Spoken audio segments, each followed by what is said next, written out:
farm was identified in the local plan as being residential development. There have been a lot of comments about the need for school and for community facilities. They are included, but in a different part of the allocated site. And then just moving on to just sort of a bit more detail on that indicative phasing. The earlier phases in green were always anticipated to be down at the southern end, with the remainder coming forward in due course. With the Send school at the top end of the site, there is an outline for 38 houses up there, so that one's come forward a little bit, but that helps to deliver the top end of that new road. Future for Bower Lane in the allocation is that it is downgraded so that only people who currently derive access of it would maintain access. And the idea is that would then become somewhere for cyclists, pedestrians, probably with some sort of no through in the middle, just to ensure that the through traffic is taken off Bower Lane. But that is part of the wider allocation. As I say, we're looking at this area down. Shown on this red line plans from the application, it includes the area for the works to create the roundabout on Western Zoyland Road. That roundabout is common to the scheme that has already been approved at Follett's Farm. So essentially, it's an identical roundabout.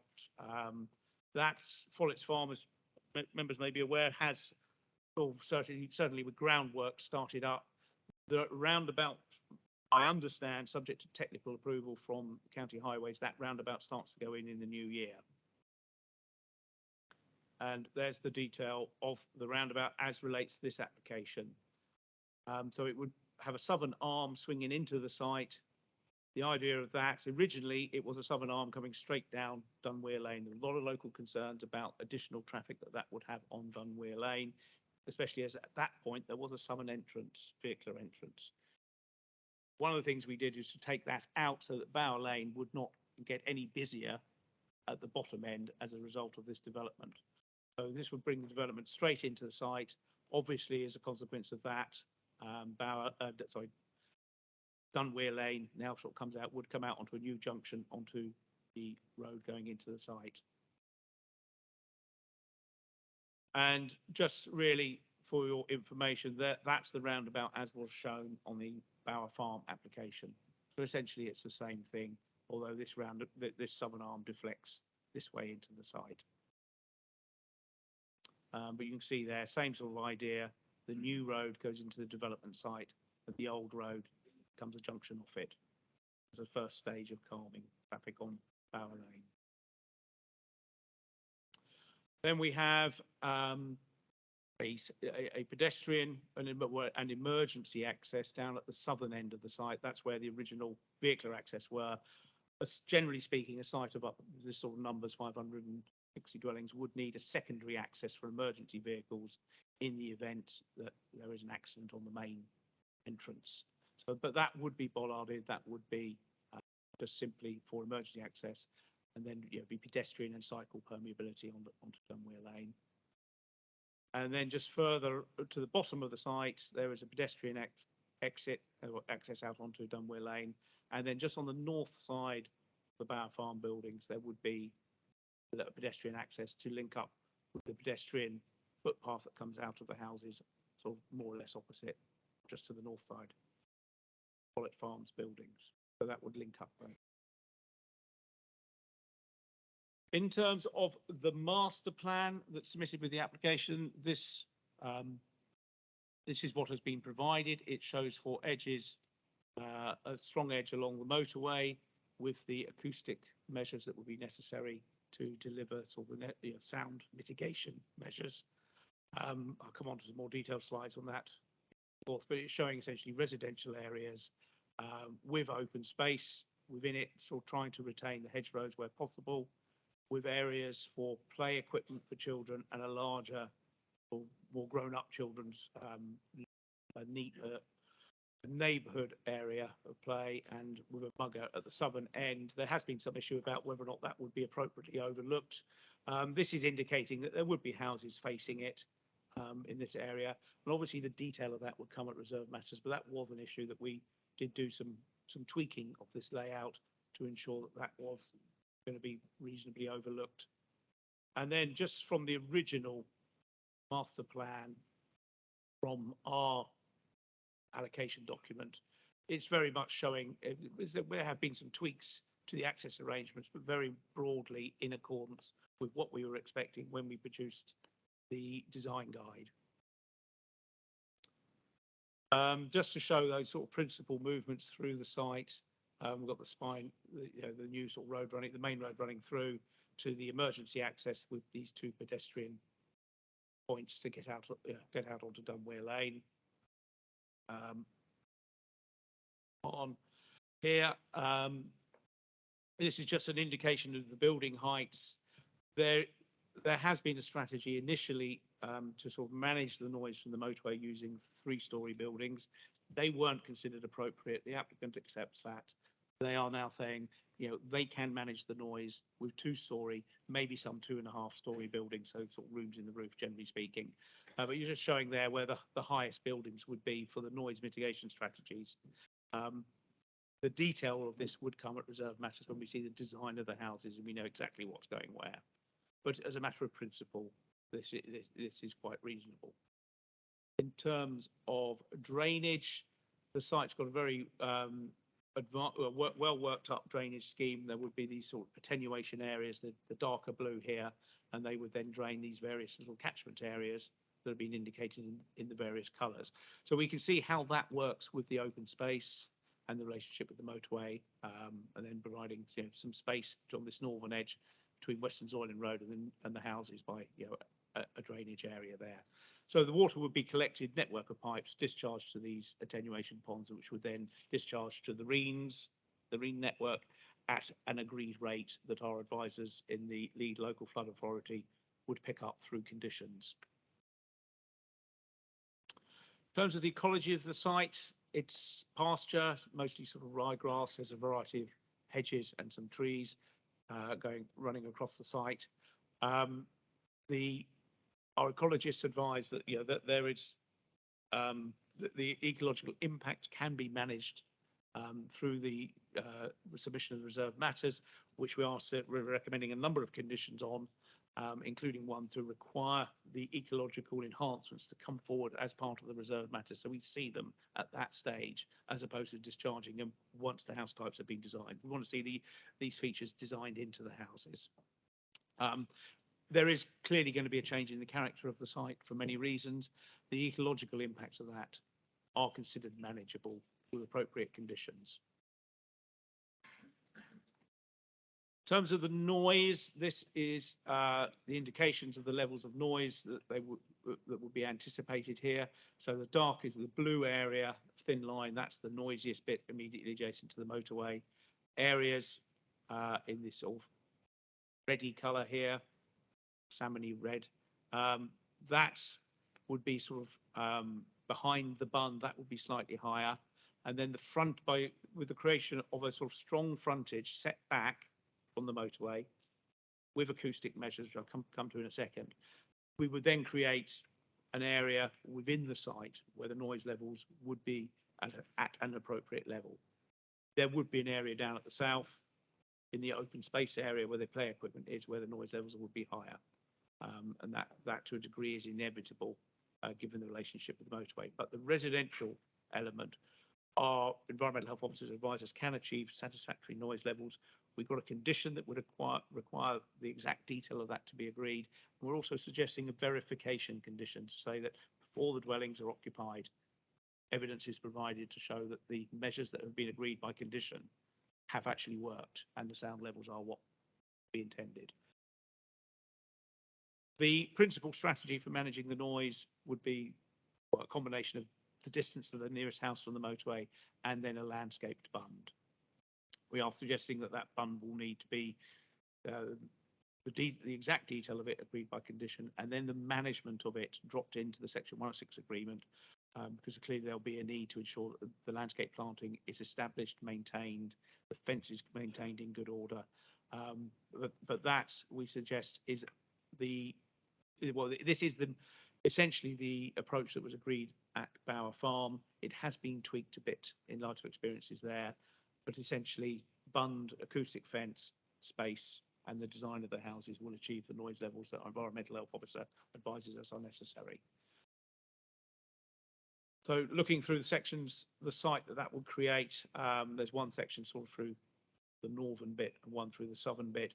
It's all showing, you know, the motorway on the right hand side, the bunded area, and then these houses are now down at 2-storey across the site, and then Dunweir Lane over on the far side.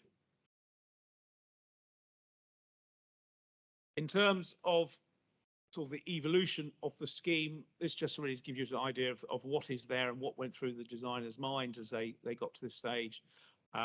You've got the sort of area for the sound mitigation works alongside the motorway. There is one footpath across this southern area of the site here that the motorway effectively severed back in '75 when it was built. You can see that pops up on the other side. That I don't believe is a well-walked path. I walked it, or walked as near as damn it the line I could work out where it was on. There's no evidence that it's heavily used, but it would be incorporated. It's still a public right-of-way, and it will need to be incorporated in the layout of the development. And that may well then link it into the rest of the infrastructure, so it'll actually go somewhere as opposed to stopping at the edge of the motorway. And then just really sort of strategies of how the site can be developed, main streets, quieter streets, and then sort of the residential areas. So the principal road running through the main part of the site, then sort of effectively the lower tier roads leading into the residential areas and the quieter cul-de-sacs.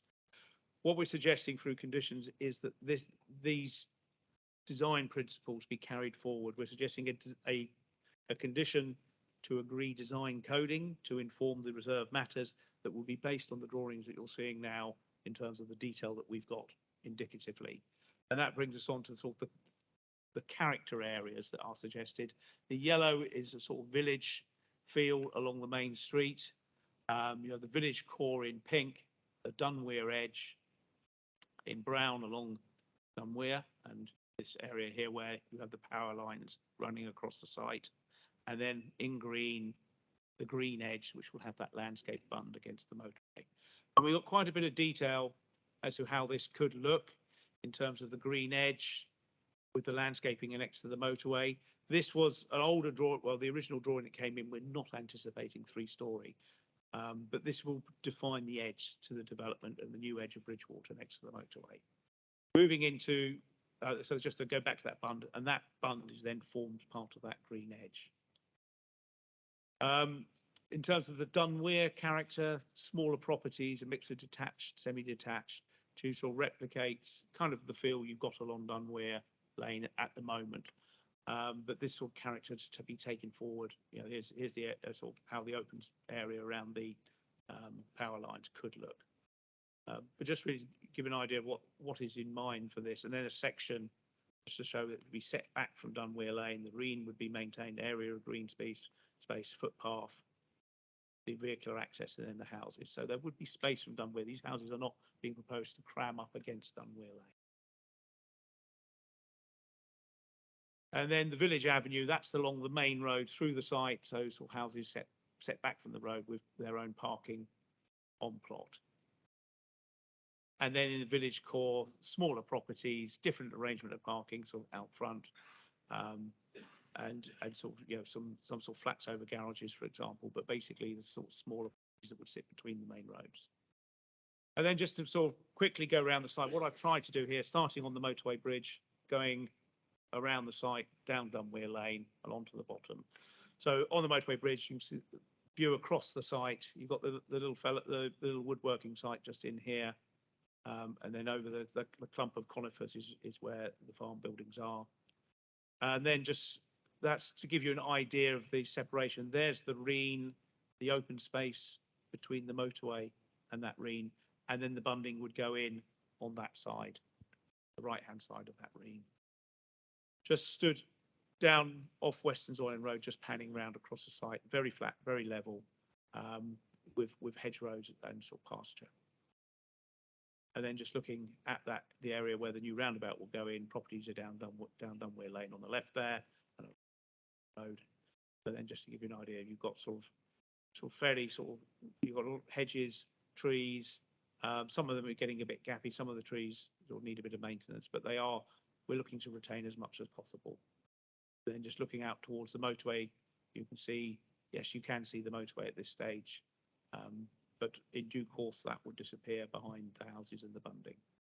And then courtesy of Google Earth, just to give you an idea of the existing arrangements. There has been much discussion about whether a fifth arm would be needed off this roundabout. Two issues with that. One, there isn't quite enough room, and two, safety standards from the County Highway Authority lean very heavily against 5-arm roundabouts, especially where in cramped situations such as this. So unfortunately, whilst it has been considered, it just doesn't work here.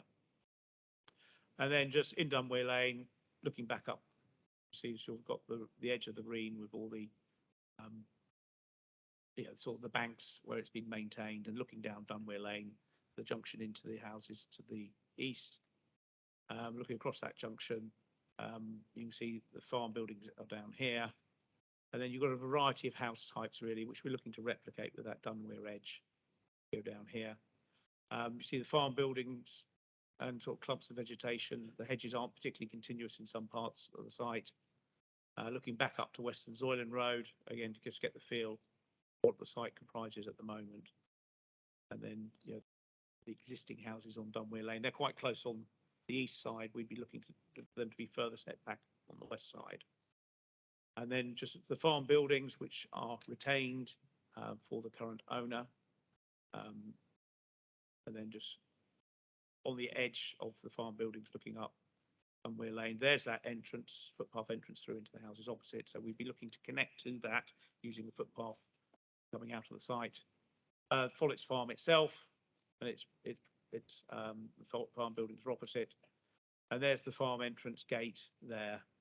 And just to give you an idea of what's in the farm buildings, there are a few brick buildings in there, but mostly modern steel-clad farm buildings, but still a working site. And then the view from Dunway a bit further south, back up to the farm buildings. There's the pylons that run across the site that will be retained in an area of open space. And just looking straight down there, so that open space is retained along the pylons. They are retained as part of the site. And then right down towards the bottom, just looking back across the site. And then the large field at the bottom of the site, again, very flat, motorway over to the right. And you can sort of see here, at this point, the motorway is a bit higher relative to the site than it is at the Western Zoyland end. So you can see that lorry there, but we're looking here at a sort of about a 6-metre combination of bund and fence to screen the noise.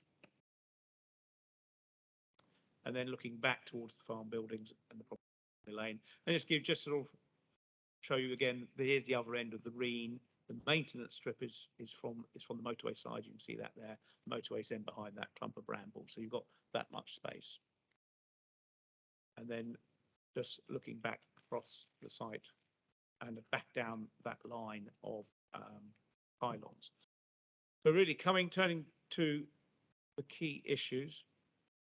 One of the issues we've struggled with throughout this application is the viability of the development. The applicants come to us, they've provided us with a viability appraisal, which we have had assessed. All matters are pretty much agreed in terms of the costs of it. And the offer on the table is of 10% affordable housing. They're assuming a SIL reduction, which would community infrastructure levy of 50%. There is a substantial primary school education contribution well over 3 million. The idea of that will go to deliver the site on the northern part of the allocation. There is a substantial contribution towards off-site highways improvements, cycling and pedestrian improvements, and also to the works at Dunwell. That's about 1.5 million altogether to sort of improve the connections, improve the traffic issues that are perceived along Western Zoyland Road and St John Street. And then there's the policy compliant provision of public open space. In terms of what we've agreed with the developer, the build costs and the gross development value are agreed. So basically how much you sell it for, how much it costs you to do. They have accepted the developer a lower than normal level of developers profit, less than 15%. Developers elsewhere will expect 20, maybe 30%, depending on the nature of the development. but so that we have had a reasonable conversation about the level of profit. There are substantial abnormal costs, and that's what hurts this scheme. The acoustic bund fencing will be expensive, as will the piling to build the houses because of the ground conditions. That's what creates the issue for us. And then ultimately, a landowner expects a reasonable return. There has been quite a bit of debate about what is the reasonable price for a landowner. The approach that the national guidance advocates, existing use value plus. So you agree what the existing use is as agricultural land, and then you agree an uplift, usually a multiplier of that. In this instance, we have agreed that it's a 14.325 times the existing agricultural land value. That is the same as we agreed when we had the same viability conversations at Cokerhurst, the West Bridgewater allocation. And we think it is reasonable to be consistent landowners. We have said the existing land use value is lower here because the land isn't as good quality, but it's slightly lower land, but we're saying the same uplift is reasonable and consistent. So on that basis, we have an agreed position on viability. The number of concerns being made about the number of the houses. Policy refers to about 1,200. Not yet exceeded. So if this one is approved, we have 260 at Bower Farm, 38 up at the top of the site, and 560 here. So we haven't exceeded it, but we can see the way it is going. There is a slightly higher number here than expected. I think we were anticipating, I think it's 496 here, it's 560 now. So that's a slight increase there.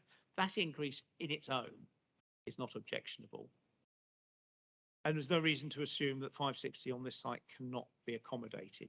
The layout, the design of the houses, the relationship with the houses will come with the reserve matters. We will see that detail.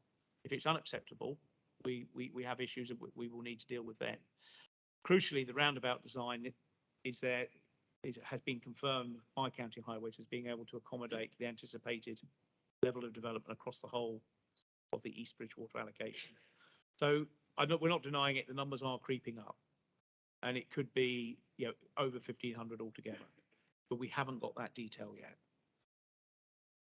In terms of the highways issues, the amended access arrangements that sort of taken the traffic off Dunweir Lane are acceptable to the County Highway Authority. We have these substantial contributions to off-site improvements in the town and at Dunbar. And that roundabout will meet the needs of the development across the whole site. We will get the internal layout. We will see the parking details at the reserve matter stage. And at that point, it will need to comply with the county's parking standards. And the final point to make here is that there are some comments that say that Bower Lane should be upgraded to carry traffic rather than putting the spine road through that northern part of the allocation.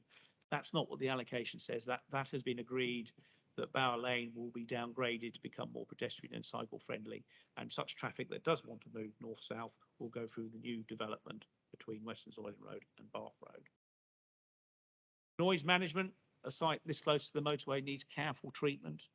We've worked up the scheme that was agreed at Bower Farm. It has evolved. We are very mindful of the issues that are created ongoing with maintenance, and we're suggesting that goes into the section 106 very firmly. The exact detail, we have a condition recommended, and there is crucially a verification condition to check that the measures that are agreed have worked. In terms of other issues, this is the first stage of a two application process. We only looking at principle and the highways arrangements access points now. Subsequently, we will see the layout, design, appearance scale, and landscaping crucially. Sorry, that should be an extra point there. Design and appearance scale and landscape along with layout. We're suggesting conditions to agree the phasing and design coding. I'll come to that in a minute. I'm suggesting those two conditions be rolled up into one, which I'll show you in a second, but to ensure that we want to see that in accordance with the details we're looking at now. And then our various consultees have suggested conditions to address technical matters, such as ecology, drainage, land contamination, etc. And crucially in their construction management. So what I'm suggesting by way of amendments to the recommendation, delete condition 3, which says phasing on its own, because it is in the supporting documentation, that I'm suggesting that condition 4 is amended to include. So the red bit is the new bit that I'm suggesting to tie that design code to the details we've seen and I've shown you today, and I've added phasing in at the bottom there just to make it crystal clear. I do have a couple of other updates at this point before I get to the recommendation. County Council Highways Officer has confirmed that they are not raising an objection. They reiterate their point about the traffic impacts of the access arrangements, and wider are, in their view, acceptable and can be managed with that contribution and the delivery of that roundabout. They've confirmed the timing, that the construction of the roundabout, subject to the various highways agreements that the Bower Farm developer will need to get through, but they're hoping that that will start in January 23 with a 24-week build programme. They have suggested that a travel plan be included in section 106. I have not agreed on that point. Highways officer is here to defend his position if he needs to, but I'm suggesting that travel planning be done by condition, because we have measures through those financial contributions to deliver cycling and pedestrian improvements, which is what a travel plan would aim to do anyway. So I'm suggesting we deal with it like that. And then it's just the remarks that we will need to ensure that the reserve matters layout complies with their technical guidance when we get to that stage. A number of conditions are recommended. 3 of them are already in the report, but I would want to add 2 highways conditions. One, that a condition survey of the existing highway is carried out. That will enable the developer and the highway authority resolve any construction damage. But that is dealt with via other legislation. We just need that benchmark of a condition survey. So that's one condition. And then the other one is just a reminder of the need to ensure the appropriate right of discharge for surface water. So that's second condition, sort of technical matter to do with drainage. I've also been passed a covering letter along with a couple of samples of a petition that was circulated around, and I think it was 164 people signed it. That was done back in March and has been passed to us now. Essentially, the points made by the people who signed the petition relate to overdevelopment, development on the floodplain, the access and congestion issues, health and safety risks in terms of noise, air and light pollution, loss of valuable food production land and wildlife habitat, insufficient green space, and the failure to provide for amenities and services, wider things such as shops, impact on doctor surgeries, education, etc. In terms of those points, I think they are largely addressed in my report. The one thing that may just to highlight there, the loss of valuable food production land, that is ever a tension in the planning system. We tend to build houses on agricultural land, and that is a balance to be struck by the decision maker. We have allocated this site. When we allocated the site, we knew it was agricultural land. The reality of it is that in Bridgwater and most rural towns in the West Country, substantial new development will inevitably take greenfield land. There is brownfield land, but not on the scale or in the right place to deliver the numbers of houses that we need as an authority to deliver. So sort of highlight that point. The other letter, just from, I believe all members of the committee have received, and that raising a number of concerns about, again, access arrangements, the level of development, the lack of infrastructure, etc. So again, points that I believe are addressed in my report. The general point of coming to the recommendation. Sorry. It's frozen. Going on. There we go. Right. So my recommendation, I make one slight change to it in red. But what we're suggesting here is that the application be approved subject to the conditions with the amendments I've just discussed. And section 106 to deliver the 10% affordable housing with provision for clawback and uplift in the event that the viability of the site improves. We need to secure the provision and future management of the on-site public open space. So with those formal equipped play areas, communal areas, paths and cycleways, to promote permeability through the site. And then I've stripped out in red just to make it crystal clear that the landscaping, the landscape management, and the general maintenance of the acoustic bund and fence need to be agreed as a separate item. I think we can all bear in mind what the fence outside the SEND school looks like. We need to stop that happening. And I think a more robust bit in the Section 106 agreement to ensure that maintenance deals with that sort of graffiti issue. We then have the contributions per dwelling towards the Dunball improvements. That's necessary because Dunball is at the point of reaching maximum capacity. There are improvements scheduled to go in there in January next year. This is this development's contribution towards that. And then we have an education contribution towards primary school, just over 3 million. That will be facilitate the provision of the school on the part of the site. Off-site highways contributions to facilitate links to the town of just over 880,000. And then, as necessary, the roundabout and the access works. They need to be secured legally through the necessary highways agreements. That may never actually be needed, even if it is put in the Section 106 agreement, because obviously if the Bower Farm scheme delivers the roundabout, then that won't bite on this. And that would then be reviewed in the viability. So if Bower Farm had paid for the roundabout, that's going to come round in the viability review that we're suggesting as part of this Section 106 agreement. Apologies for the length of that. That's the end of my presentation. Thank you. We have a number of speakers on this application, so if we could start with Paul Herbert, if you'd like to come forward to the speakers table.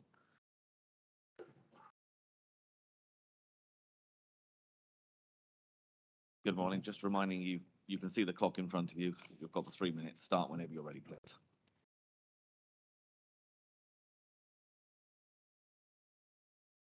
Chairman, members and officers. Today you're being asked to judge this application on its own merit in accordance with the adopted local plan policies B3 and Appendix 1. Councillors Rodriguez and Bartlett have argued the significant facts and concerns mirrored by the parish, town councillors and the residents of East Bridgwater. 40% more housing, yes, 40% more than the original local plan of 400. Now 560 seems acceptable. An extra £40 million worth of house sales. The North East Bridgwater corridor development now suggesting 1,560 homes, not 1,200. The equivalent of 2 new villages. This is top-down policy, not local policy. So what's the point of the local plan, if ignored? With housing prices out of reach for normal folk, what's the developer offer? A derisory 10% affordable homes. They plead they can't afford it. Remember the extra £40 million? But we still get overdeveloped sites to feed their profits, with affordable homes the usual soft target, regardless of development numbers. County Highways say there are no major issues with the new traffic generated by these developments. Just a few tweaks here and there, a spine road, an island paid for by other development. The local residents and people of Bridgwater would argue that point venomously, particularly between 8 AM and 4 PM. Absolute mayhem for hours. Taunton gets highway infrastructure, new train station, park and rides. Bridgwater gets nothing. Yes, nothing. Why is that? There is no option but car travel, no bus system for commuter traffic. Yes, the issues are difficult, but you can't continually have housing without solving these issues. Policy S3 considers other infrastructure needs. GP surgeries, dentists, for example. You're already overloaded. Money doesn't solve the issue, as there are no doctors, nurses and dentists waiting in the wings. A proposed sound barrier, some saplings and a derisory green corridor, so they can tick a few boxes. Standing traffic on the M5 cascading unburnt toxins down on the new residents. It beggars belief. All of this so we can get more houses on the site. How does that fit? The Minister for Levelling Up stated, yes, we need housing, but road infrastructure, NHS, education, the environment and the community all on board. He called it balance. You cannot have one without the other. So, councillors, with the dying embers of this local authority, be remembered, refuse this application. Tell them to deliver something acceptable to the residents of Bridgwater, your local plan and its policies. Thank you.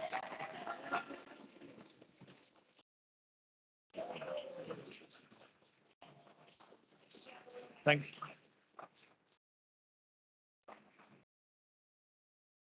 you, and very well timed.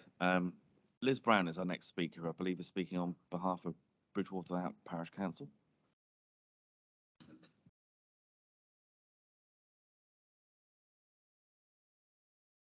Okay, good morning. Start when you're ready, and we'll start the clock. Mr. Chairman, members and officers, Bridgewater Without Parish Council has objected to this application. We feel there's been insufficient consultation with members of the public and for strategic planning, insufficient strategic planning with authorities such as highways. Despite widespread concerns, no concession has been made by the developer on house numbers. Strength of opposition to this application has been based on genuine fears for the impacts on our community from the scale of this proposal. Where is the evidence that these housing numbers are required for local need? Are they generated largely to encourage cross-country migration by people who aspire to live in the countryside, the very thing which is being destroyed to accommodate them? When will enough be enough? According to the Council's own strategic land availability assessment, well over 1,000 dwellings could be delivered within existing settlements, the majority within brownfield sites. So surely this overdevelopment of this greenfield site contravenes your own policies. Why at a time when food security is becoming more important, why are we covering farmland in concrete? Sedgemoor has declared an ecological emergency and we have a biodiversity crisis. Removal of so many mature trees and hedgerows on this site will destroy valuable ecological networks. The assessment of biodiversity net gain fails to account for the ecological services these provide for drainage and carbon capture. The minimal buffer surrounding this development means that nature is again being squeezed. This high-density development offers little green open space, so vital for the well-being of its residents. Traffic projections do not consider the combined effects from adjacent developments, nor has any modelling on pollution levels been evaluated for standing traffic on the motorway during frequent jams. Within this high-density scheme, there is no provision for shops, GP surgery, schools, or a community facility, and there's no sense of community within the design. The things that you have talked about mean that people still have to drive to find these things. The massive increase in population will create enormous pressures on already overstretched local services, and we respectfully invite you to challenge these housing figures that you are coerced into agreeing to by central government, because behind those numbers are cars, the needs of people in the form of health, education, social care, and all of which are being already at risk of cuts and at breaking point. Will approval of this disastrous overdevelopment be the legacy of Sedgemoor District Council? We respectfully ask that it is replaced with a proposal which meets the needs of our population and enables good quality of life for new residents it attracts. Many thanks.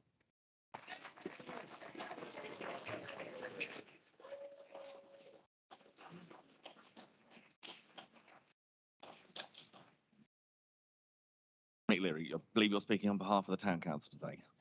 That's right, Councillor McLeary, Bridgewater Town Councillor. The Bridgewater Town Council has real concerns over the development and of 56 houses within this area and the impact that will have on Bridgewater Town. If we refer you to your sort of local plan, Policy S4 Sustainable Development Principles requires the planning authority to mitigate the causes of climate change while improving the conditions of those communities already sustainable, such as Bridgewater, but not making them worse. Policy S5 states that development should contribute to mitigating and adapting to climate change and the reduction of carbon dioxide emissions. This plan will only lead to an increase in emissions. Policy D2, promoting high quality inclusive design, which must be accessible to all users via the range of transport modes integrated into the existing patterns of transport. We've already lost the bus service on the east side of Bridgewater. That doesn't exist. It doesn't connect with the site. The sustainable transport movements that you should be adhering to are not there in terms of making sure the development site is connected. Regarding congestion and carbon emissions, say there is no mitigation at all within the presentation and also at the same time in the plan. There is a sort of a need to have development does not provide a safe access to roads and provision for adequate standard within the route hierarchy from the development site to the town centre and further destinations. And there is no environmental air impact on the air quality assessment for the development site close to a motorway where the residents will be living. Policy D31, health and social care, already mentioned. There is a lack of healthcare provision on the east side of Bridgewater, and especially when we remember that Bridgewater has lost its primary care centre at Victoria Park, and the patients were all transferred to other primary care centres, including Redgate in Bridgewater. Policy B17, transport. There is no improvement on the plan that identifies road linkage between Western Zoyland Road and Bath Road. There is really only access for residential areas. And coming up to policy B3, regarding affordable housing, giving in to 10% is not good enough. You should go for the 30%, which is part of your policy within the local plan and policy B3. There is a need for shared ownership, and there is also a need for rented accommodation. Giving in now is not appropriate. Thank you very much.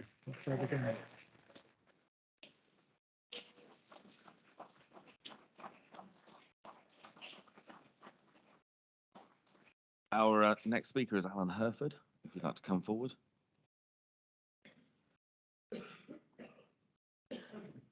And just to confirm today, Alan, you're speaking on behalf of Western Zoyland Parish. I am indeed, yes. Thank you, Chairman. Thank you. And members.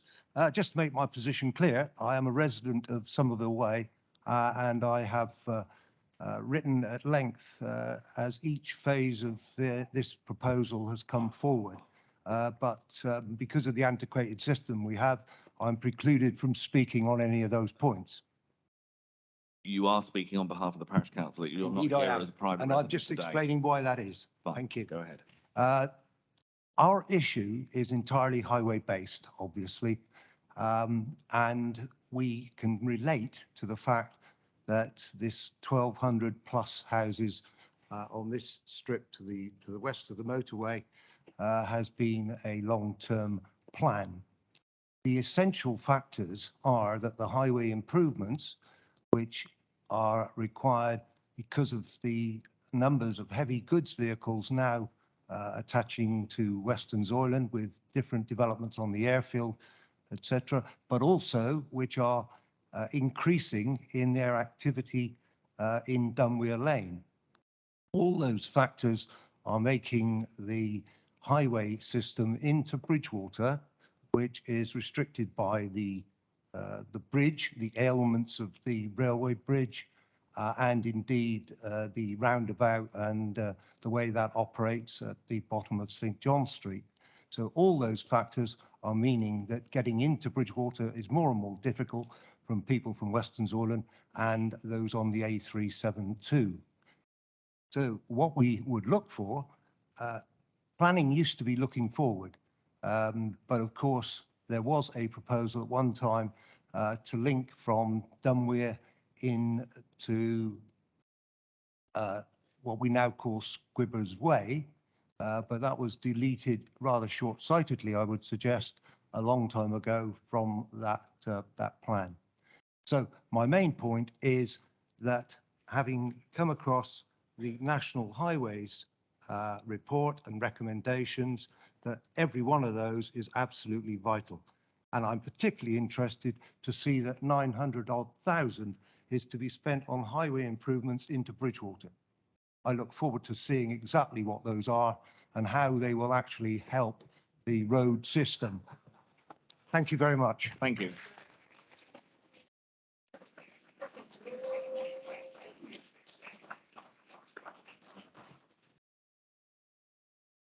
We should now be joined by Councillor Rodriguez online, I believe, who is the adjoining ward member. Councillor Rodriguez, can you turn on your camera and microphone and we'll just make sure we can hear you? You hear me? Yes, we can. Again, Fab. if you go ahead, I'll let you know when you've got 1 minute of your 3 to go. So please start when Right. you're ready.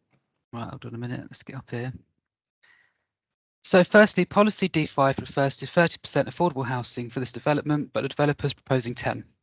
As per the assessing viability requirements, the council independently validated the developer's financial assumptions, and on page 13, it concluded that the scheme could support somewhere between 10 and 20% affordable housing. Page 5 of the report noted that any increase in sales values would have a very large effect on the overall viability of the scheme, and a 5% increase would result in an increase in revenue of around £5.8 million. Based on the most recent UK house price index, this would result in roughly £17 million of increased revenue for this particular allocation. This hasn't been referred to by the developer. Considering the £17 million increased revenue, this committee should enforce the 20% housing allocation that was recommended within its own assessment as an absolute minimum, or come back with another independent viability assessment. Secondly, another issue is the number of dwellings proposed on the site, which are far too many. Policy B3 of the local plan references around 1,200 homes for the east of Bridgewater. The 3 planning applications that make up the east of Bridgewater at the moment are now totalling up to 1,570 dwellings. That's an extra 360. And this particular application will see 50% of the number based on 33% of the land, which is a complete overdevelopment of the site. And the effects it has in relation to points within the local plan have not been accounted for in any documentation I've seen. The number of dwellings, in my opinion, should be reduced considering the entire development of the East Bridgewater allocation. And the final point is the pressure on road infrastructure, reference to Appendix 13.1 Transport Assessment. The annual daily traffic flow in various tables within the assessment does not take into consideration the future planning application for the most northern end of Bower Lane, which at the moment will see up to 750 dwellings, and that's being consulted on publicly at the moment. The traffic flow tables include Bower Lane as in the assessments, but it has completely omitted the biggest development on the east of Bridgewater allocation that's going to be on Bower Lane. The traffic flow assessment should consider as a minimum the 1,200 dwellings referenced within the local plan for East Bridgewater, but the developer's traffic assessment is actually based on 1,000 dwellings. This doesn't give you a correct outlook for the traffic flow implications. Now, Somerset Highways Authority accepted the findings and conclusions of the transport You assessment. have 1 minute to go. Thank you. Yeah. Oh, good. I'm doing well to time. Somerset Highways Authority accepted the findings and conclusions of the transport assessment based on the information they received. The information that Highways received is inaccurate. A transport assessment of the impact of the 1,570 dwellings which are currently being proposed for the entire eastern side of Bridgewater should be presented rather than the 1,000 dwellings which is currently based on. You cannot make an informed decision with the incorrect information. So for the sake of the people of Bridgewater and the sake of Sedgemoor's legacy, I ask you to please defer this application and reconsider my specific points and the very valid points that have been made by others today. Thank you. Thank you very much.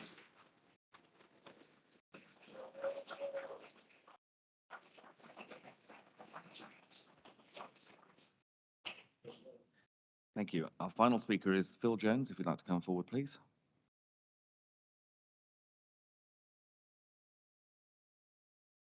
Good morning again. Just remind you, you've got the 3 minutes. You'll see the time on the clock and start whenever you're ready, please.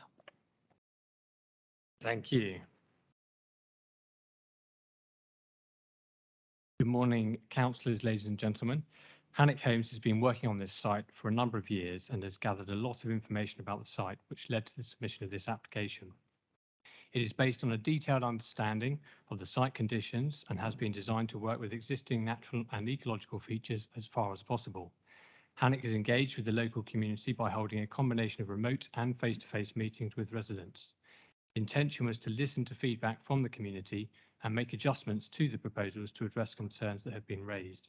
The amendments include changing the access arrangements, as we heard earlier, from the 2 access points to the north and south to a single access onto the northern point of Dunware Lane.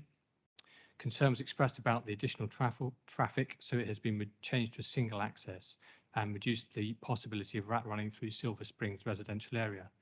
To improve highway safety on Dunware Lane, the new junctions will help to calm traffic, and a cycle and pedestrian pathway within the site separates people from vehicles.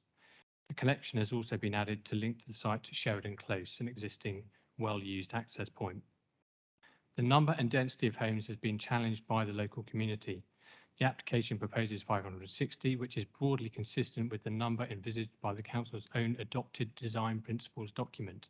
The application proposes a density of around 27 dwellings per hectare, which is varied to create the local character areas we saw earlier. This density sits comfortably with the council's policy guidance. The assessment work has shown that the site can accommodate the number of homes proposed. There are no objections on technical matters from the council and the statutory consultees, such as Highways England, the County Council Highways Authority, Environment Agency and Drainage Board. On Section 106 obligations, the site has viability challenges which have been proven and agreed by the council's independent assessor. Notwithstanding, the applicant has committed to delivering a minimum of 10% affordable homes on site and a package of Section 106 obligations, which exceed £5 million. The application has been running for over 18 months, which shows how much work has gone into this proposal for much needed new homes on this allocated site.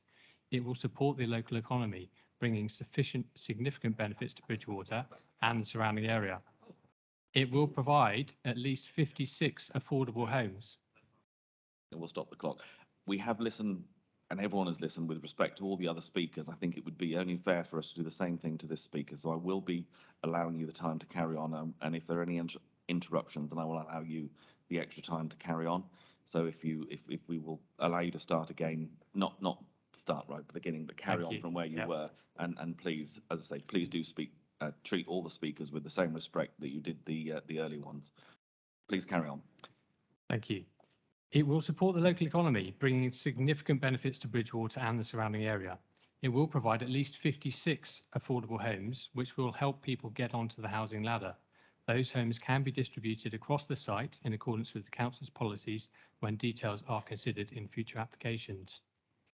We ask that the committee resolves to grant planning permission so that the scheme can take a decisive step forwards, having reached this milestone. Thank you very much. Thank you.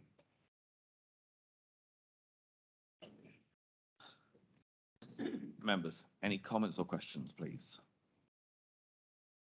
Councillor Grimes, we'll start with you. Thank you, Chairman. I think it was a very thorough presentation, but I'm not convinced on the following. 10%, I believe, is not acceptable on a site of this size. The bund and the fence, I also believe, is not sufficient as it's so close to the motorway. And I have to agree with the speakers on highway issues. I don't think this has been thought through properly. And extra housing, to me, I think it's just not acceptable. Thank you, Chairman. Thank you very much. Again, for members of the public, I do understand that there will be things that you hear that you support and disagree with. Please, if I could ask you to restrain showing that during the meeting, otherwise it is just, we need to be able to hear what members are saying, and we will obviously listen to what members have said, but please do restrain, if you can, please restrain from making any comments, either positive or negative. Yeah, and could I just finish off, Chairman, by saying that obviously I'll wait until the rest of the committee have given their views on this before I make a decision on it. Thank you, Chairman. Thank you. Listen, a number of issues have been raised. I wonder if you might, particularly one of them, I think, was Councillor Rodriguez raised about the traffic assessments and whether they have taken into account the full level of traffic that is proposed in this area. I don't know who wants to.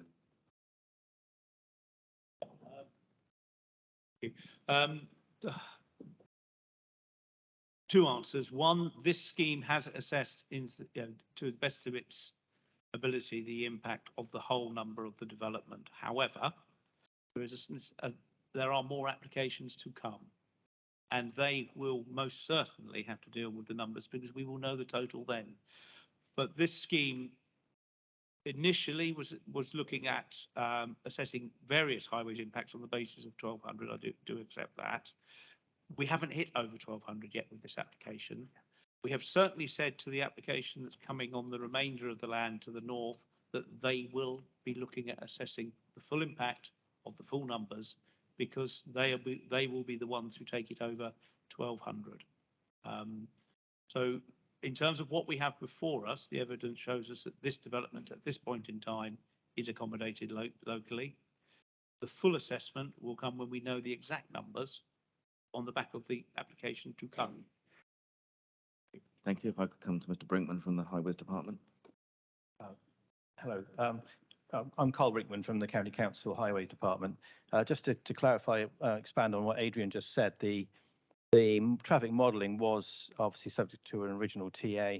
There was then some further sensitivity testing which looked at the impact of the scheme on Bower Lane itself, and also the uplift in numbers and how that would work in terms of the overall impact of the scheme.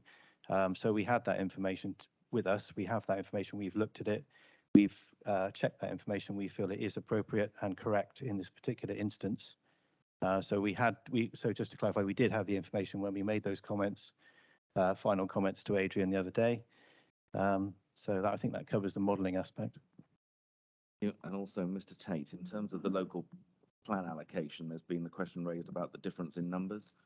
I wonder if you could just clarify that. Yes, certainly. People have referred to policy B3 in the adopted local plan, which talked about 1,200 homes. In terms of the actual examination in public, this matter was discussed, and the figure of 1,350 was put forward to the inspector. She concluded not to change policy B3 because she's considered that use of the word about cover that issue. But if we turn then to the adopted development and design principles document, that quite clearly has a figure of 1,350 for the total allocation. And in terms of this part of the site, it talks about 496 dwellings. So I think it's important to have that context. Obviously, we're considering an application of up to 560 here. The difference now with the actual planning application is that is then subject to much more detailed design work, looking at the detailed capacity. The development guidance which was adopted was still, shall we say, desk-based primarily, and was looking at the capacity of the site, consistent with development densities elsewhere in the area, particularly looking at North East Bridgewater and the like. But we would, from a policy point of view, we would consider that in terms of the numbers, that is actually broadly consistent with the adopted development guidance. And the last one I was going to ask, and it's following on from the speakers and also Councillor Grimes, the issue of the percentage of affordable housing and viability. If I wonder if someone could just address that issue, and then we'll come to the next members. I have tried to summarise best as I can the viability position on page 39 of the report. We have obviously the gross development value of the whole site, less the build costs and all the other associated costs of development. We have allowed for a reasonable, developer would say very reasonable, level of profit at just under 15%. We end up with 11.3 million that is to be shared between effectively the landowner and the council in the form of obligations. And we have, after a sort of advice from a number of sources, accepted that the existing use value plus approach to valuation gives us just over 6 million to the landowner. Now that reflects the exercise we did at Cocohurst. The same equations went into that, the same uplift at 14.325 times existing use value. And at that, you know, we have no evidence or no justification to say that that is wrong. It is consistent with what we've done before. The evidence from other sources indicate that that is about reasonable. I've seen existing use values sort of being used of nearer 20 times. 20 existing use plus of nearly 20 times on other sites. So it does vary.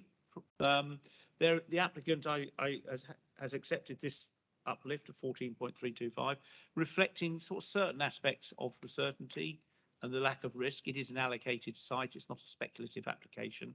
So we have, I think, adopted a reasonable position. And to say that the landowner doesn't get that much risk the allocation doesn't come forward. It is an important allocation to deliver our housing numbers over the coming years. It contributes to our 5-year land supply.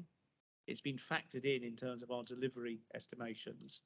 And to lose this allocation would only mean that we have to go and find something else to replace it, and would have all the issues that go with that.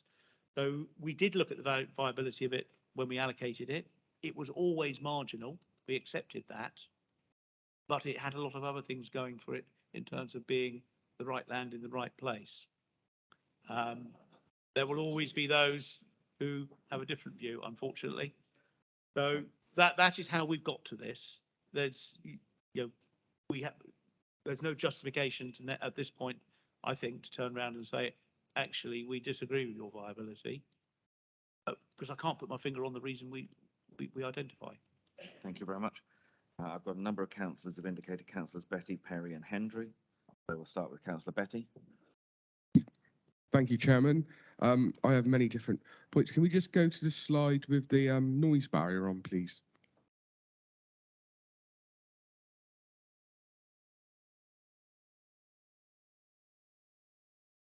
Yep, from my understanding from Adrian's comments earlier, that there's not going to be any 3-storey houses, but on this plan here, the noise bund has a 3-storey house on. So if that's the case, then the house is going to be shorter. Is that correct in what I'm seeing? Yes, that's correct. This was the original one that came in. The house is now lower. So I think that indication, that orange line, is where the noise would pass over the bund of the fence. I don't think noise moves in straight lines. It will curve a little bit, but I think it is showing that this takes it below the peak noise. So then obviously this slide then's completely false, because obviously we've got a 3-storey house here and it should be a 2-storey house. Which would put it in a better position below that. So it would have the eaves effectively not far off the height of the top of the fence. So it would be better. I mean, obviously anything higher would experience more noise. Anything lower would experience less noise. But the noise would travel further, surely, because you wouldn't have that bund to stop it. Well, the bund is there in this treed area, and the fence on top of it. So yes, noise does, as I understand it, very basic scientific understanding, does refract. It will drop a little bit over the bund, but by having a 2-storey house, as we're now expecting, that will make the situation better than a 3-storey, because it will be below that. Okay. Another issue I've found, from the farm, have we had any smell and odour reports done? I've also got concerns with these affordable homes only being 10%. I mean, we're going into a cost of living crisis.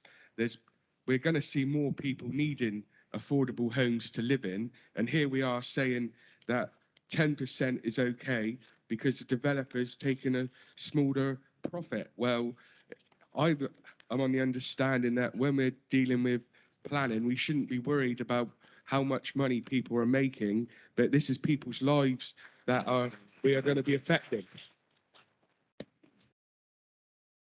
DeVries. Thank you.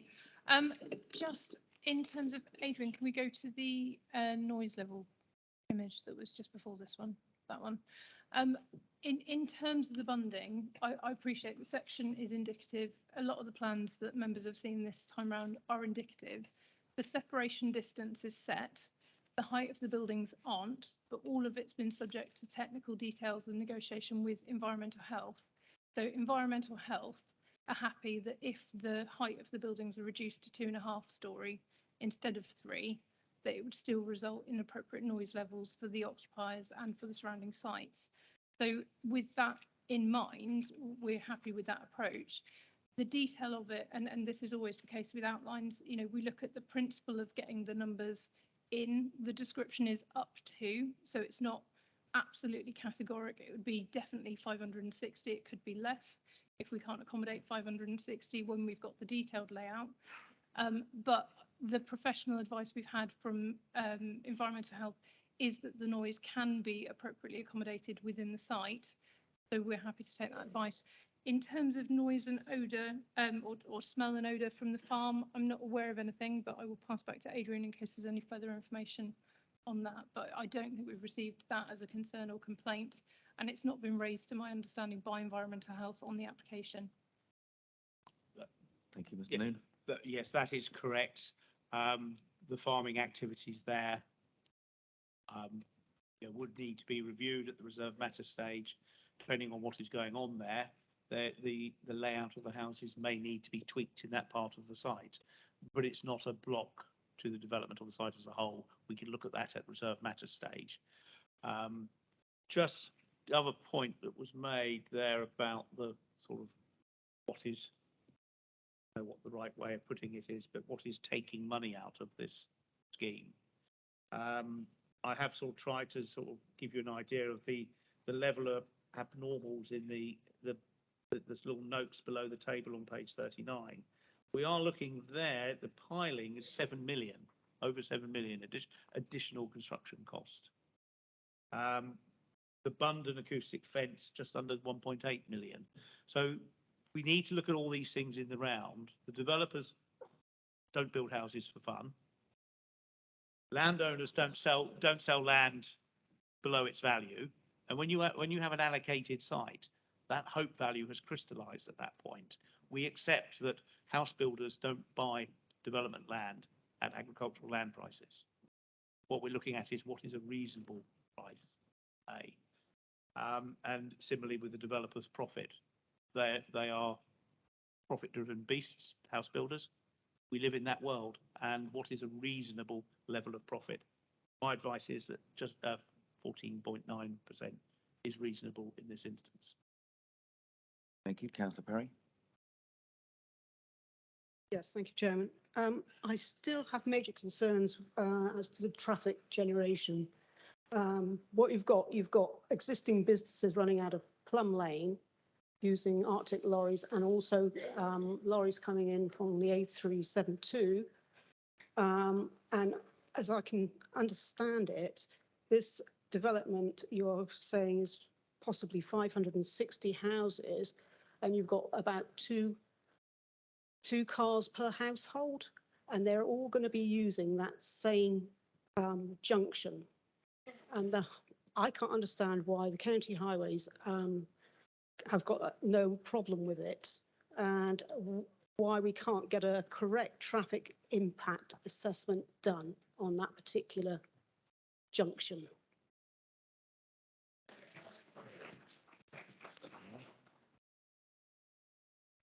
Mrs. DeVries, and I'll come to Mr. Brinkman. Clarify the correct traffic model issue that is floating around at the moment. In terms of the traffic model that's been undertaken, there are sites that are agreed ahead of the traffic model being undertaken in terms of what the developers should consider. As you heard from the applicant, the application came in over 1.5 years ago. So we agreed the sites that should be considered, including the development site at the top of the site and the full extent of this site, and modelling that on the existing junction with all the known committed sites.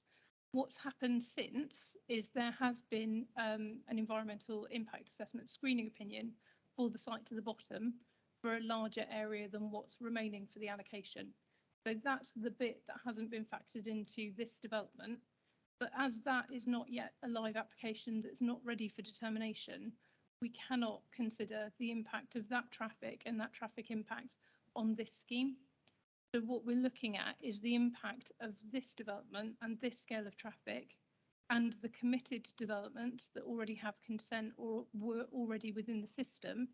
And against that modelling, the development's been considered to be acceptable. So there is a larger development coming, but when that turns up, that will have to model its own impacts against all of the other existing committed developments. And if there is an issue at that point, that development will be liable to fix that impact. We cannot stall or prejudice this development for the sake of a pre-consultation on a larger site. But I will hand over to the Highways Officer for detailed comments. Brinkman. Chairman, just so when we look at traffic modelling, it is a complicated process, and we do look at trip distribution, and the trips that would be generated by this development are on the same level as the Barrow Farm development, which has already got planning approval. So in terms of that is actually consistent. The distribution is obviously based on a number of things, but along with census data and a number of other things. But we agree those at a very early stage in the modelling process, and that leads on then to the impact of developments. Sorry, the development on the various pieces of infrastructure. In this case, we've got a new roundabout on the A372, which can cope with the uplift in numbers, and we've got alterations proposed to the roundabout on the A39 up by the hospital, which will overcome any small capacity issues that are generated by the development there. So I think it's fair to say that the work on the modelling has been quite complex and involved, and the developer has, like I said before, done that sensitivity testing to see how Bower Lane would cope in the interim before, say, that middle chunk of land that people are talking about now comes forward, and it can operate satisfactorily. And also it looks at the larger number of dwellings overall and the uplift. So we have looked at every aspect of the modelling as far as we can tell, and the information we have received from the developer has been accepted in its entirety. Thank you. Do you want to come back, Councillor Perry, or I'll go to Councillor Hendry? Right, I'll wait for the other councillors to register. Councillor Hendry? Chairman, hear me? Yeah. Yeah, thank you, Chairman. I don't have a lot to say here, just a little bit. Alistair, you'll need to just keep the mic close and speak up. The county's highways officer is absolutely correct in everything he says here. We've had this situation many times before with these houses and people saying, okay, you got 560 houses, just say one car per house, okay? These cars don't all congregate at a junction at any one time. That's not what happens. Some people work, some people don't work, some people do the school run, some don't work at all. So you do not have that volume of traffic that everybody seems to be talking about congregating at any junction. It doesn't work that way. Secondly, on pages 17 and 18, we have a list of, we'll call it objections. You could cut through these pretty quickly, for some are just null and void. For example, devaluation of homes, just let me find that's on page 18, I think. Okay, I've lost it, but I know what it was anyway. This is the house values, I presume, around it would devalue. That's not a planning issue. That doesn't enter into this at all. There was one question I did have for the planning officer. There was a mention of a mugger or a leap or a lap. Just to clarify this, because of the 560 houses, there's going to be quite a few children there, and we all know that. Whether it is either or, all three, or just the one, would it be big enough to accommodate a reasonable amount of children who may be expected to congregate there on a Sunday afternoon? Because we've had these sites before where they've had nothing at all. And some people say, well, it's going to be a leap, and that's great, okay, fine. But it has to be reasonable, a reasonable size, because there are so many children on this site. All that said, I'm not going to go through this list of objections, it's too long, but there are some just absolutely, as I said, null and void. If you could answer my question about the mugger or the leap, that's absolutely fine. As we speak at this moment in time, sat here, I actually don't have a big problem with this. Thank you. Thank you. And Mr. Noon, if you could just again to explain the acronyms as well, because we've talked about laps, leaps, neeps, and muggers. Thank you. It would be useful just to let people know what equipped areas of play and things like that are. Right, we have a full range. Looking at policy D34. So we have the smallest play areas are known as laps, local area of play. Those will be laid out. They are the smallest pink dots on this drawing. There's one at the top here next to the bigger pink dot, one just at the back of Follett's Farm, and one down in this area here. So that's a local area of play to be within 100 metres of all houses. So for the smallest kids to be able to walk to that. A local equipped area of play, a lap. All houses should be within 400 metres. We have one at the top here, and then we have another feature down here which effectively doubles up as a second one. And then all houses to be within 700 metres of a multi-use games area or a mugger. So that's for the teenagers, that's skate parks and things like that. That's why the mugger is down at the bottom here. So skate parks, skateboarding facilities for teenagers tend to work a bit better, a bit further away from houses. And then the final one in the equation is a neighbourhood equipped area for play, a NEEP, and all houses should be within 1,000 metres of that. There are then standards for each of those that will be set out in the Section 106 agreement. And our open spaces officer is satisfied that up to 560 houses would be well catered for by, we've got a NEEP, a mugger, a LEAP and 3 laps. And he is saying that is what you would expect here, and indicatively, not finalised here, but indicatively that meets the distance requirements. Thank you. Okay. I've then got councillors Glassford, Grimes and Murphy. So councillor Glassford, pass the microphone down. Thank you. Yes, thank you, Chairman. I've got several issues with this application. I do think it is an overdevelopment. I think there are too many houses putting in, although you've got statistics saying otherwise. The social housing contribution of 10%, and we're getting this every major application, it's getting cut, viability. And I know we get the figures, I still say we're giving in too easy to them, the developers. Noise level, well, it's nice that they're building the bunds, but I can't see that overcoming it. They might reduce it, but I think it's going to be a serious problem, as well as the pollution it's going to cost when the motorway comes to a standstill. Health facilities, already we're struggling with practices. Redgate is struggling. We've lost Victoria Park. I think this is just going to pile on the pressure. And talking about piling, I stay quite a bit away from this area, but I stay fairly close to the railway station, but I could hear the piling that's been going on for the last couple of months. And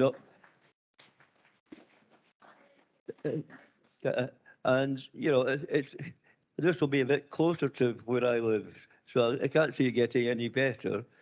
And no matter what I was saying about being able to, the road structure being able to cope, well, I stay, as I say, about 30, 40 yards away from Weston's Island Road, just before the railway bridge. And you only have to stand there for a couple of hours in the morning and most of the afternoon, and it's chock-a-block there non-stop. I don't think it's only going to make it far worse. I've got grave doubts about this, but I shall continue to listen to the rest of the debate. Thank you very much. Councillor.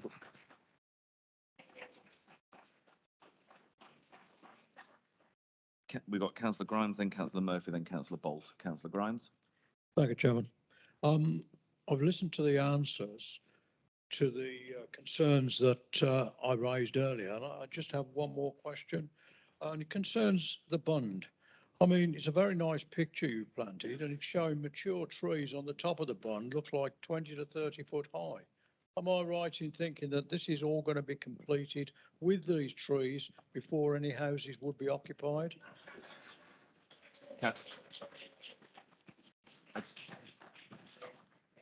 Again, I would just ask if members of the public, if you can please restrain from the support or opposite. But Mr. Noon. I'd agree. Clearly not. The bund in the trees are not necessary for the sound screening. That's done by the bund and the acoustic fence. Landscaping, as with any development, is there to mitigate and soften the edge and to make it a more pleasant place in due course. It establishes over time, and I accept that will take a number of years. We are looking at climbing plants. We're looking at lessons learned from the bund at the Send School. And we're looking at much more detailed maintenance and management of the bund and the fence, including irrigation works. As you can see, indicatively, it's quite steep. That's got potential to dry out. So we're looking at making, achieving the aims of these design documents in terms of a green wall. Ultimately, I accept that will come with time, not on day one.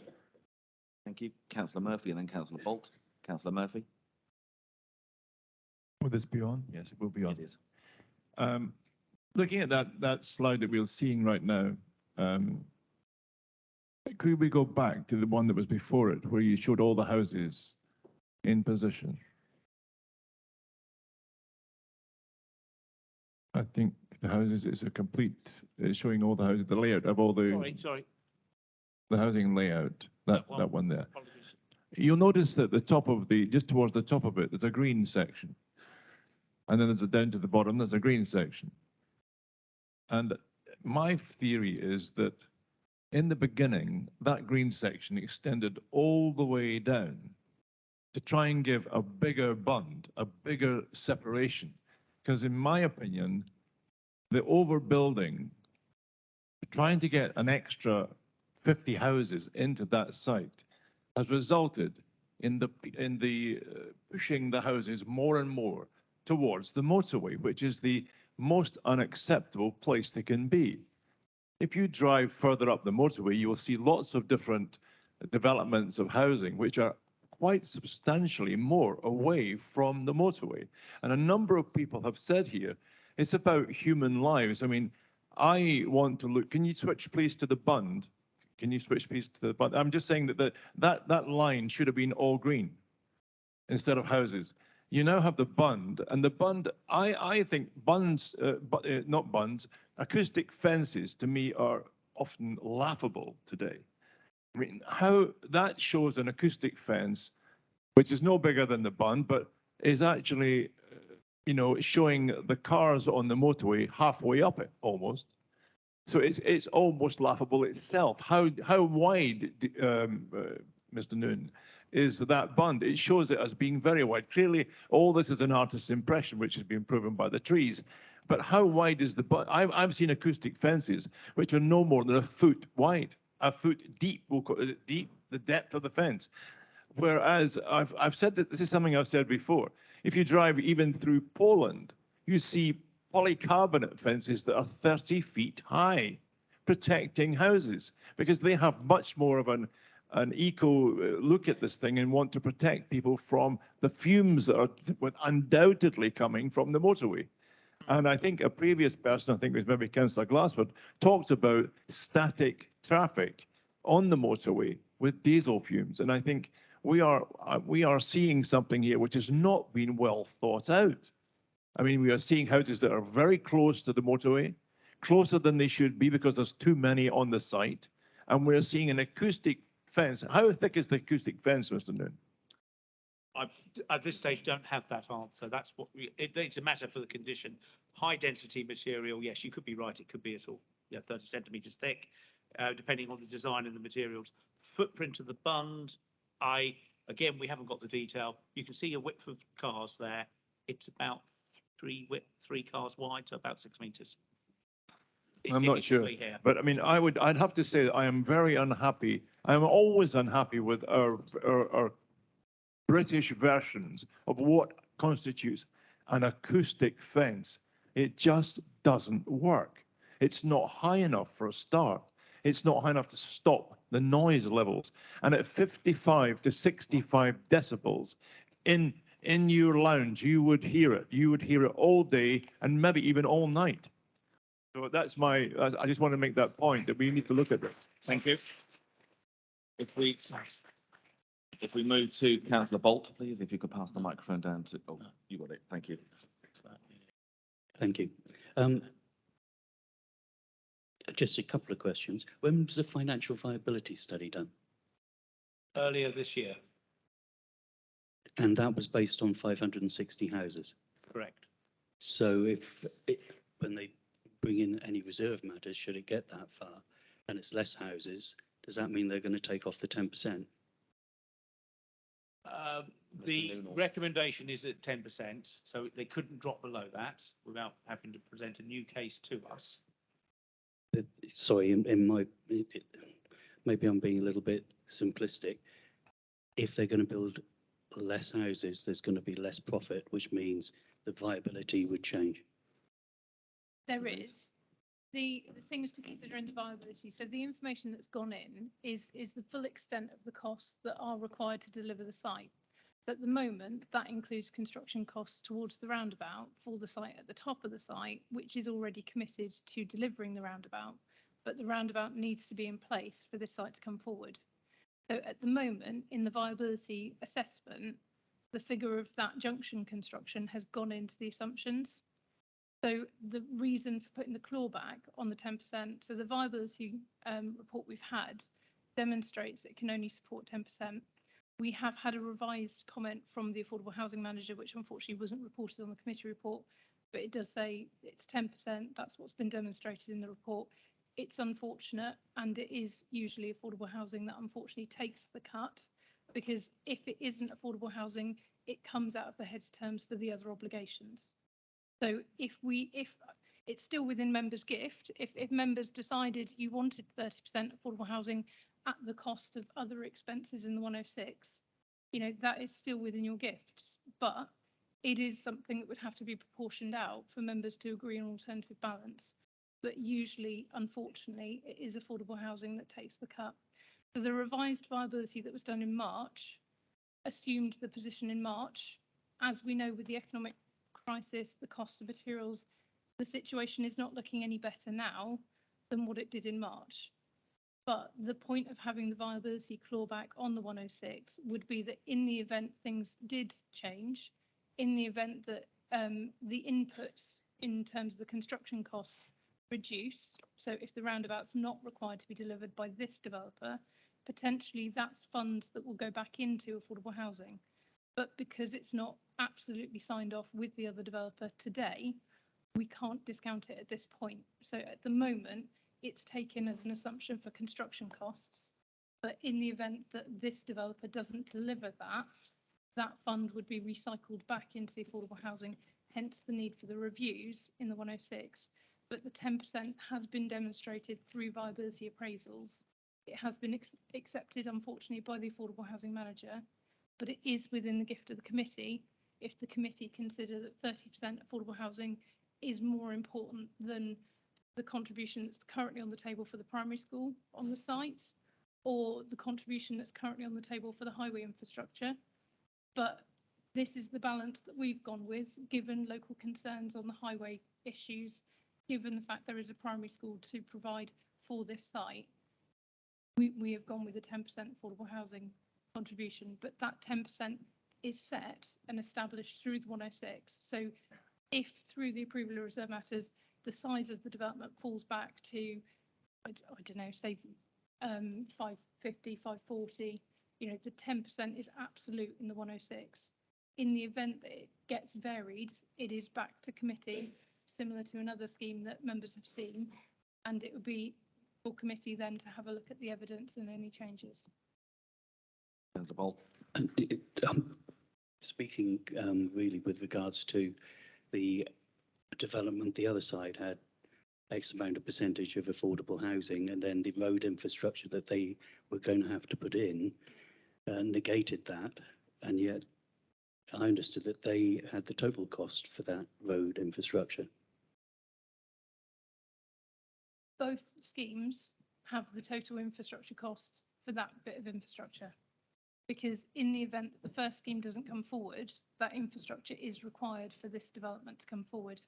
So we can't exclude it because it's not currently delivered. We're thinking it's probably certain that it will be delivered by the other site as soon as it's gone through the appropriate highway sign-offs. But given that we can't conclude that today, it's still in there as a construction cost at the moment. But it is something that would be recycled back into the scheme through the clawback in the event that it's not required. How far off are we on the 106 on the other one? So the highway sign-off. The 106 is done. It's a highway sign-off detail. Brinton. The the situation with the roundabout is that it's in the 106 agreement on the Bower Farm site. The technical approval process is at its far end, if you like. It's very close. Hopefully, it will be soon be issued so they can start work on the roundabout itself. The roundabout works are subject to some road closures and some traffic management issues and road space bookings, and etc. So it is a sort of a complicated process. But the bond figure for the roundabout is about £1 million. So the figure that Dawn was talking about, in theory, apart from us, well, there would be a need to adapt the arm to the south slightly to match in with the development we're looking at today. But overall, that most of that million would fall back into the pot because that would be built on site and hopefully adopted as public highway and open, and obviously open to the public as well. So yeah, so it is imminent for the highway works to start on the A372. Thank you. Any further? Yes, Councillor Hayward. Thank you, Chair. First of all, I'd like to commend the people that spoke against this application. I thought that you did so with clarity and with passion. I appreciate that. I have deep concerns over this development for a lot of the reasons that other people have mentioned. But the main one for me is its proximity to the motorway and issues of noise and issues of pollution. I take the point that was made that there is now development much closer to the motorway than was previously planned to accommodate extra houses, no doubt. But it does seem to me that Adrian, when he was speaking, said that if it wasn't here, it would be somewhere else, and that another place would have its own problems, and this was the right place at the right time. It would seem to me that it's not necessarily the right place at the right time at all.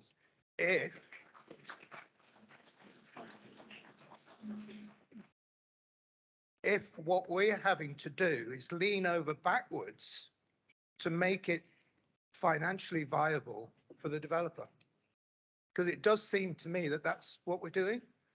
The fact that there's 50% still been agreed, the paucity of the affordable housing, agreeing 10%, but also admitting that it's quite likely to be less. You know, this is not producing housing for the local community. It doesn't feel like it to me. It's going to put a burden on existing facilities, as has been mentioned, in terms particularly of healthcare. I know that there's a school, but when I hear it said that it's a choice between having a school or having affordable housing, why don't we have both? It's not an either or. I think we just need to be a bit more hard-headed and not just accept that because we need the numbers and we're looking to get the numbers. I don't think we should compromise. I think Mr. Tate, you have. Mr. Tate, do you want to comment on in effect, the location and the allocation? And I'll come to Mrs. De Vries. Yes, I think it's quite important to bring ourselves back to the local plan, which is the statutory local plan that went through a public examination. That's subject to extensive consultation, and that was adopted in 2019. And it was adopted with the Eastern allocation as a whole. And I think it's important that we remember it's the whole of the allocation. This is part of it. And when we're looking at that allocation, there's been a lot of discussion about facilities. The primary facilities on the Eastern allocation are effectively in the centre of the site. That's the location for the primary school. Important to note, there's also location for community facilities. They're not specified. There is no reason why the service site for community facilities, if there was demand, could not be used for a doctor's surgery. We flag up the, I know in the local plan, we flagged up the possibility of a hall, because again, acutely aware actually, there's not actually sort of a public hall in the area. We struggle with our consultation actually to find suitable locations for people to access. But it's important to recognise that the allocation as a whole does deliver a whole range of community facilities. And in terms of doctor's surgery that's been mentioned, again, there's been no requests from the PCT for a doctor's surgery, but if there is a demand, there is an opportunity for that to be delivered as part of a site. And we would have allocated a site had there been a request made, and we'd actually have a contributions policy as well. In terms of the overall, absolutely, in terms of the point in an ideal world, and we all know we're certainly not living in that, an ideal world, everything we ask for could be delivered in terms of viability of development. At the local plan level, we had to do viability of the allocation of all our sites. All our sites, east and west, were marginal, and that was before, obviously, we've heard about significantly increased costs, taking into account some of the abnormal construction costs. But viability was on the basis of delivering, for example, the contributions to the school. The difference with this site, we have to remember, you mentioned about the community infrastructure levy. Important point to note that nothing has been agreed with that. That will be that if a request is made for exceptional relief on community infrastructure levy based on viability, we will consider that. But what we would say is that unlike other sites where you just pay your community infrastructure levy, the difference with this site and indeed the Western allocation is they are also obligated under Section 106 to pay in addition directly the contribution to the primary school. So effectively, as well as SIL, an extra £3 million plus because the primary school is delivered within the allocation. But I think it's important to note, there is community infrastructure levy plus all of the Section 106 obligations coming off that, which is why overall the package can't deliver all of that and 30% affordable housing based on the financial information we have at the moment. Really important that's been mentioned before, but there is the uplift as if the situation changes. If the situation changes for the better, currently that's probably unlikely, but if the situation changes for better, or for example, the contributions aren't required to deliver the roundabout, then that funding will get recycled to increase the affordable housing. Likewise, there's reference to the contribution to the improvements to Dumble roundabout. Dumble roundabout improvements absolutely critical for all of Bridgewater growth, and it's the #1 priority in terms of transport infrastructure, a scheme that we start under construction next year.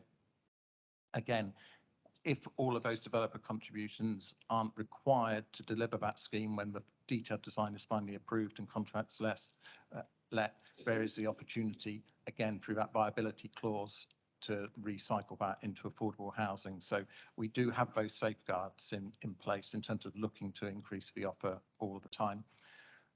Just a final point there was mentioned about in terms of other community facilities, no shops, etc. Again, actually through the local plan consultation, we specifically took out a requirement or identification for local retail outlets on the eastern allocation on the basis of comments received from members of the public in the surrounding area, where they emphasise the need to make sure you've got the walking and cycle links to the existing local centre, particularly the existing local centre on Bower, which is within easy walking and cycling from the majority of the site. So all these matters were considered in detail through the local plan process, and importantly also were considered independently by the inspector, who ultimately concluded that this was an appropriate site for residential development, appropriate site for broadly the numbers that we've spoken about. And they took account, we had to give evidence on acoustic matters, pollution, to that examination. And again, the inspector concluded that in principle, those matters could be adequately addressed and the site was suitable to be allocated. So we certainly provided information on noise and pollution and the proximity to the motorway. So really important to remember, therefore, those matters have been agreed in principle, are indeed, and then included in the council's adopted local plan. So hopefully that sort of covered quite a number of the points that I've made, but just to pull it back to remembering that it is an allocation, our plan, and it is fundamental to delivering our 5-year housing land supply. Our housing projection anticipated houses actually on the ground in 21-22, so we're already under delivering. That will have implications in terms of housing delivery test in the future if there is further delay in bringing forward this and indeed other strategic sites. Thank you. Members, any further comments or questions? And then I'm going to be looking for a recommendation, please. Mrs. De Vries, and then I'll be looking for a proposal. Thank you.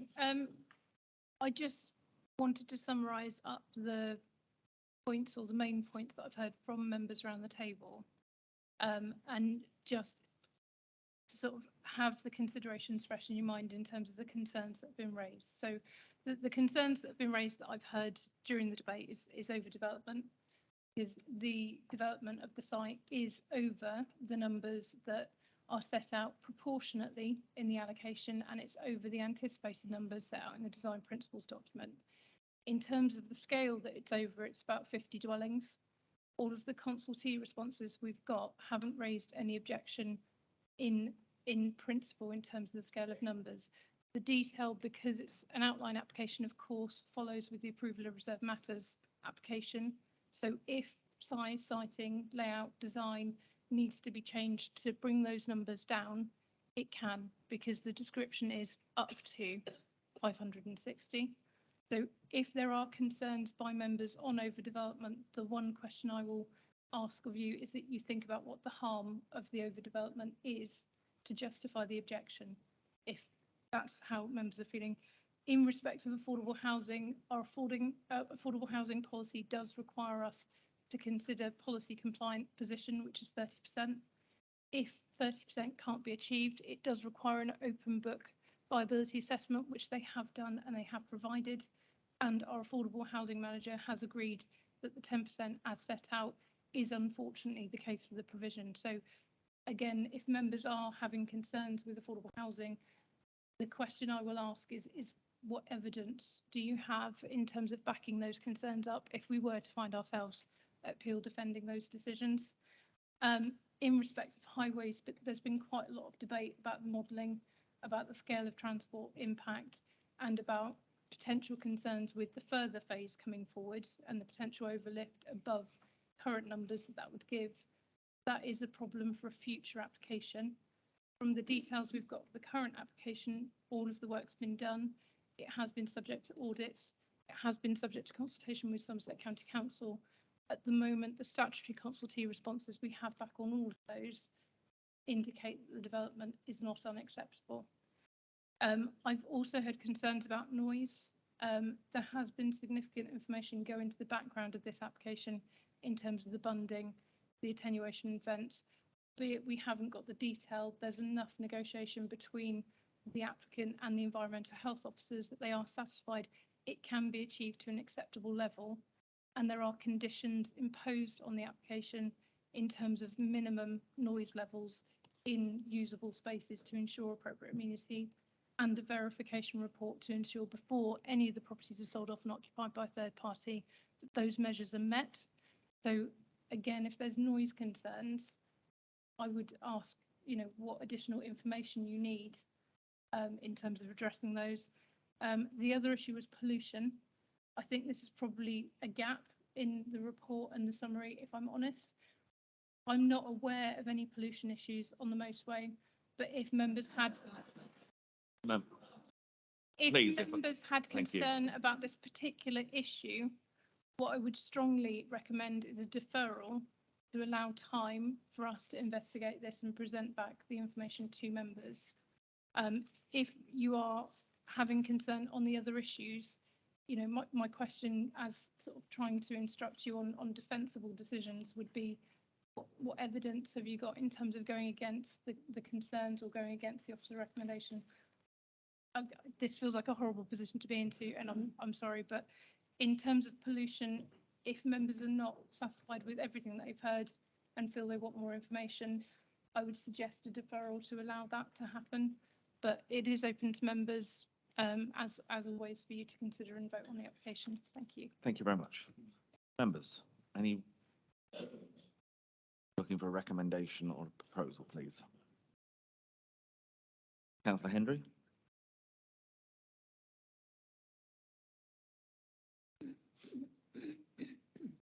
Thank you, Chairman. A very basic sum up. A development this size, you're going to get people for and people against. That's it. Statutory consultees are all on board with this.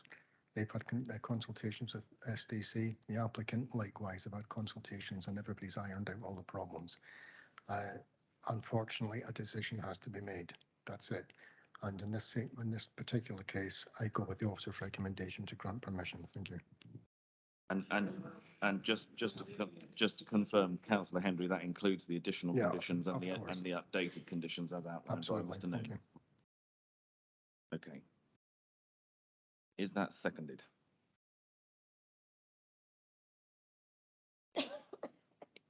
Well, if no one else is seconding, I will second from the chair. I think my position is as Councillor Hendry has said, that the difficulty we have is this is an allocated site, so in terms of its location, it is already there. I think a number of valid concerns have been raised. We've heard that as best the planning process can do in terms of dealing with those, that has been taken into account. Conditions are there to deal with the issues that have been raised as best they can, and that there is yet a further stage with the reserved matters which would deal with a number of the issues that have been raised as well. So on that basis, I would have to second, but I do understand the concerns that members have. Are there any further recommendations? Councillor Betty. Thank you, Chairman. I would like to recommend refusal for this site on policies S5 climate change, D24 pollution impacts of development, D28 health and social care, D6 affordable homes, and D13 sustainable transport. I'll go into more detail if it comes to that. But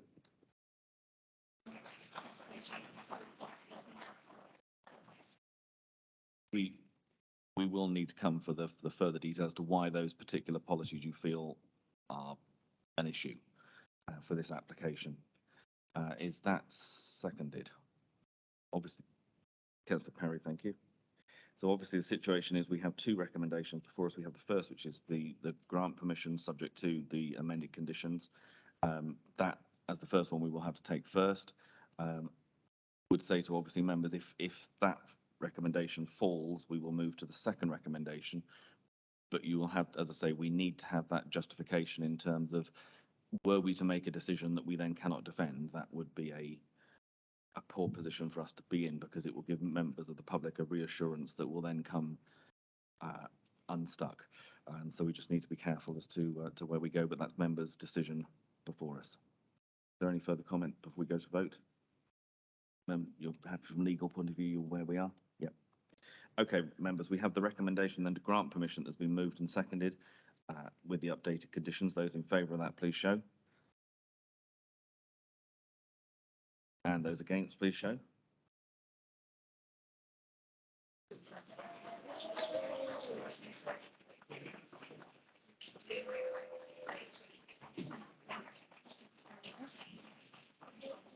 Could you just show again those, and any abstentions, please?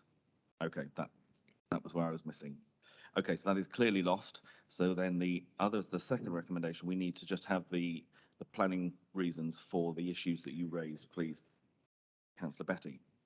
Yep, so S5 climate change, obviously we're going to have more houses here with more transport. We don't have enough buses serving this area already, so that will be sustainable transport as well. Obviously they need to get to jobs and that, so they'll have to use their cars to get their jobs. There's nowhere near this area which offer enough jobs for the people that will be living here. The pollution on impacts is the same as the climate change of CO2 emissions. The affordable homes, obviously, we've only got 10%, and our policy does state 30%. Now, whether we say that the finances cover that for the extra bits, I personally don't believe that they do.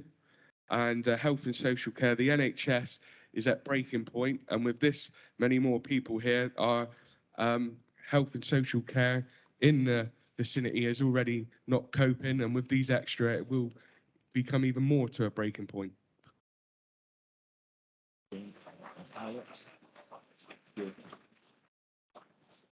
Mr. Howlett? Again, just to really refer back to the comments that Mr. Tate and Mrs. De Vries has already made, it's an allocated site. The fact it's allocation, it's been allocated, independently examined. It has already been assessed against all of those reasons that Councillor Betty has provided. And I have to express concerns in terms of the direction that its decision could be going if it's refused on those reasons. So I would ask, Chairman, if that is the way it's going, could at least I have a conversation with the legal advisor and decide from there on, because this is potentially a very unsafe decision in terms of, I know we've heard legacy mentioned in terms of SDC. This could be a very unwelcome legacy for this council if we're forced into a decision on those reasons. Thank you. Councillor Betty. Thank you, Chairman. This assessment, obviously we've got the local plan, but the assessment was made to this site. But was this before or after we declared a climate and an ecological emergency in this council? I think as Councillor Betty, as you know, we've had the discussion about our climate emergency and where that fits into the local plan. It is not part of the adopted planning documents, and when this goes to be decided and also goes to potentially to an appeal, that will not form part of the reasons that an inspector will be looking at. In the next local plan, then potentially those policies will be built into that and therefore can be part of that whole process. But as things stand at the moment, we have declared an emergency, but that is not part of the current local plan, which this application has to be assessed under and will be assessed by both ourselves and any external inspector. Mr. Tate. Yeah, just want to jump in there because climate change hasn't just been invented in the last couple of years. So the local plan was subject to an extremely detailed sustainability appraisal. It's about 560 pages long, so it took account of a whole range of environmental and climate considerations as part of coming to the decision of making the allocations. Every single policy and proposal in the local plan was subject to the sustainability appraisal. So it's really important to note that, yes, there's been declarations made in the recent years around specific climate change and ecology, but those factors, ecology, climate change, were fully assessed through the local plan process. And in terms of ecology, it was also subject to a habitats regulation assessment, so a further level of detailed assessment. So all of those factors absolutely embedded in ultimately the local plan strategy and all of the policies and proposals. Councillor Betty, and I've got Councillor Grimes. This allocation, though, we were basing it on a site for 496, I believe was said earlier, houses in the plan. Well, now we've got 560, so that's 11% or 11.5% increase. So surely the plan and these issues are more comparable now than they were back then. We've obviously got 60 more houses, so the effect on climate change and the health and social care will have a bigger impact than the 496 houses. Again, Councillor Betty, without stepping over the offices, the numbers that are in the local plan are a guide number. They are not a maximum. There is, as each application comes through, that's where we have to assess it on its merits at the time as to how that fits into the programme. So it's not a question that we can say because it's X number over a set allocation that is a reason for refusal in its own right. It's if those numbers can be demonstrated to cause extra problems, then that is the issue. The difficulty we have in front of us today is the evidence that we have from the various bodies who have assessed this application is that that extra numbers hasn't pushed it over a limit that causes the recommendation to be negative from the officers, and that's why we have the difficulty we have today. I've got Mrs. De Vries and then Councillor Grimes. Thank you. Just coming on to the specific points that's been raised. So in terms of climate change, the application is subject to an environmental impact assessment. It came in with appropriate sections covering climate change, pollution, everything like that. That's all been reviewed by county ecologists, by our own environmental health officers, and it's been concluded that there is no objection on those matters. We have also covered them by conditions, so condition 4, 21 and 23, I think. So there's a construction environmental management plan and a landscape environment management plan that was being proposed to secure that there wouldn't be any impacts. In terms of sustainable transport, as previously set out, we have got the detailed reports. They have been subject to independent highway scrutiny. Again, if there were concerns on the transport front, I would encourage a deferral to get an independent review. We do occasionally use Hydrock to independently review the highway information we've had if members felt that strongly on that point. But I would raise concern about what evidence you'd be referring to at the moment, given the evidence that we've got. So I would be pushing deferral. In terms of health and social care, NHS is a consultee on planning applications. We haven't got any objection from them on this application, and there is a contribution strategy, so they do contact us if there's a shortfall and they want contributions towards something. Again, we didn't get a request for contributions on this case. So, you know, given what's in the allocation, given what this site should be providing as part of the allocation, there isn't a conflict with the local plan in terms of what's currently provided. So I think the points remaining, I would strongly encourage if members have concern about transport impacts, if members have concern about pollution impacts, I would strongly encourage a deferral to allow further information to be gathered and presented back to members. Thank you. And again, as members know, ultimately it is right that officers give us their best advice to ensure that we're making safe and secure decisions. Ultimately, it will sit with members to make the decision, but you need to take that on the basis of the information that you have in front of you and the advice that we've had. Councillor Grimes. Thank you, Chairman. Yeah, a very, very difficult situation that we're in. I just believe the bottom line is this is an overdevelopment at a cost of affordable housing and pollution. And if it wasn't for the fact that we had extra houses, I think we could have got more on this site. So I just believe that it is an overdevelopment at that cost. Thank you. Thank you. Right. Mr. Howlett, and then I'm going to move towards a final vote. Okay. I'm hearing what Councillor Grimes just said and other councillors. Obviously, there's a difference of opinion between members and officers in terms of what we presented. Now, I think we've robustly defended the planning reasons for the decision. I think we've just got to be really careful because you've got to give us the best hand you can in terms of what the next step could be. And it's not helpful saying, I don't agree with the affordable housing position, I don't agree with the highway position. You've heard our response to those issues. You need to tell us why you don't agree with them, rather than just say there are issues, you know, that you don't, because with the highway reasons, for example, you know, Mr. Brinkman's explained the position. I'm unclear. I don't know if the other officers are any clearer as to what the issue remains on the table that you would like us. Members of the you would like us. If I can, Mr. Howlett. That's the problem. And that's, Mr. Howlett, if you could, just for members of the public, the problem that members of the committee will have in any decision that we make is we are not ultimately necessarily going to be the final place this is heard.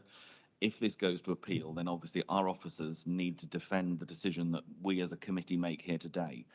The fact that we may not want a development to take place, or that we have concerns about a particular issue, say the volume of traffic, the first thing that an inspector is going to do is say, what is the professional advice? Where is the evidence to back that up? The fact that we all know that there are issues is not evidence enough to prove it. It has to be through the technical information. And the difficulty that members have today is that the technical information that we have is providing these areas are carried out, then that will deal with the issues that are being raised. And that's the problem we're going to have when we are in front of an inspector, because they will be taking it purely based on those professional reports and those professional issues. So that is the dilemma that members find themselves in with today, because we could easily turn around and say, let's just refuse it and throw it out.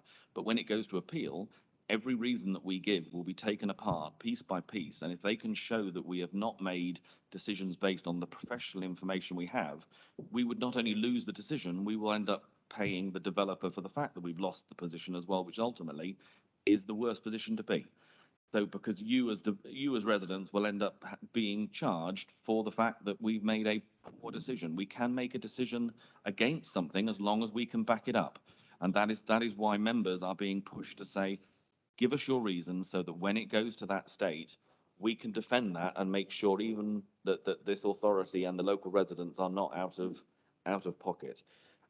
Mr. Howlett, do you want a final comment, and then I'm going to... But just add to that is, of course, this has already been in front of an independent inspector and the site was allocated. So principal reasons for not having this development are not going to hold water in another appeal.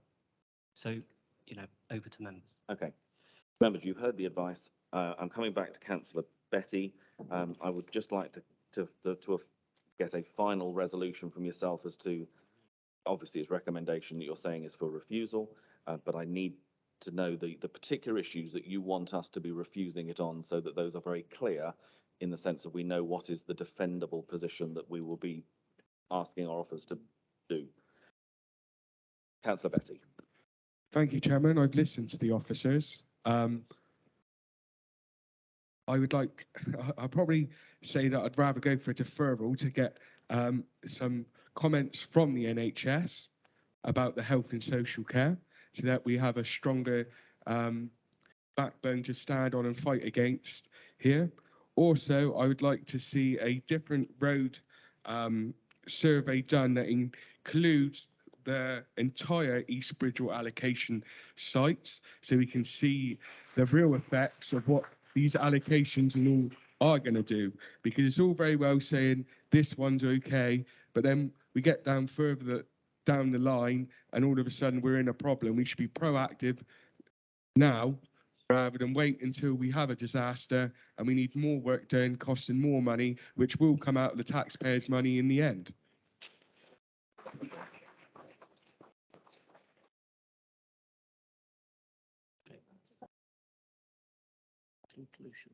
That's what I was just going to check, Councillor Betty. There was discussion about the concerns relating to pollution elements as well. Is that something that during the deferment you would want further information found to give?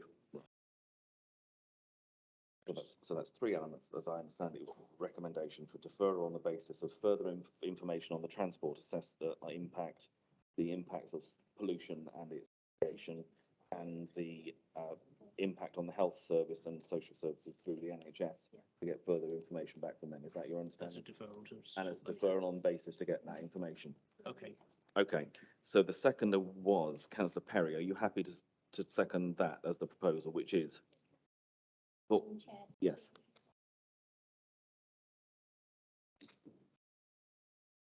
Betty. Yeah. Unfortunately, I am withdrawing the first refusal until we get more clarity on the points that I mentioned. So, yeah, Yes, it is. Yes. Okay. So we now have a recommendation which is a deferral for further assessment work on the impacts of the traffic and the transport assessment, impacts of pollution and assessment on pollution, and assessment and the impact on health from the NHS and the other bodies. Okay. And that is seconded as well. Okay. Members, we then have that recommendation which has been moved and seconded to defer for those further information to be sought before this comes back. All those in favour of that deferral, please show.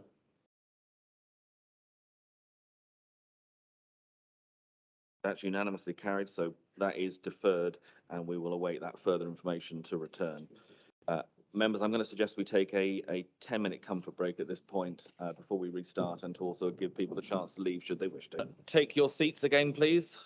We're going to make a start again. It's just gone 12, so if members, you can turn in your papers to page 52, where we move to Middlezoy. I think we're still, oh no, Councillor Glassford is here, that's fine. Okay, Mr. Noon, if you'd like to introduce this one, please.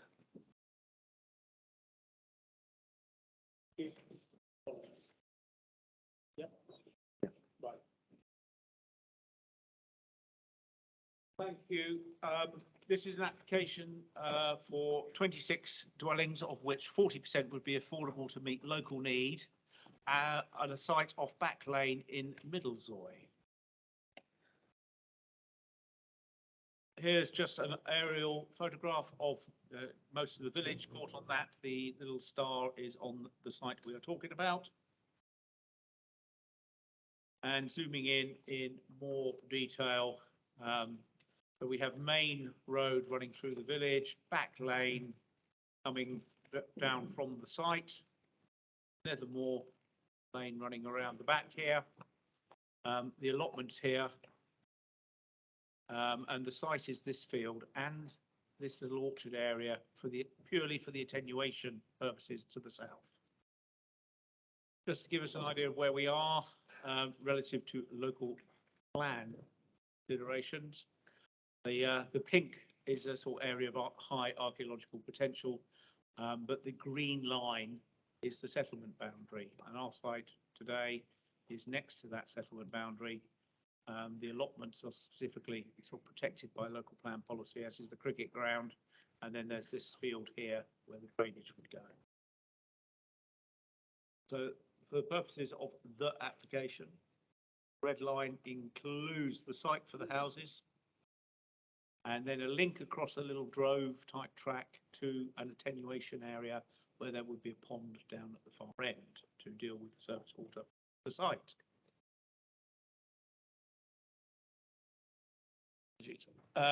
This is the layout drawing. It has been amended. I'm receiving one today, if it's not in my inbox already. This one says revision J. We need to update it to revision K, because just along this Nethermoor Lane side here, this hedge is shown being broken up a little bit. That is not consistent with all the other plans, not consistent with the proposal. In particular, there's this little back footpath into the back of one of the properties that has been removed. That was basically a discrepancy on this drawing that isn't on any of the other drawings. So revision K brings that element into line. So we will need to update the plans list if the application is approved. Anyway, just go back to the application. Detail of, we have a series of houses arranged around a central road. They would face onto that road and back onto Nethermoor Lane to the west and the open countryside to the east. We've got some smaller units in this area and some larger units down here. The 40% affordable housing has been agreed with our housing officer to meet the identified local need. The parking standards are as per the county's requirements for the site. Whilst they've only shown 2 visitor parking spaces along the main road, there are in fact another availability of another 3 in this area up here. And there would obviously be room to park along the road through the site in addition to that. The parking standards are met there. In terms of the detail of the access arrangements, at the site entrance, it would be the visibility space would be peeled back so that you've got visibility into Nethermoor Road and then Back Lane going that way. And then there's some improvements done in Back Lane opposite the site. These are all done within the highways land.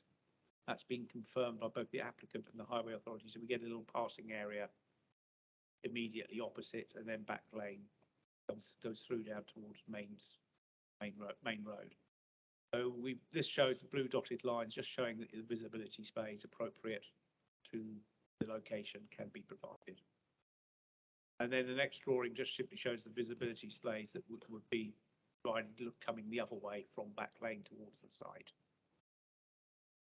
And then off site, again in the public highway, but down at the junction of Back Lane and Middle Street, sorry. This is probably the left-hand side is slightly simpler to see it on. Basically, you have build-outs on all 4 corners to act as a traffic calming element, and then the northbound traffic would give way, such that priority will be given to southbound traffic. And then at the same time, you've got shown on the other drawing It's just showing that the visibility displays can be provided for the traffic exiting Chapel Road, that is, and Back Lane.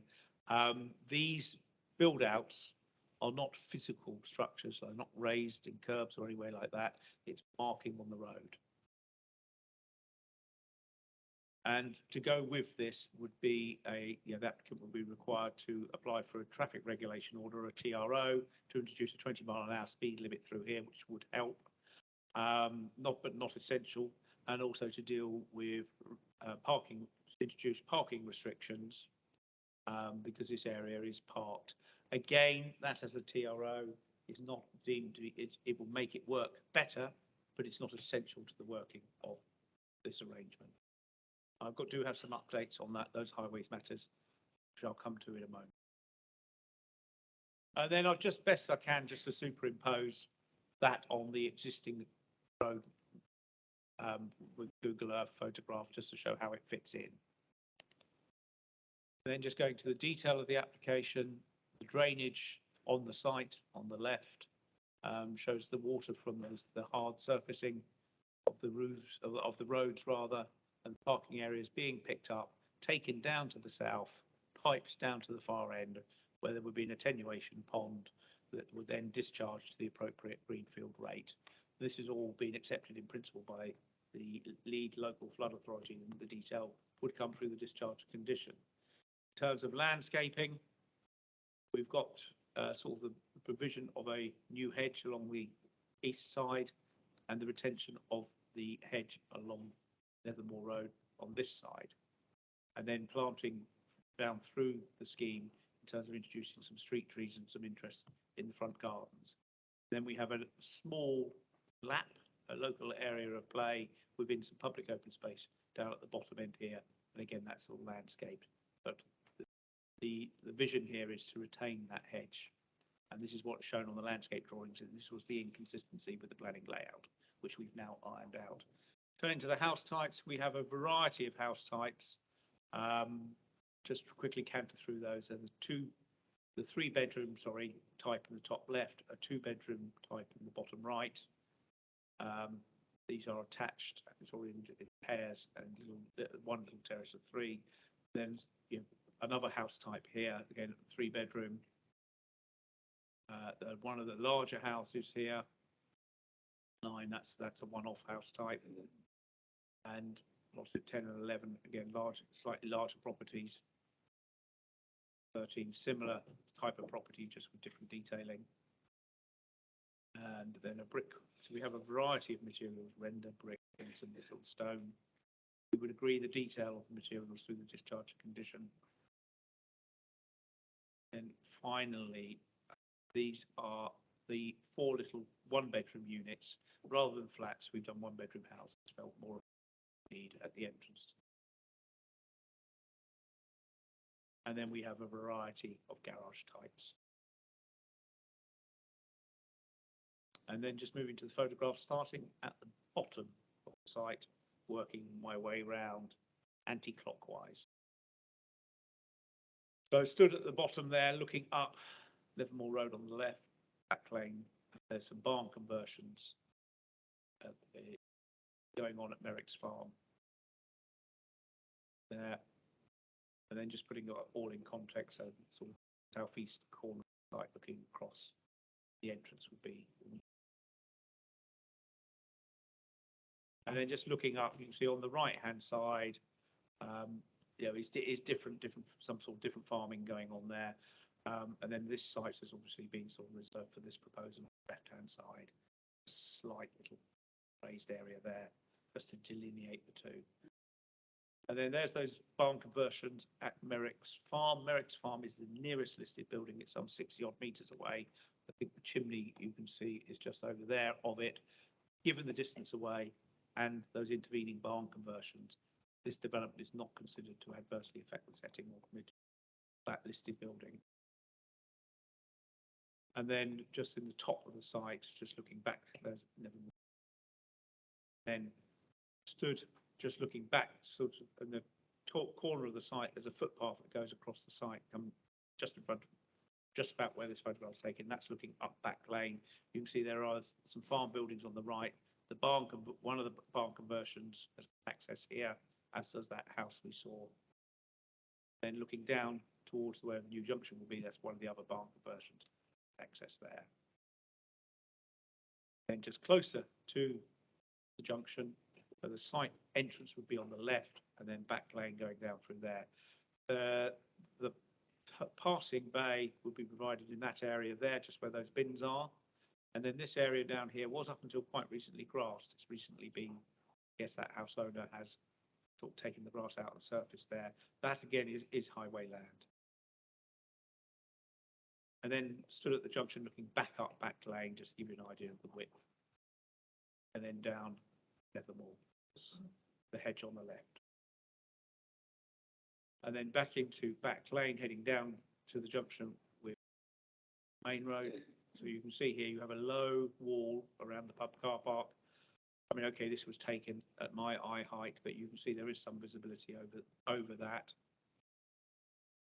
Then just coming up to the junction, looking back, you can see the entrance would be back up there. There is a degree of visibility over that low wall.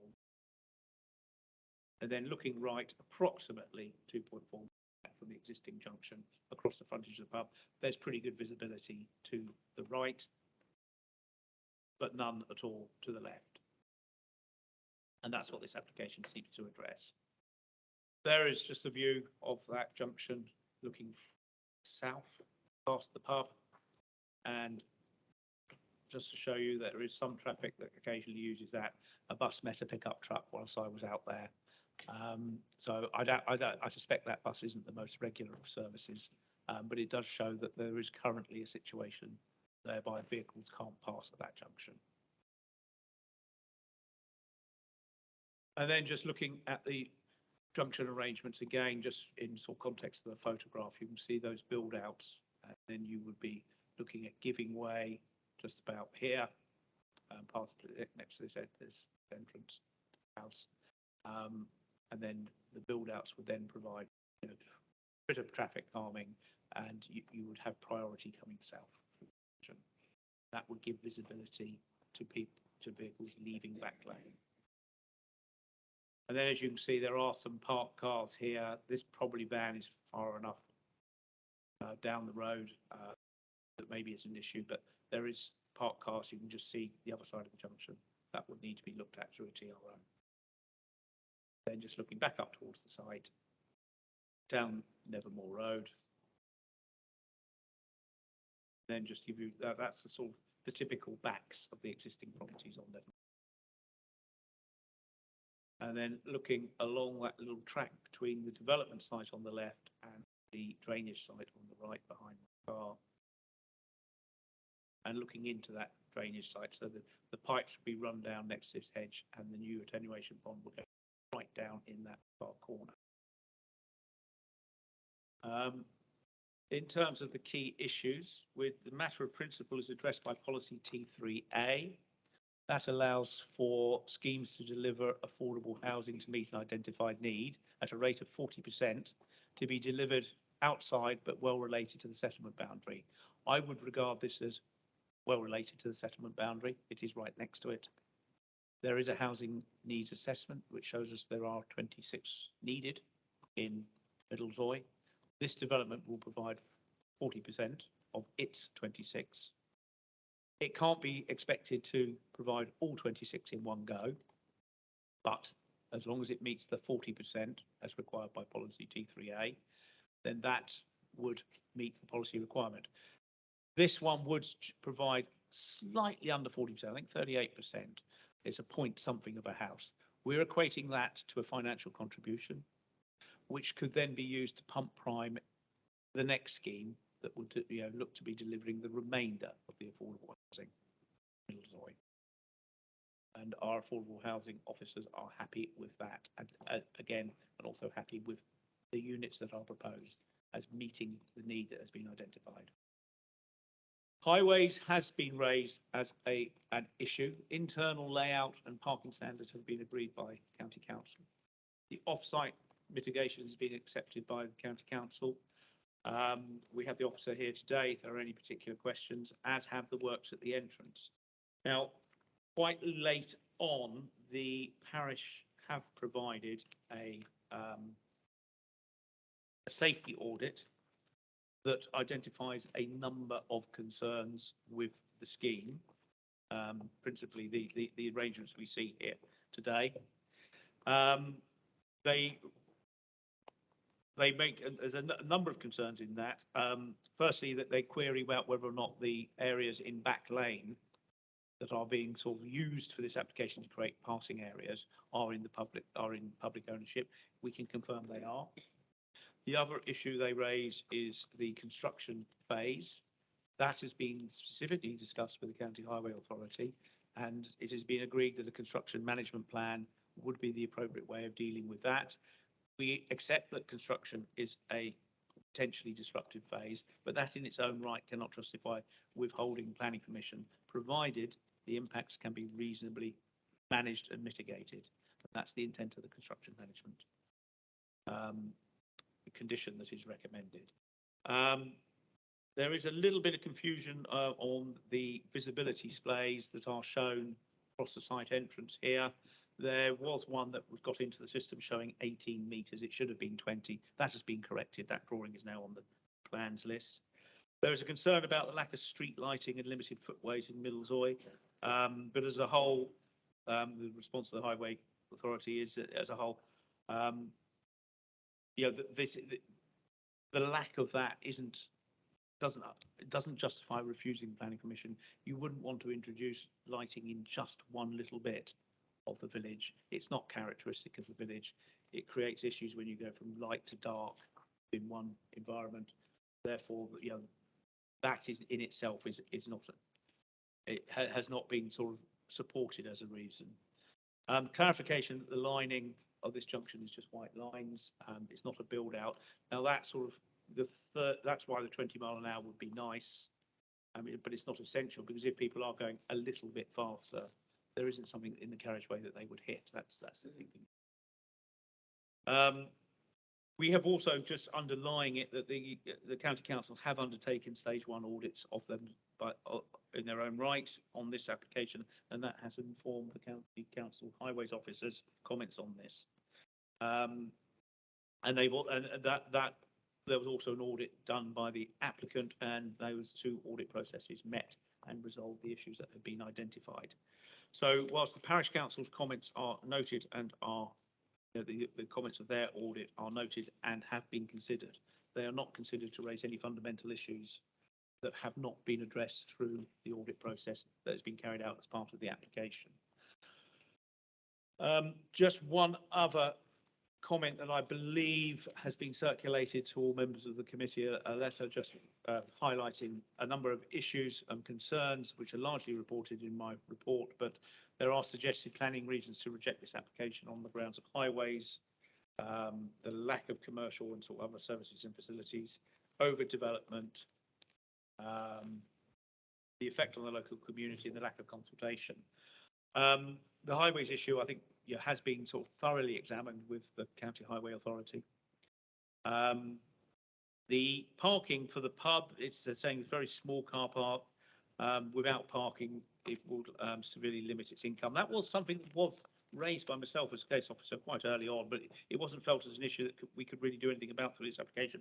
There was a suggestion that maybe some parking could be provided for the pub in exchange for some land, just to make the access up Back Lane a bit better, but that wasn't felt feasible and wasn't pursued as an option. In terms of overdevelopment, the concern there is about 16 more market value houses. Well, the policy allows for that. 40% of leaves 16 market housing. That's what the policy allows for. We accept that the market housing helps the landowner to get a realistic price for their proposal. We're not suggesting there's a viability argument here, but at 40%, we do say you can do some open market as well to help things out. In terms of the effect on the community, yes, I take the point. It's not well served by public transport and limited buses a day. I manage at 2-hour intervals. I obviously managed to get that just right. but there's comments that the villagers are heavily reliant on their cars to get to work. Well, that would be the case anyway for all existing residents. If we're looking to provide affordable housing to meet a local need, presumably, that would also, we'd have to live with the fact that those people would have the same access to services and facilities as existing residents. The alternative is that we say that this is not an appropriate place and we won't build affordable housing to meet local needs. So I don't think that argument sort of holds a lot of water, because otherwise we just turn the tap off for the delivery of affordable housing. Finally, on the point of consultation, I would agree with the sentiment that there hasn't been an enormous amount of consultation by the applicant in the immediate run-up to this application. However, the application is very detailed in the consultation that was done out a number of years ago, when this site was being discussed locally and with our affordable housing officers as to looking at its potential. Now, it may well be that people have walked away from that. They don't want to do that initial local interest in this site fell away. However, that consultation definitely happened. And we can't sort of hold that against the developer now on the basis that they haven't rerun that consultation exercise immediately prior to the submission of this application. The policy says that there should be robust engagement. There has been robust engagement. Policy doesn't require there to be local support. So that point is made quite forcefully by the applicant, and they have provided all the detail of the consultation that was carried out initially, and we are satisfied that meets the necessary policy requirements. So just to continue there, in terms of the key issues, in terms of visual impact, the detail and design of the houses is considered acceptable.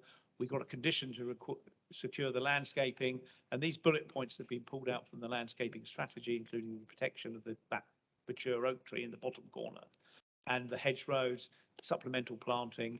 And I think I am going to make a little amendment to a condition just to ensure that that is carried out in detail. So reflecting that, I don't need the first bit in red because that was the bit that had conflict. So we can delete that because we're now on to revision K that doesn't have this discrepancy. But we will say that this scheme shall be supported by other conditions to require a landscape planting scheme. And the red bullet point that I've added there is that those details shall be generally in accordance with section 3 of the submitted landscape and visual impact assessment, from which those previous bullet points were taken. So we get the landscaping scheme they're offering.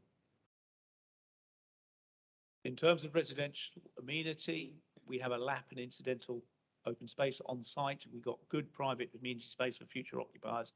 And we are 25 metres from what I can identify as the nearest facing property on Nevermore Road, sorry. That's just shown there. There are a few on Nevermore Road that have a gable end, but they aren't that's not the facing elevation. In terms of other issues, to conclude, the drainage has been agreed by the LFA. We've got a very detailed plan with that off-site drainage attenuation area. Ecologist is supportive of the application. There are safeguarding conditions. 65 metres, apologies for that errant decimal point. 65 metres from the nearest listed building at Merrick's Farm. And there's intervening structures, so I don't think the listed building setting is damaged. And as I've just said, is that local support is not a prerequisite of policy 3A. There has been robust consultation. It just happened a while ago, and the circumstances haven't changed to require them to submit a new consultation, because the scheme is essentially what was under discussion then. Accordingly, subject to that tweaking to condition 22, without that red bit at the front, and the updating of that plan to revision K in the plans list. Recommendation is to approve subject to the section 106 agreement to secure the affordable housing and the management of the open space. Thank you very much. Again, you'll see we've got a number of speakers on this one. First speaker is Douglas Bartis, please. Would like to come forward.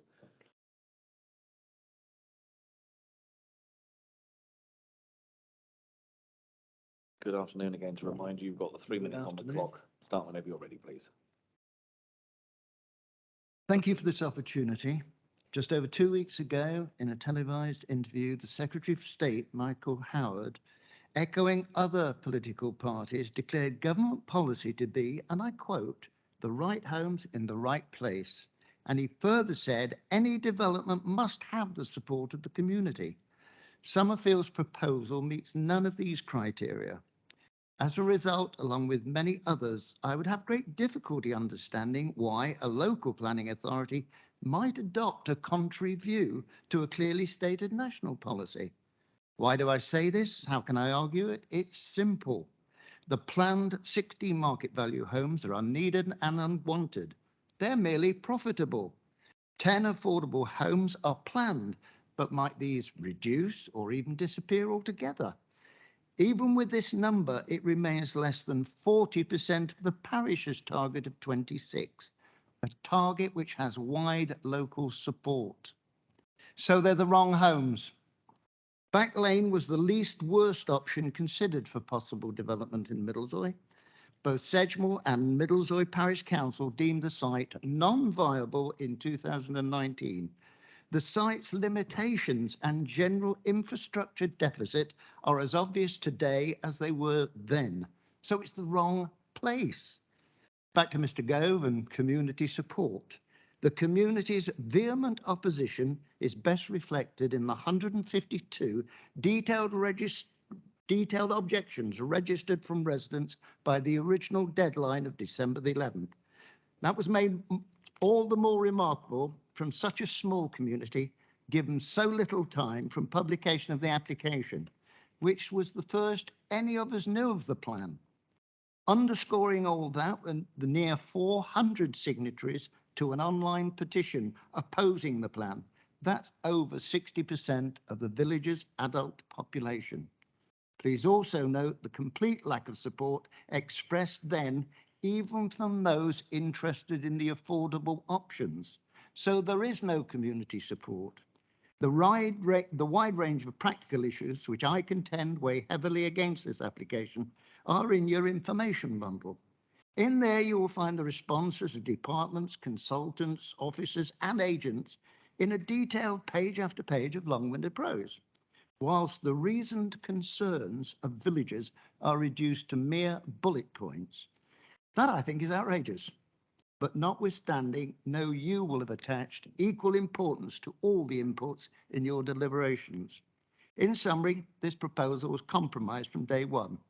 It appears to meet declared policies and protocols, but it ignores common sense and the local reality.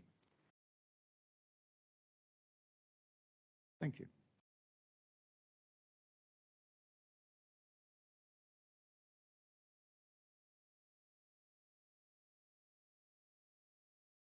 Our next speaker is John Griezmann, sorry. And just to confirm, you're speaking on behalf of the Parish Council today? I am. Excellent. Again, start whenever you're ready, please. In 2019, Sedgemoor and the Parish Council agreed not to proceed with the original development of Back Lane, principally due to highways issues. These problems still remain today.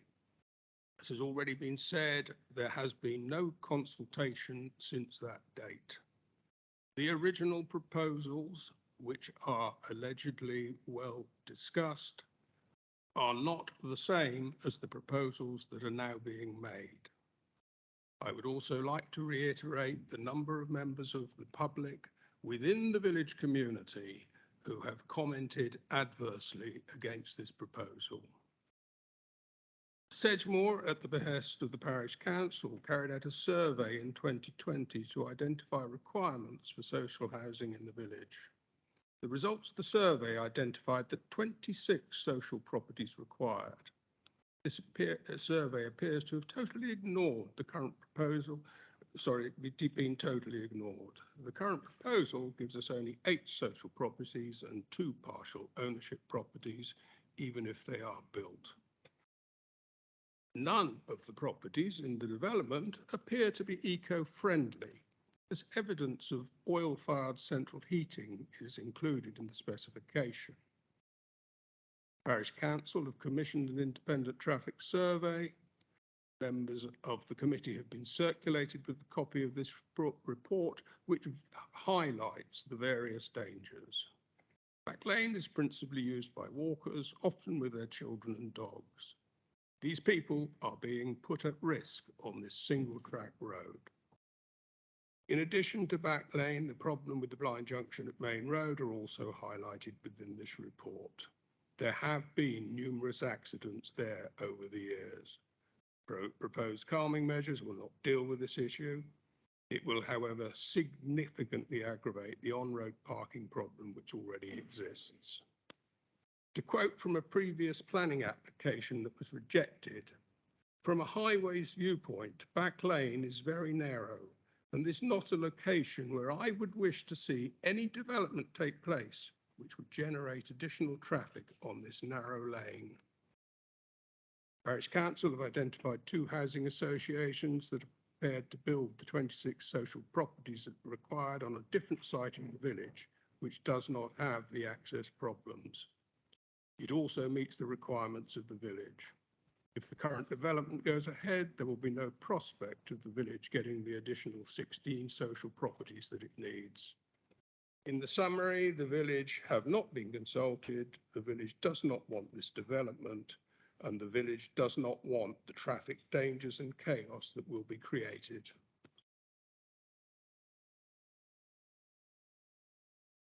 Our next speaker should be Councillor Martin, the County Council. I believe you're joining us online. If you could turn on your camera and microphone, we'll just check that we can hear you. Good afternoon, everybody.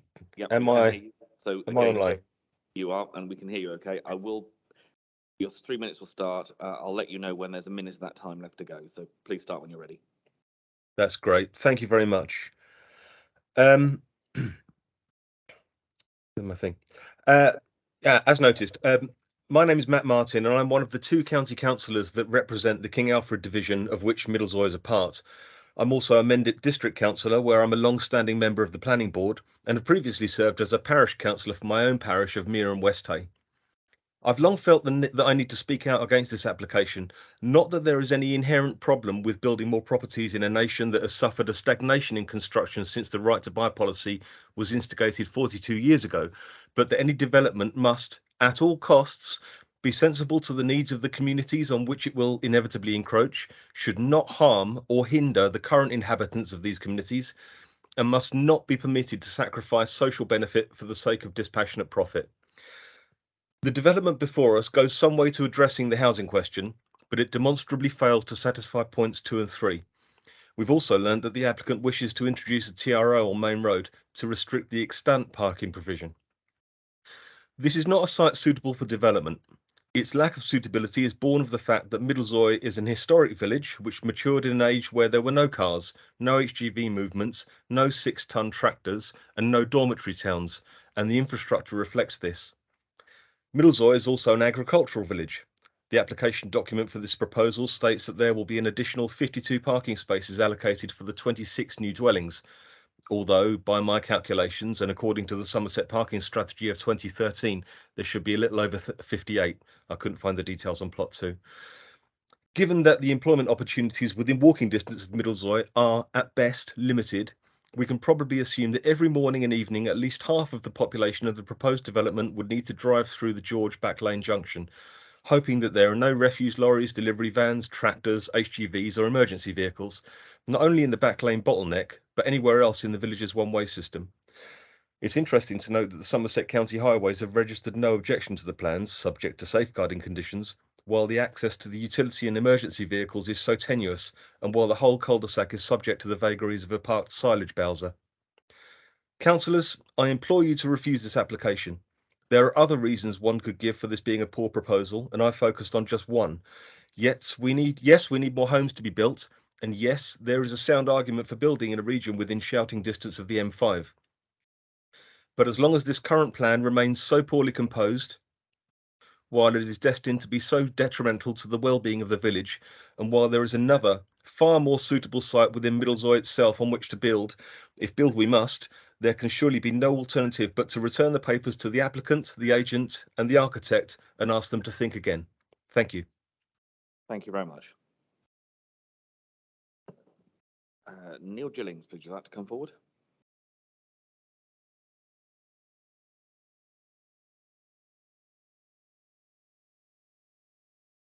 Again, good afternoon. You'll see the time on the clock. Please start when you're ready. Thank you, Chair and members. Your officer has advised you that this application accords with your adopted local plan. In terms of material considerations, there is no technical objection from any of the statutory consultees. Accordingly, this application should be approved without delay. The primary policy before you, policy T3A, deals with housing proposals in Tier 3 settlements in the district.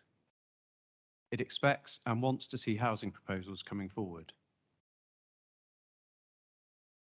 This application responds positively to your policy T3A.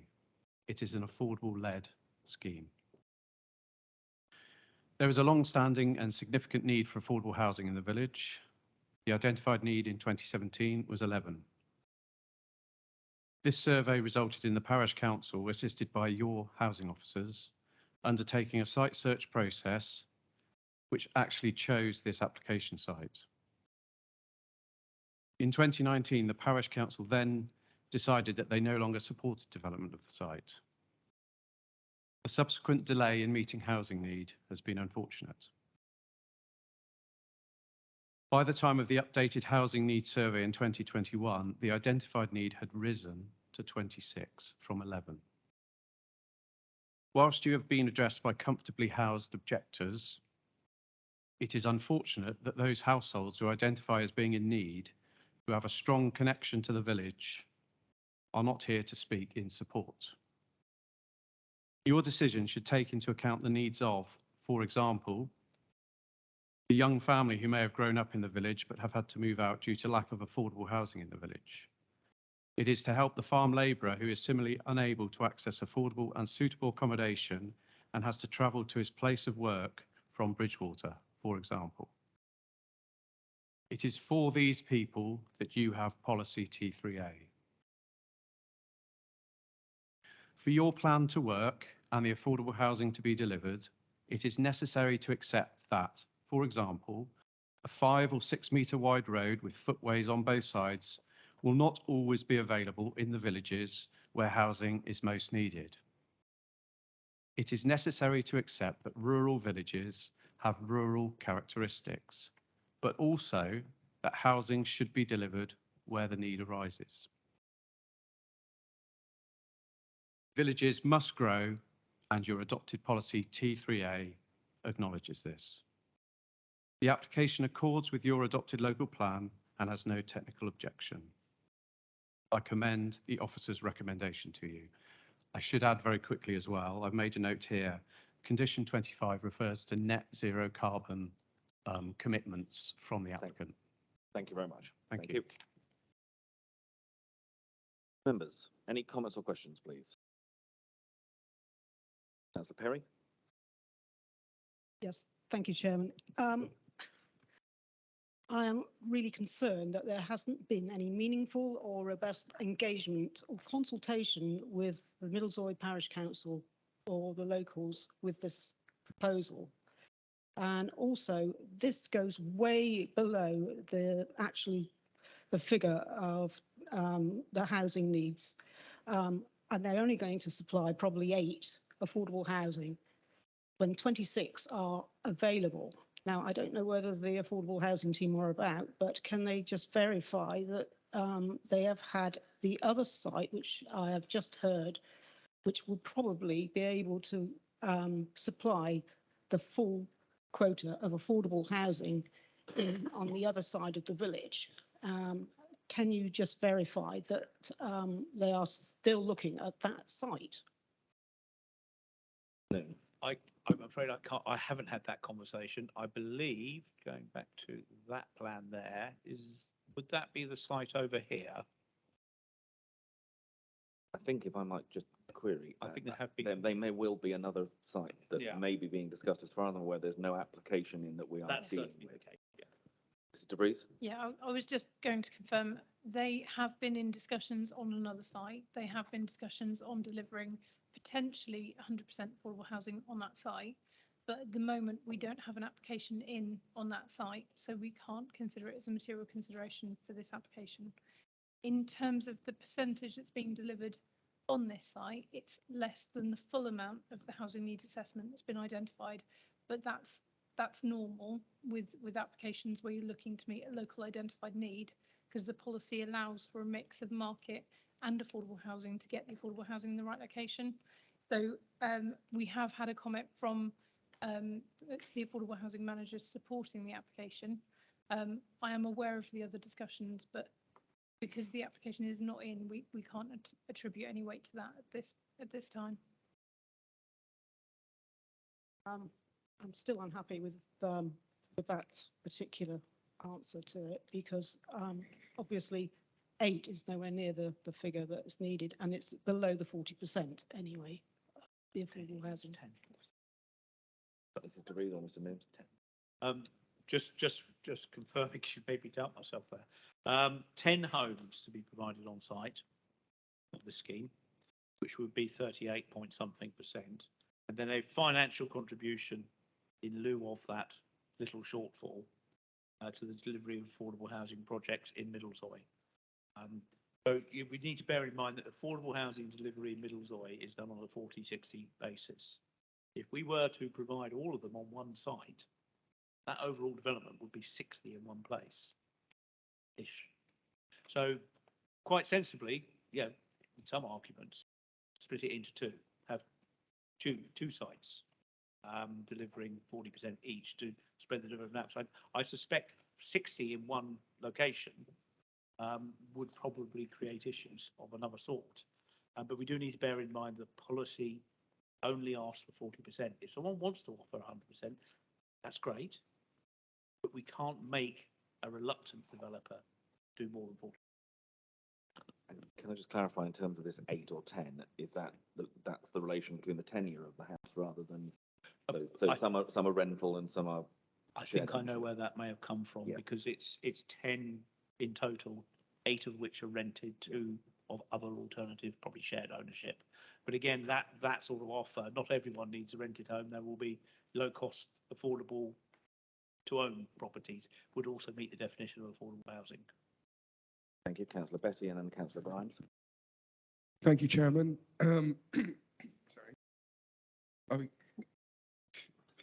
I'll begin with the this. We keep going on about we have 40% affordable homes on this site. We don't. We only have 38%. There's going to be a financial contribution of nearly £29,000.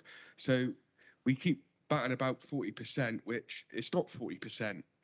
There was mention about the T3A policy, Tier 3 settlements housing. One of the points on this is appropriate to the scale, design and existing character of the settlement. This will put an 8.5% increase in the size of the village, or as we're going on rounding up figures, I might say 10% increase. It also fulfills an identified need for affordable homes. This doesn't even fulfill 40% of the need in Middlesoy, it's only 38%. Now, if we, as Mr. Noon just said about having a second site, which would be the same size of this, and it still wouldn't fulfill the needs for affordable homes in the village, this would increase the village by 17% of the size of it. So I do not believe that this will help the village. It's going to cause more issues in the village. There's many other things. The car parking down by the George car park. Now, many of these houses along there have to park along the side of the road. Many of these people that live in these houses are elderly and disabled. They need to park near to their homes. They have no driveways, no garages. Now, these photos are quite, I think you've gone in the middle of the day, because when the cars are home and people are home from work or visiting people, this road is chocker. You can only get one vehicle down it, as you've seen by the photo earlier with the bus. The cars go right up to the junction. This brick wall here, or the house with the bricks there, there's usually cars parked along there. Every time I go through the village, there is anyway. So this junction, even with these improvements, are not going to improve this junction because you're not going to stop these cars parking there. We have no rural police in the area. We see no presence of them. So who's going to police these new road improvements? People will be parking, even though it says do not park. You see it everywhere. Double yellow lines, people park on them. If there's no policing, people will park on these bits. But I'm going to carry on and listen to everyone else's. I've got other things, but I'll leave it for there for now. Thank you. Mr. Ninja, do you want to comment on those or take points in off the next speaker? Or take them off the next speaker. Okay, Councillor Grimes.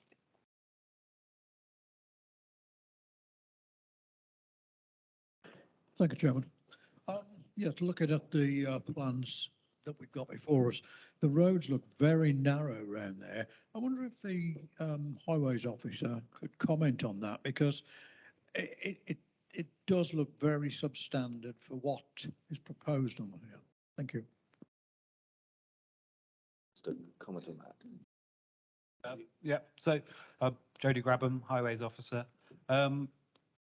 Do you mean on Back Lane or Nevermore Road or all of it? You know, basically all of it. Yeah. The whole area looks very, very narrow for the amount of traffic that could be generated on that. Yeah. Well, Nevermore Road, I don't think would be the principal road to people are going to use to access the site. They're going to use the main road, Back Lane Junction. And Back Lane itself is suitably wide enough to pass vehicles. It's not going to generate so much traffic. Okay, but it would then, you'd have cars meeting on a frequent basis. So there's going to be the extra bit of passing bay formed. I don't know if you can show it, Adrian. Sorry. And that will only aid vehicles coming in and out of the site. But yeah, it's a village location, so you're going to have narrow roads, but it's 26 dwellings. It's not going to have the greatest impact. I've got the figures that was submitted by the developer. So it's going to be a 30% increase in traffic on those lanes. Yes, thank you for that. I don't know about other councillors, but I would be quite like to have a look at this area, because I do think it looks very narrow on there, and I think it would be an advantage if we could have a look at this and in more detail. Thank you, Chairman. Just to clarify, Councillor Grimes, are you proposing a site visit to assess the highway's impact on the junction and also the access to the site? Yes, I think I would be happy to do that. And I think it would give us a better idea of where we're going on this. Thank you, Councillor Perry. Yes, and I'd like to second that site survey, please. Thank you. I'll come to Councillor Hendry. Thank you, Mr. Chairman. I'm not in favour of a site visit at all. I'm not usually in favour anyway. Anything we want to see or be explained to us is actually on the screen in front of us right now. And it even shows the photographs at close hand of the roads, the lanes and what have you. Highways appear to be on board. If they're on board, that's good enough for me. I don't agree with the site visit at all because everything is there right in front of us right now. Thank you. Okay.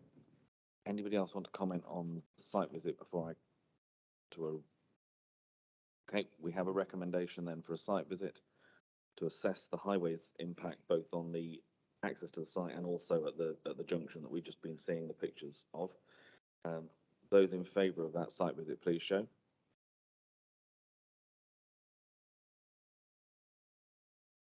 Hold on, I think there might have been, was that a late? Yeah, can you count again?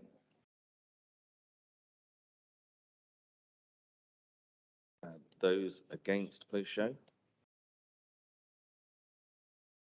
Got one member who's not with us, so that is the right number. Okay, so that is clearly carries. So that is a site visit to assess the highways impacts that have been outlined. And obviously, we have the documents submitted to us as well. a date for that will be sorted, and we will arrange that and notify those that need to be notified. Thank you very much. Yeah, if we could get Councillor Hayward back. Councillor Grimes. Thank you, Chairman. Could I ask if it's possible for the highways officer to attend this meeting? If that's possible, that would be really helpful. Thank you ever so much. Thank you very much. Excellent. Thank you, members. That takes us on then to our next application. I think at this point, what I will say is I think we are not going to get to the fourth application today before we break for lunch. We'll break after this next application, which is the East Farm Purving Road, Limpsham. So we'll move on to that one on page 85, please. If I stay sitting next to. Yeah. Is this? She goes. And it's Amelia Alvey who's going to be presenting this one for us, please. Excuse me. Oh.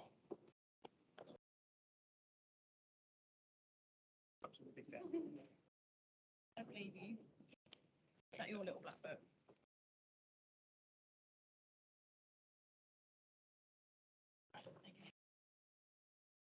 Okay. You ready? Oh, thank you. Yeah, sorry. Yeah.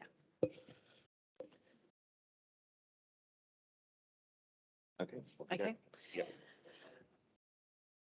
Good afternoon. Hello, everyone. This is the application on land to the east of East Farm in Limpsham. This is an application that was deferred from August committee to allow for further information to be submitted by the applicant and the agent.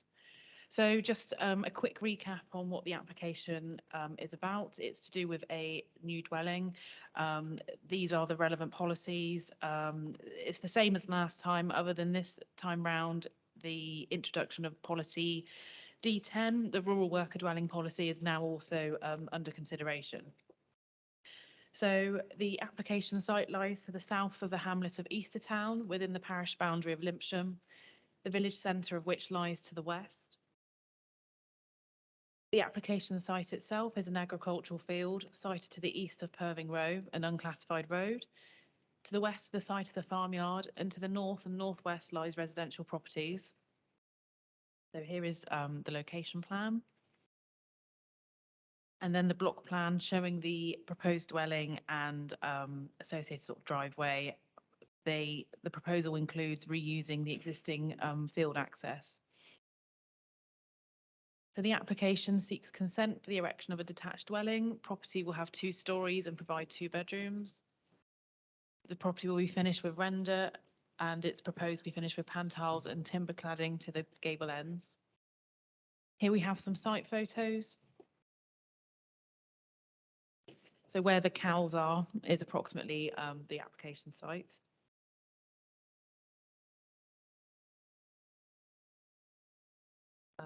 And then there's a screenshot there from Google Street View showing the site as viewed from Eastertown, which is the road that lies to the north. So as previously discussed in August, the application site lies outside of any development boundary, therefore it's in the countryside. Development in such locations is strictly controlled, however there are some exception policies, such as policy CO2. This policy allows for infill housing in the countryside, where a small village or hamlet has a clearly defined nucleus comprising of at least 10 dwellings. There are a couple of identifiable nuclei in Eastertown, as shown in purple and orange. Between these, there is a loose cluster of 8 dwellings, and the application site sits outside any of these logical clusters.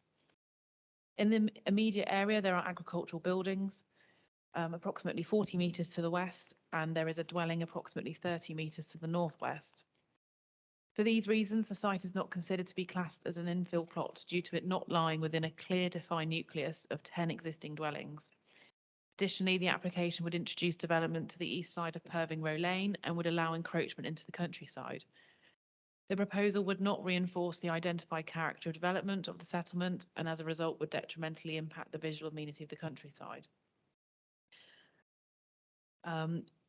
So the applicant is on the self-build register and has demonstrated a local connection. So in terms of other parts of the criteria of the policy, In terms of flood risk, virtually all of the parishes within flood zone 3, and therefore the sequential test is considered to be passed. Notwithstanding these issues with the principle of the development, the details of the proposed dwelling are considered to be acceptable.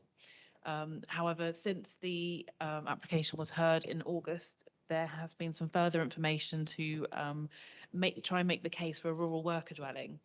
So policy D10 of the local plan supports the provision of rural worker dwellings, providing the criteria set out in the policy can be met.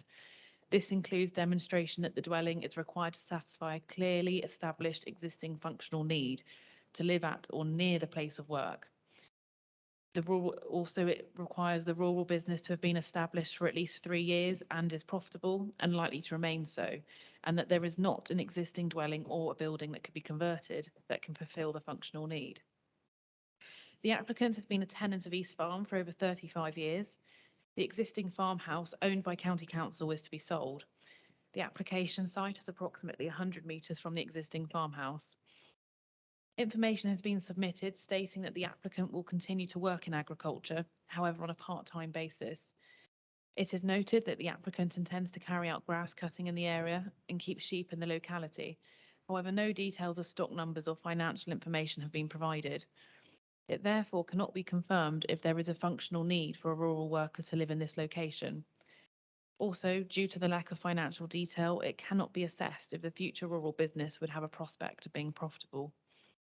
As inadequate justification has been provided to demonstrate a rural worker dwelling is required in this location, the proposal is not considered to comply with policy D10. So the other issues that affect this site in terms of flood risk, as previously mentioned, it's considered to pass the sequential exception test. It's acceptable in terms of visual and residential amenity due to the distance from other properties and the acceptable design and material choices. It's considered to be compliant with highway standing advice, and there could be conditions for biodiversity enhancements.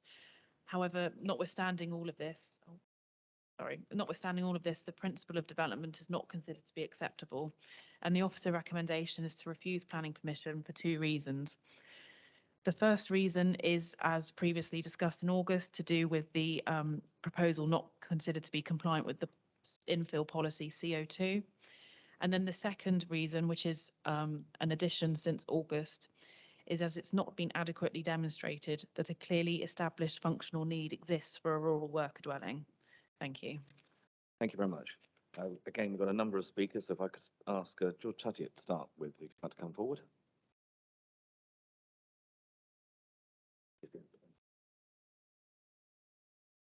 Oh, actually, sorry. If you bear with us, George, I'm sorry, I've got you in the wrong order. You get to be the important one. You get to go last.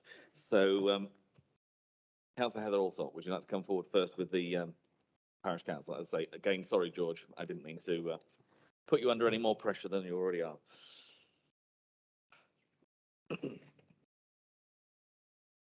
Thank you. I'm speaking on behalf of Flintshire Parish Council. The Tudgets have lived within the hamlet of Eastertown for 35 years as farming tenants of Somerset County Council. The council have offered them the chance to buy an acre of land that they currently farm if they're able to obtain planning for it as their own self-build proposition. At the age of 65 in 1 year's time, the tenancy expires and cannot be passed down to the next generation. They will potentially lose their home, livelihood and the community they're happy living amongst.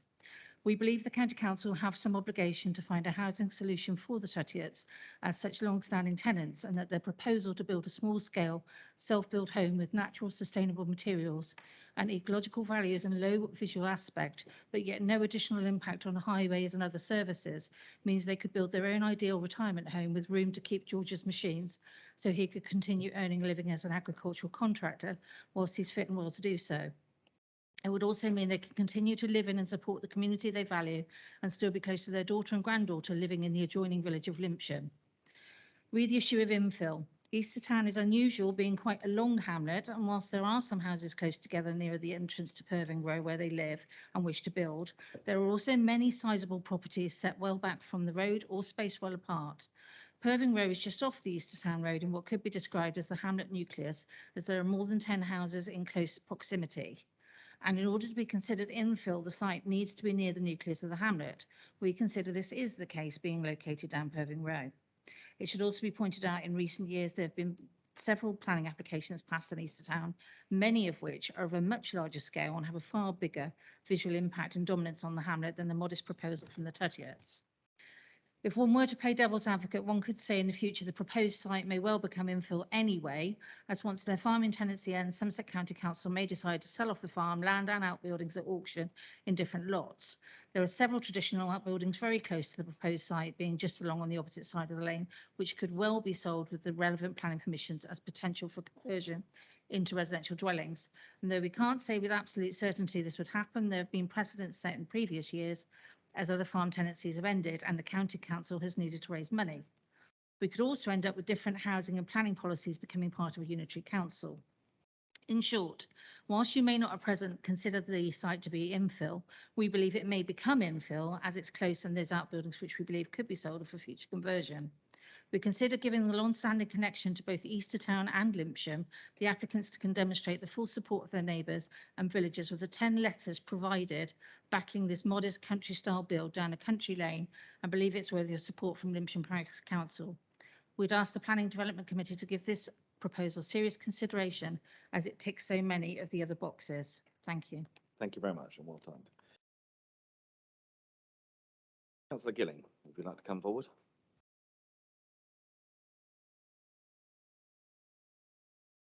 And again, to remind you, Councillor Gilling, you've got 3 minutes. You'll see them on the clock and start whenever you're ready, please. Thank you, Mr. Chairman. I will try and manage the timing better than I did last time, but I had COVID at the time, so I was, never mind. Let's start the clock now, shall we? Mr. Chairman, I'm here as the ward member to disagree with the recommendation from the case officer. I feel that whilst I accept entirely it is a case officer's duty to follow policy, and we should at least allow some degree of latitude in situations like this. Some degree of pragmatism, I think, is also required in that this is a case where a local resident who has played a very significant part in their lifespan within the village of spending at least 10 years on the parish council, 35 years in residence on a county council farm, and then should, in that case, be granted consent to build their own residential property. I believe that this is not necessarily a policy thing we should follow because it will be so unique and also very valuable to the community, as is the applicant and their current role within the community is vitally important. It is essential, and I think, again, another problem that I've got with this particular instance is that the County Council have chosen to effectively evict the tenant from their current residence. If, as in my capacity as a portfolio holder for housing within Sedgemoor District Council, we are now deliberately creating a homeless situation that is again contrary to the policy with which we are embroiled in, and to create homelessness is not part of my aspiration within the council.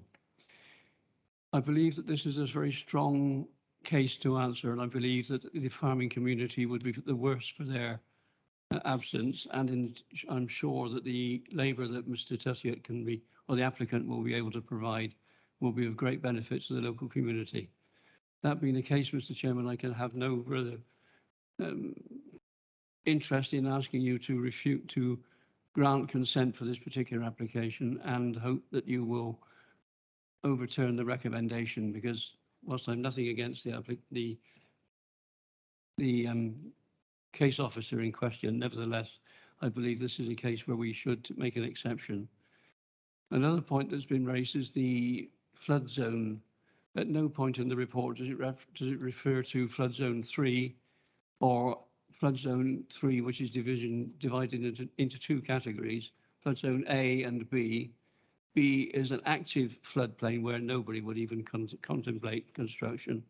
A is more developable, and consequently could be used for some form of development. And I believe it's vital that we recognise the differential between those two categories.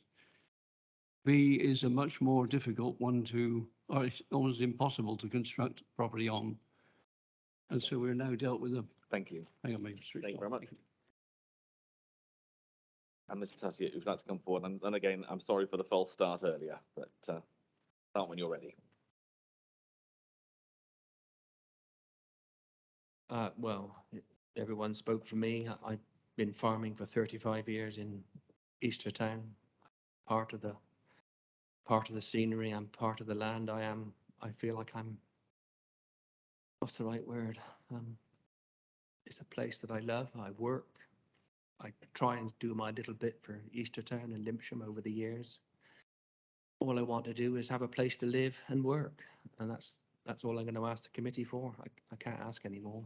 I'm going to keep animals. I have got additional land, and I'm tied to the land. I am part of Eastertown, and I'm just hoping that you look on me favourably and give me somewhere to live and a future. Thank you. Thank you very much. Thank you. Members, any comments or questions, please? I'll start with Councillor Hendry.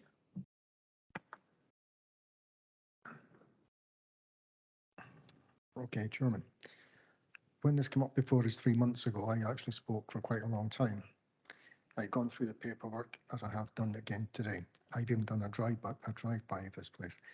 I have to say straight away, with all due respect, I don't agree with the case officer's recommendation. I strongly don't agree with it.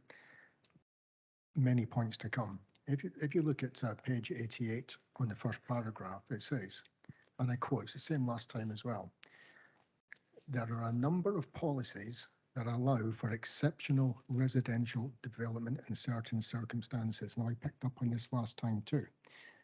What we're saying there is that this plot of land actually can be built on if it can be proved why. So we're not saying, no, you can't build there because it's next to the motorway. What we're saying is this plot of land actually can be built on if it's proved, okay, a viable need. Okay, a viable need. Agricultural dwelling, I understand that the chap's going to retire, I get all that, but as we sit here, we're only dealing with what's on the table today, right here and now. Agricultural dwelling on agricultural land.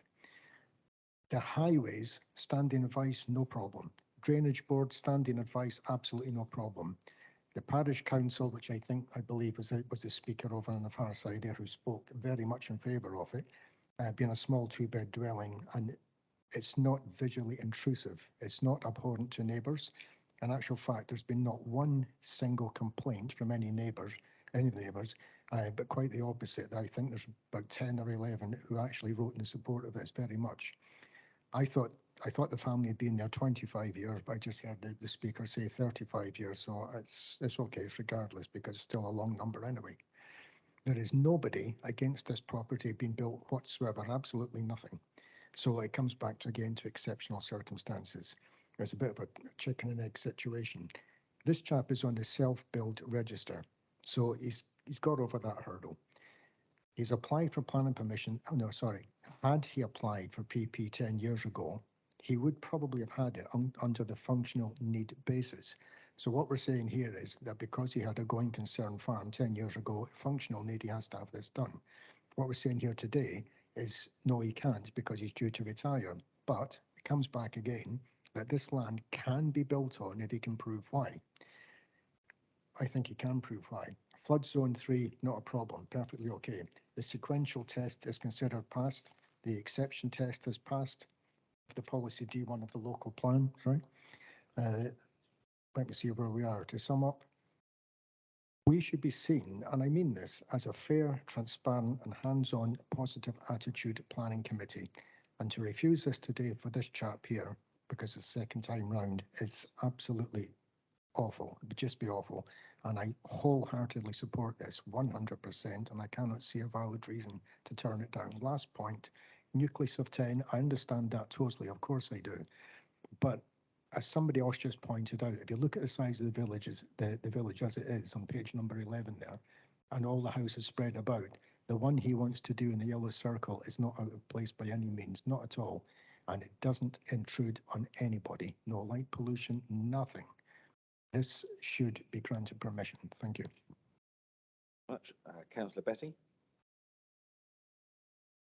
Thank you, Chairman.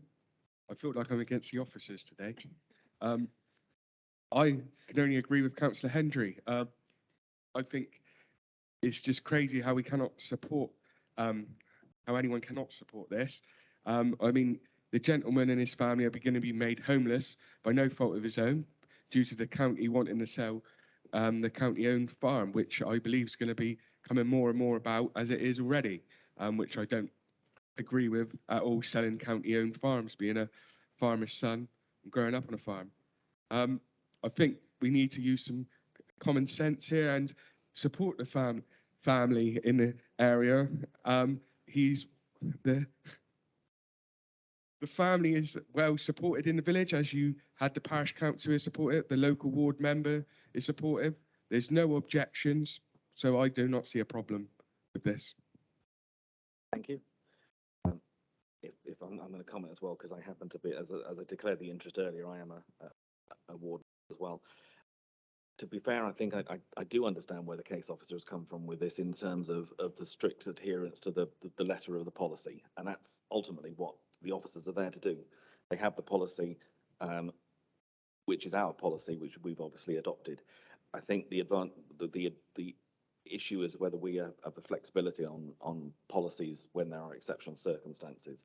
And I think that's where I feel with this particular application, we do have that. It came to our previous meeting when we were looking at it as a self-build, and it was flagged up to the applicant and their agent at the time that they should go away and look at the rural workers policy as well as an alternative. They've obviously followed that advice and they've come back with further information.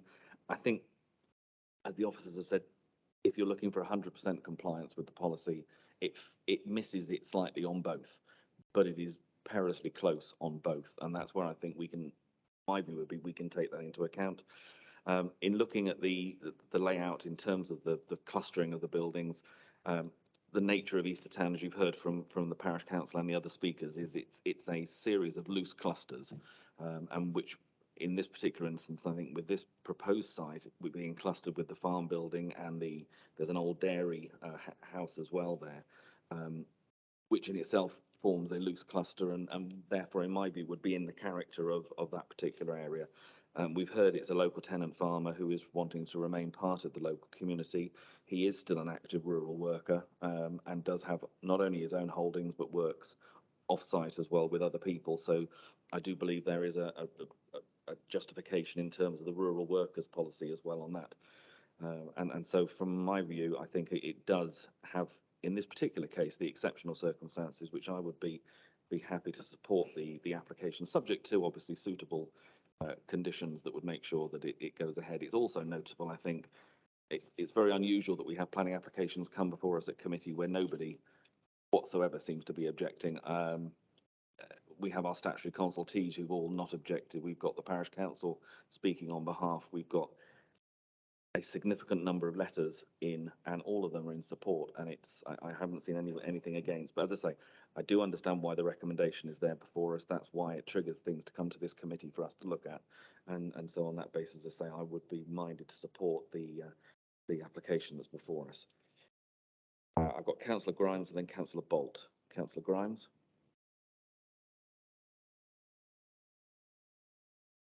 Thank you, Chairman. Yeah, I think this is an exceptional case. So I believe there is a need to grant permission. The gentleman's forced to move on no fault of his own, but he'll still continue to farm in the area. And there is a need for this, a functional need. And I'm happy to support this all the way along the line. Thank you, Chairman. Councillor Bolt and then Councillor Hendry. I believe that the chairman has actually said the word flexibility, and I think that policy CO2 we've used before has a flexibility with the word typically. And I'm looking at the clusters here, and I'm typically seeing that's part of it. That would form part of one of two clusters there at least. I've got no problem with this at all. Like you say, exceptional, and CO2. You look at everyone individually, and this is an individual case that we're looking at and looking at the wording. Okay, I've got Mr. Noon. Yeah, You'll need the mic.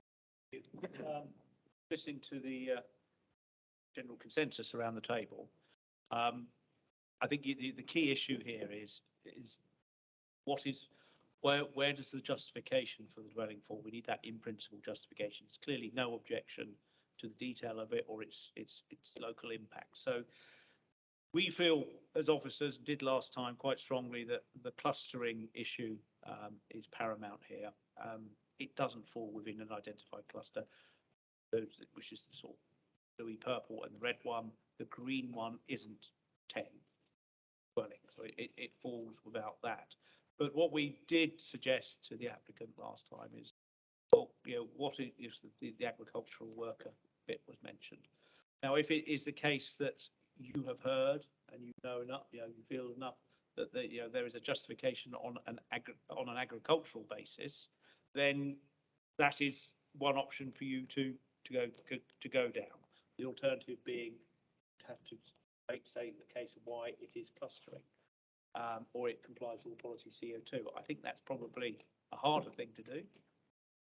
If you are, however, satisfied that the applicant is a bona fide rural worker with the local connections, and that you are satisfied there are no other issues, then that is one route you can go down. Similarly, if you are satisfied, he's obviously got local connections, he meets self-build, and that this is a CO2 situation, then you need to express that. But it needs to be one of those. We need an in-principle justification. Probably the agricultural has less consequences. I mean, where we are here, but I just need, we're going to move to that position. We need a justification to get us over the in principle. So again, without putting words into Mr. Noon's mouth, I just wanted to understand what I'm hearing. In terms of if we were to look for a justification, we're looking at more at the rural workers policy, because that avoids creating a precedent in terms of clustering in the future. But this would be because we would feel that he is a bona fide rural worker with local connection for this particular site. Mr. Howlett? Don't worry, I'm not reading the room wrong. Don't worry, I'm not going to set. I just based on that, I would have thought actually the mix of the two was probably better than coming down either way, because I think there are circumstances in both camps, aren't there? And actually using the self-build, the fact that the gentleman is on the self-build register, the fact that if he had another piece of land available in a cluster that we would recognise would get him over the line, I think it would detract away from the clustering issue, because I don't want to set a precedent for either policy, if you know what I mean. Whereas there's very specific circumstances here, I can understand where members are going. Okay. And this decision won't cost hundreds of thousands like the earlier one might have done. Okay, Councillor Hendry, then Councillor Scott. Councillor Hendry. Thank you, Chairman. I say again what I said 3 months ago. 3 points: agricultural worker, agricultural building, functional need, and most specifically, exceptional circumstances. That's the real broad points here. On the basis of everything I said at this moment in time, I propose grant permission. That's it. Thank you. And just to confirm on that, to factor into that, the fact that the applicant is also on the self-build register, proving the local connections. Okay. Councillor Scott. Oh, thank you, Chairman. Yes, just a bit of clarification, really, because it's my understanding if you have an agricultural dwelling in existence, say, that can be occupied by a retired farm worker. So in this case, I can't actually see there's any difference. I'd just like clarification there. I wish to support this application. Ms. Alvey. Yep. So for policy D10, for new agricultural worker dwellings, it asks for the case to be made to demonstrate the functional need for new agricultural worker dwellings. But yeah, where there's an existing agricultural worker dwelling that's tied by condition, then yes, providing the last occupation or last job was in agriculture, then that's compliant with that condition. In terms of this application, though, we can condition it similarly to have that ag worker tie, as well as the typical sort of self-build local connection condition that we also use. And just to confirm, I might be playing too much with words here, but is would it be a rural workers tie or an agriculture? So it's a rural workers, yes. Okay. Mr. Noon. Just really just sort of sum that up. The mic, please. Obviously, because it's an officer overturn, you need to sort of be clear in stating why you're turning officer recommendation. And it seems to me that the view is that it's been demonstrated that the applicant is a bona fide rural worker on the self-bill register, working in agriculture locally with a strong local connection. And at the end of the day, it would not result in an isolated dwelling in the countryside, and there are no other adverse impacts of the proposal. It seems to me, just really to articulate that point. Okay, Councillor Hendry, you're happy with that wording? Okay. Is that seconded? You're seconding, Councillor Scott. Okay. Are there any further comments or questions that members have? Yeah, and just to confirm, that will be subject to suitable conditions to be agreed with Chairman and Vice Chairman as usual to make sure that it. Yeah, I was going to say I's dotted and T's crossed and all that stuff. Okay, so we have the recommendation to grant permission subject to suitable conditions for the wording that he said. All the, because I can't go back over that. All those in favour, please show. That is unanimously carried. Thank you very much. Thank you. And we will close for lunch at this point, and we will be restarting at around about 2 o'clock. So thank you. Good afternoon, everyone. For those of you who are joining us, welcome to the Development Committee. I'm Councillor Filmer, Chairman of the committee. Just a couple of housekeeping notes for those mainly who are in the room with us. There's no planned fire drill this afternoon either, so if alarms go off, that wasn't the alarm. If alarms go off, then we'll show you the safe place to congregate outside the building. Toilet facilities are located at the back of the room through the double doors. And there are water jugs and glasses on the right-hand side of the room at the back as I'm looking at it. Again, a reminder for members of committee and those of you who are in the room with us, if you've got a mobile phone, please turn it to silent or turn it off so it doesn't interfere with the running of the meeting. And for those of you, just so you know who's in front of you this afternoon, to my right are officers from our Democratic Services and Legal section. To my left are officers from our Planning Department who will be outlining the applications before us today. And on the wings of the tables to my right and left of the councillors will be debating and ultimately deciding the applications. Today, again, we're running as a format as a hybrid meeting, which basically means we're meeting in person at the canal side. But we're also broadcasting through Teams so that people can join us online. Only members of the committee who are present within the room are permitted to vote on applications before us. But we are joined by speakers who will be joining us virtually. Also, just to remind you that this meeting is being recorded. The format of the meeting is as per your agenda today. If you're joining us online, you can follow that on the council's website. We'll take each application in turn.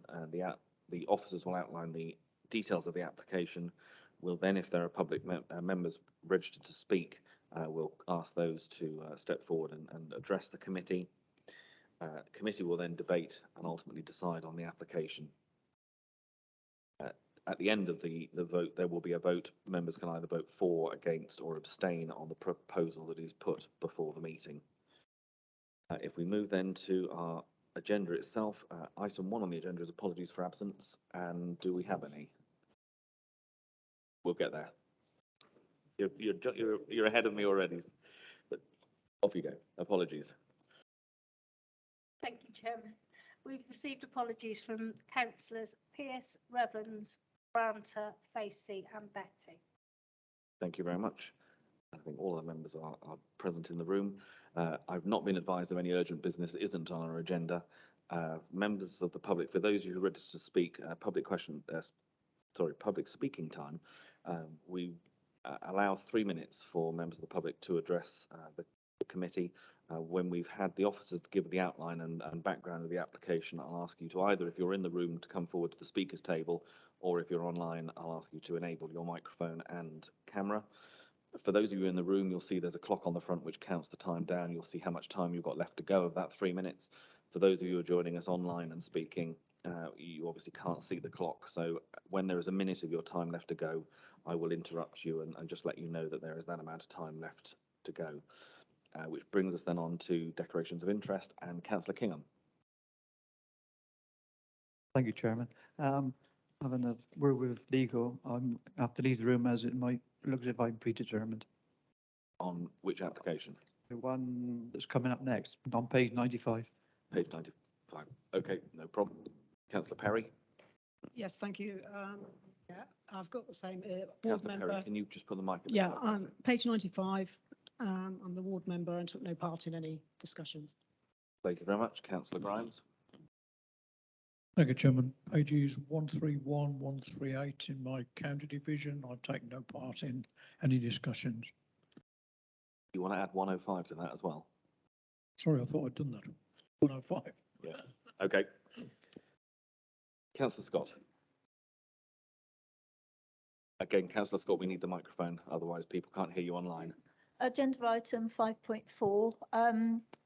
Compton Bishop, it's in my ward, but I've taken no part in any discussions. So just to confirm, that's page 131. Yeah. Yeah, that's 131. Councillor Glassford. Yes, thank you, Chairman. As a member of the Bridgewater Town Council, pages 114 and 124, I did not take part in any of the discussions. Okay, and Councillor Hayward. Yeah, exactly the same reason. Okay, no problem. And for myself, I've also got pages 105, 131 and 138, because like Councillor Grimes, it's within my county division, but I've taken no part in the debate or discussions on those applications. For members of the public, it's important if there's any background or members have on an application that they declare that. So where you've heard the members today declare that they have taken no part at the town and count, either at town or parish level, that's because we have a standing order within this committee which basically says that to avoid what's called predetermination, in effect making your mind up before you come to the meeting, that you don't get involved at the decision-making process at town or parish, because if you have done, it would be perceived that you've already made your mind up and therefore wouldn't come with an open mind to this meeting. So that's what the declarations that you've heard this afternoon. Move then on to the planning applications themselves, and with the first one up is actually we had a very busy morning this morning, so we actually have the application from this morning carried forward, which is on page 95. And I believe it's Mr. Lloyd who is going to present this, and he's joining us virtually. So, Mr. Lloyd, can you just check that your microphone is working and that we can hear you? I'm here, Chairman. Can you hear me? Yes, we can. Thank you very much. If you'd like to go ahead, please. Thank you very much. PC Farm's a long-established farm outside of Bordrip. Retrospective permission sought for a change of use of small agricultural buildings to a farm shop and associated seating area, together with a parking and overspill parking area. The application has been amended during the course of consideration to include the use of land for the siting of an ancillary catering truck. It's understood that you started during lockdown. Bordrip Parish Council support the proposal on the grounds it's considered to be a sustainable enterprise supporting local employment and the facility meets a local need. However, committee consideration is required because the applicant is a close relative of a district councillor. So as I said, PC Farm lies to the south of Bordrip. It's across the Huntsbill River, and the farm sits on an elevated area of land which is above the level of the surrounding access roads, which you can just see to the sort of northwestern boundary of that aerial photograph. So this is the site location plan, which shows that the farm has 2 points of access, which are currently both two-way. A public right-of-way runs through the site using the southern access. This will change to a one-way system for safety reasons at the behest of the county highways. The southern access will be the way out and the northern access will be the way in. The application red line has been revised to coincide with County Highways' request for overspill parking for occasional events and for the one-way system. I'll just briefly show you the route of the public right-of-way. So it comes in at the southern access, so it cuts across, runs in front of the farm buildings, through the site, and out to the route of the National Cycle Network, which runs alongside Huntsbill River. I'll just show members some photographs now. So this is a photo of the southern access looking south. If members note, the nearest residential property can be seen in that top corner of the photograph. Members' attention is drawn to a typing error on page 102 of the report. So this house is 150 metres from the farm shop, not 150 kilometres, as it says in the report. Apologies for that.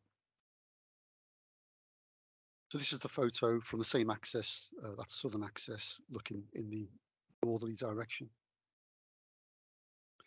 Turning now to the northern access, this is the northern access looking south. And then the northern access looking north. So any of the members which know the local area, it's the Environment Agency depot is the behind the fencing and within the building, which you can see on the right of that picture, before the bridge over the Huntsbill, which leads into Bordrip. And then just turning round from that last photo, looking back up that track, that's the northern access. Members will see that the farm buildings are located at an elevated level, above the level of the road.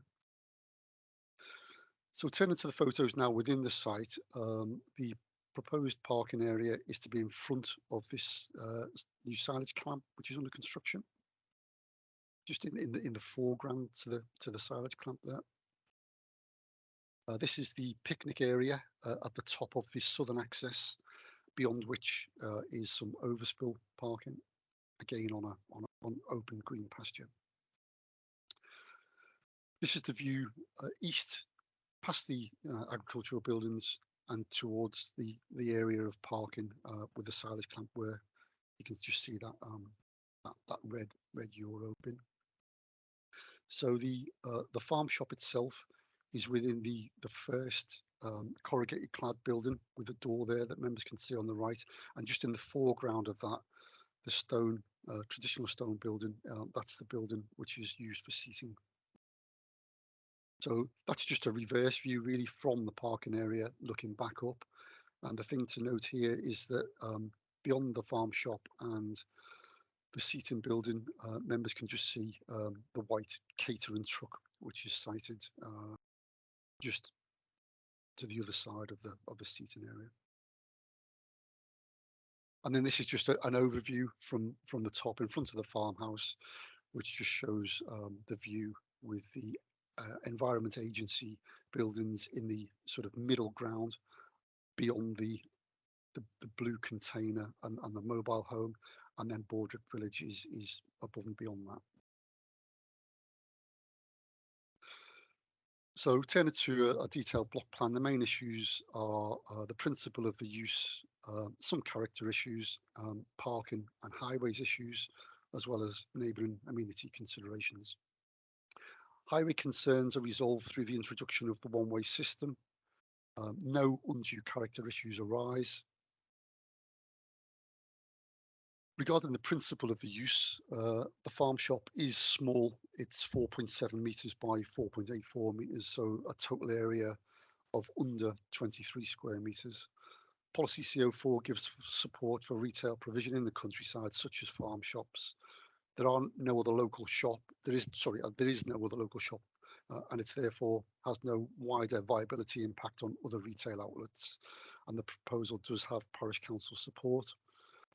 The farm's run as a family business. The farm shop opened in September 2020 and has proven to be a popular local business and provides a popular service to the local community, which it did notably, during the pandemic. The farm shop offers its own beef, lamb, duck, and eggs, as well as other produce, mostly locally sourced. It uses this small redundant dairy building. One thing to note is it would be normal to limit the extent of non-local produce that's retailed from a farm shop. However, given the very, very small scale of this operation, it's not considered necessary. It really only fulfilling the function of a very small local shop. If, notwithstanding that, members do have concerns, it is possible to put a condition on limiting the use to retail use within that Class E, and attempting to limit the proportion of local goods sold. But as I said, it's so small that we don't think it really warrants that. The farm also hosts some annual events such as an Easter egg hunt when there are greater numbers from the local community who attend. While there's permitted development rights for temporary use of land, County Highways did request the identification of an overspill parking to accommodate those events, and the red line plan was revised to accommodate that. I'll just briefly show members the elevation drawings of the buildings and also the layout of the small indoor seating area within the traditional stone building. So it's 11 metres by under 4.5 metres, so a floor area of 48 square metres. So again, small. It's used for the consumption of food and drink when the weather's inclement outside.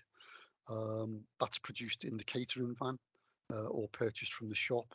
So teas and coffees, sandwiches and the like, cakes. The barn accommodates some picnic-style bench seating. The facility is also used by cyclists, mainly in the summer, using the nearby National Cycle Network, which I mentioned earlier. And again, just the elevations of that traditional building. So as I said, the land sits on rising ground above the level of Bradney Lane and the surrounding land. The nearest residential neighbours are off there to the southwest, as you can see from that closer aerial view, approximately 150 metres from the farm shop. The Environment Agency site depot is about 200 metres to the north, with Bordrip approximately half a kilometre to the north, and therefore no undue amenity concerns arise. So finally, in summary, the application has the support of the Parish Council. The proposal has low key impacts and is of community benefit. Highway access concerns have been addressed through the planned introduction of the one-way system and the overspill parking provision. So on the merits of the case, the application is supported under policy CO4, and the recommendation is to grant planning permission.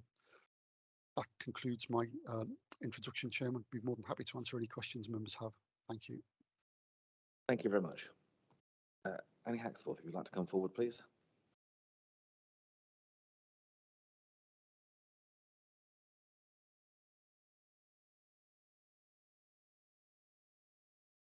Good afternoon again. Thank you for bearing with us for the from this morning's business. No, don't worry. Thank you. Again, you'll see the time on the clock. 3 minutes. Start when you're ready. Good morning, Chairman and members of the committee. The applicant has asked me to speak on their behalf regarding the planning application before you today. The applicant has diversified their farming business in recent years and utilised former agricultural buildings to be converted and used as a farm shop. The use first began on site in September 2020, and the applicant now seeks retrospective planning consent for the change of use to a farm shop, associated undercover seating area, and also on occasion the use of a catering van on site. The farming business is operated as a family business, and the applicant's son and daughter-in-law operate the farm shop alongside assisting in running of the farming business.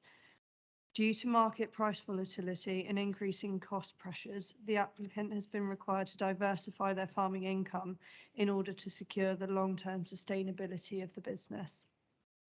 The use of the proposed farm shop is small scale and will predominantly be selling food produced at the farm to local people. This has proven to be very well supported and helps people connect with the local farms and understand where their food comes from. It also reduces the food miles for produce, and a number of local people from nearby villages all walk to the shop regularly, including the cyclists that were mentioned earlier.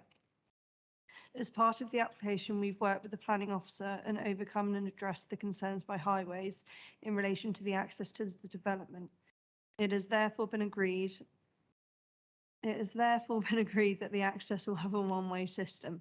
This will ensure that an appropriate visibility display can be maintained and that the access is safe for cars to enter and leave. Furthermore, concern was raised with regards to the car parking on site. However, at any one time, there's only 4 vehicles on site, and the majority of customers visit the shop by foot or by bike, as it mainly services local villages. However, when events are held at the farms, such as Easter, Christmas and other occasions, it's proposed to have a temporary car parking area on the grass at the front, which has been highlighted on the amended location and site plans. Whilst it's unfavourable that the application is retrospective, the farm shop has been operational for some time now and received no complaints. It utilises existing farm facilities which have no material alterations to the exterior and has led to no limited impact on the area. The proposed use meets with the local planning policy as set out in the office report before you today. Providing the application is approved, it will secure the viability of the farming business to the future. Thank you very much for your time. Thank you. Members, any comments or questions, please? Councillor Bolt and then Councillor Henry. Thank you. I think quite a lot of farms during the lockdown ended up having, was it a waiver or something put on a lot of the, because there's going to be too much in the way of planning to come through. And I should think we'll see more and more of this retrospective coming through. So that I don't think there's any problem with the retrospective. I don't have any problem with this or recommending it. So it's recommendation. Okay, thank you. Councillor Henry. Absolutely no problem whatsoever. I agree with everything Councillor Bolt said and I'm seconding it. Thank you. Thank you. Any other comments or questions from members? Seeing any, so we have the recommendation to grant permission moved and seconded. All those in favour, please show. That would appear to be unanimous. Yep, that's clearly carried. Thank you very much. And could someone get Councillor Kingham back into the...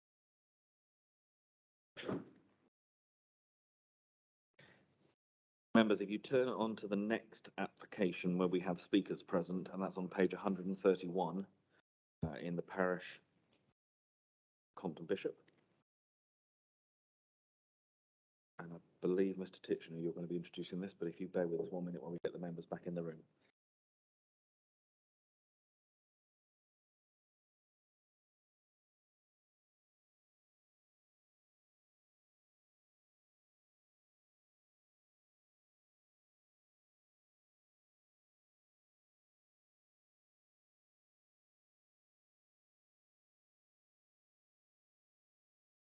Just to let you know, Councillor Kingham, we're on page 131 where we have speakers present.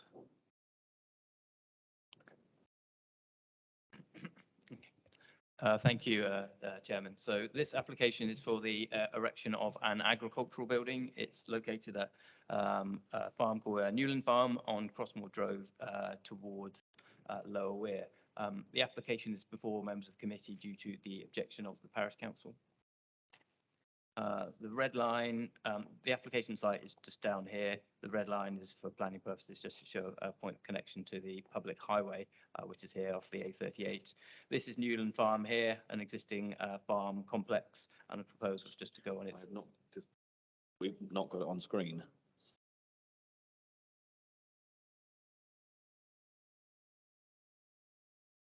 That one. Yeah, we've got your desktop. That's the one. Sorry about that, everyone. So yes, so the red line I was referring to just a second ago is this red line here, which just shows the connection of the site to the public highway. This is Newland Farm down here, so an existing and established farm complex. The application buildings are just go within this parcel of land on its southern side. So we are located within Compton Bishop Parish area. The existing farm has about 140 acres currently, running at 140 head of beef cattle with a mix of some suckler cows and followers and 60 head of young store cattle. They also have about 135 breeding ewes on the site, so there's sort of a mixed enterprise of sheep and beef taking place.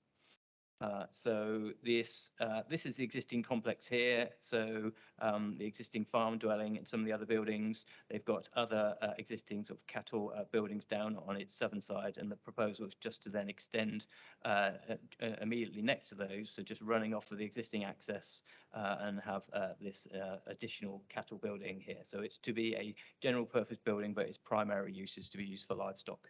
The building will measure 36.5 metres in length by 15 metres in width, with eaves heights of 4.5 metres and the ridge of 6.5. Just in terms of its appearance, so it will be constructed of concrete panels with timber, Yorkshire boarding above, under a fibre cement sheet roof with inset roof lights. So the design sort of mirrors what's already there on site in terms of agricultural buildings, and it's a fairly typical standard design that we see common for modern agricultural buildings within Sedgemoor. So just some site photos. So these are the two existing cattle sheds that are on site. And as I said, the design of the proposal is sort of trying to pick up on the design that's been used for these units. So the additional building will provide further accommodation for livestock on the farm. The current building is already housing suckler cows and calves, but the applicant needs additional housing for their store cattle. They wish these to be housed on site. They are aware of, for example, things like bovine TB within the area. Housing them on site will help them in their farming enterprise and then enable them to have housing from which they can then be sold directly to slaughter rather than needing to involve any other third parties in between, for example. So they don't currently have the capacity to stock all the cattle, particularly during the winter and when it's more tricky to have animals out to field, given the weather conditions, and which can be detrimental to the welfare of the livestock. So the agents for the application have helpfully provided the plan showing the uses for each of the buildings, just to get an understanding of which cattle and which buildings are used for which purposes. So the buildings at the top include the workshop and machinery buildings, which are closest to the dwellings. We have another machinery building here. So the livestock buildings are already grouped in this southern area. So the plan indicates that there's 23 suckler cows that would be with followers in this building. 24 in this building, and then the 50 head of store cattle would be proposed to go in this building here. We're satisfied, based on the number of livestock to be accommodated within the building, that it is reasonably necessary for the purposes of agriculture and to help expand the enterprise, which is one of the tests we would apply for any development that's to take place within the countryside. And then just some photographs, long shot photographs showing the complex. So this is taken from, there's very long access drive. So this site is very set back from the public highway, a very long access drive. It actually comes down, turns through here, then comes down before you get to the straight of this site. So it's very much on its own with no immediate uses around it. It's very much surrounded by countryside. So this is a long view. You can see some of the existing barns here, and then beyond it, which would be down here, is where the proposal would go. Again, this is coming down the same track, getting closer to where the site is. You've got the existing buildings, and the proposal is to put another one behind it for the cattle. And again, this is looking immediately into the site where the proposal would be. So it would be located in this area here, where there's already a partial area of hard standing extending out in direction. And then this is just stood back within the site, looking back across. You can get the sense that it's within a part of a complex. So the rationale is just to keep it as close to the existing buildings as possible, and then utilising this bit of land here.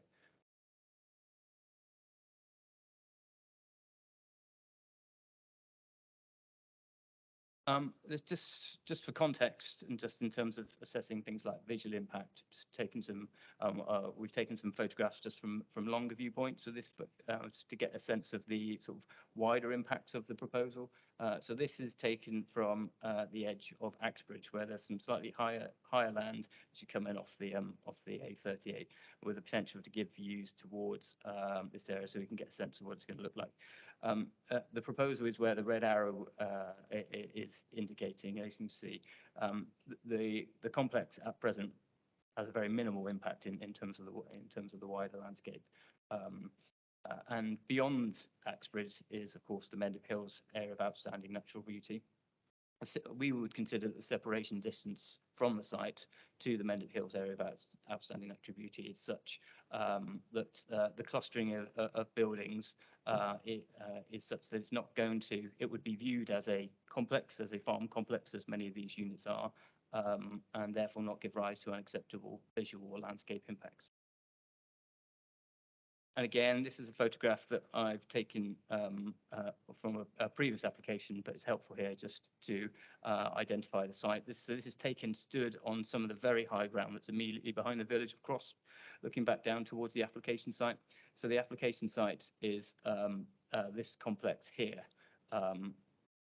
So not this other sort of complex, which is slightly more in the foreground. So again, we were of the view that even from long distances, the proposal isn't going to give rise to visual harm. It will be seen as one of a number of farm complexes within the wider landscape, which is ultimately a working rural landscape and therefore, in our view, acceptable.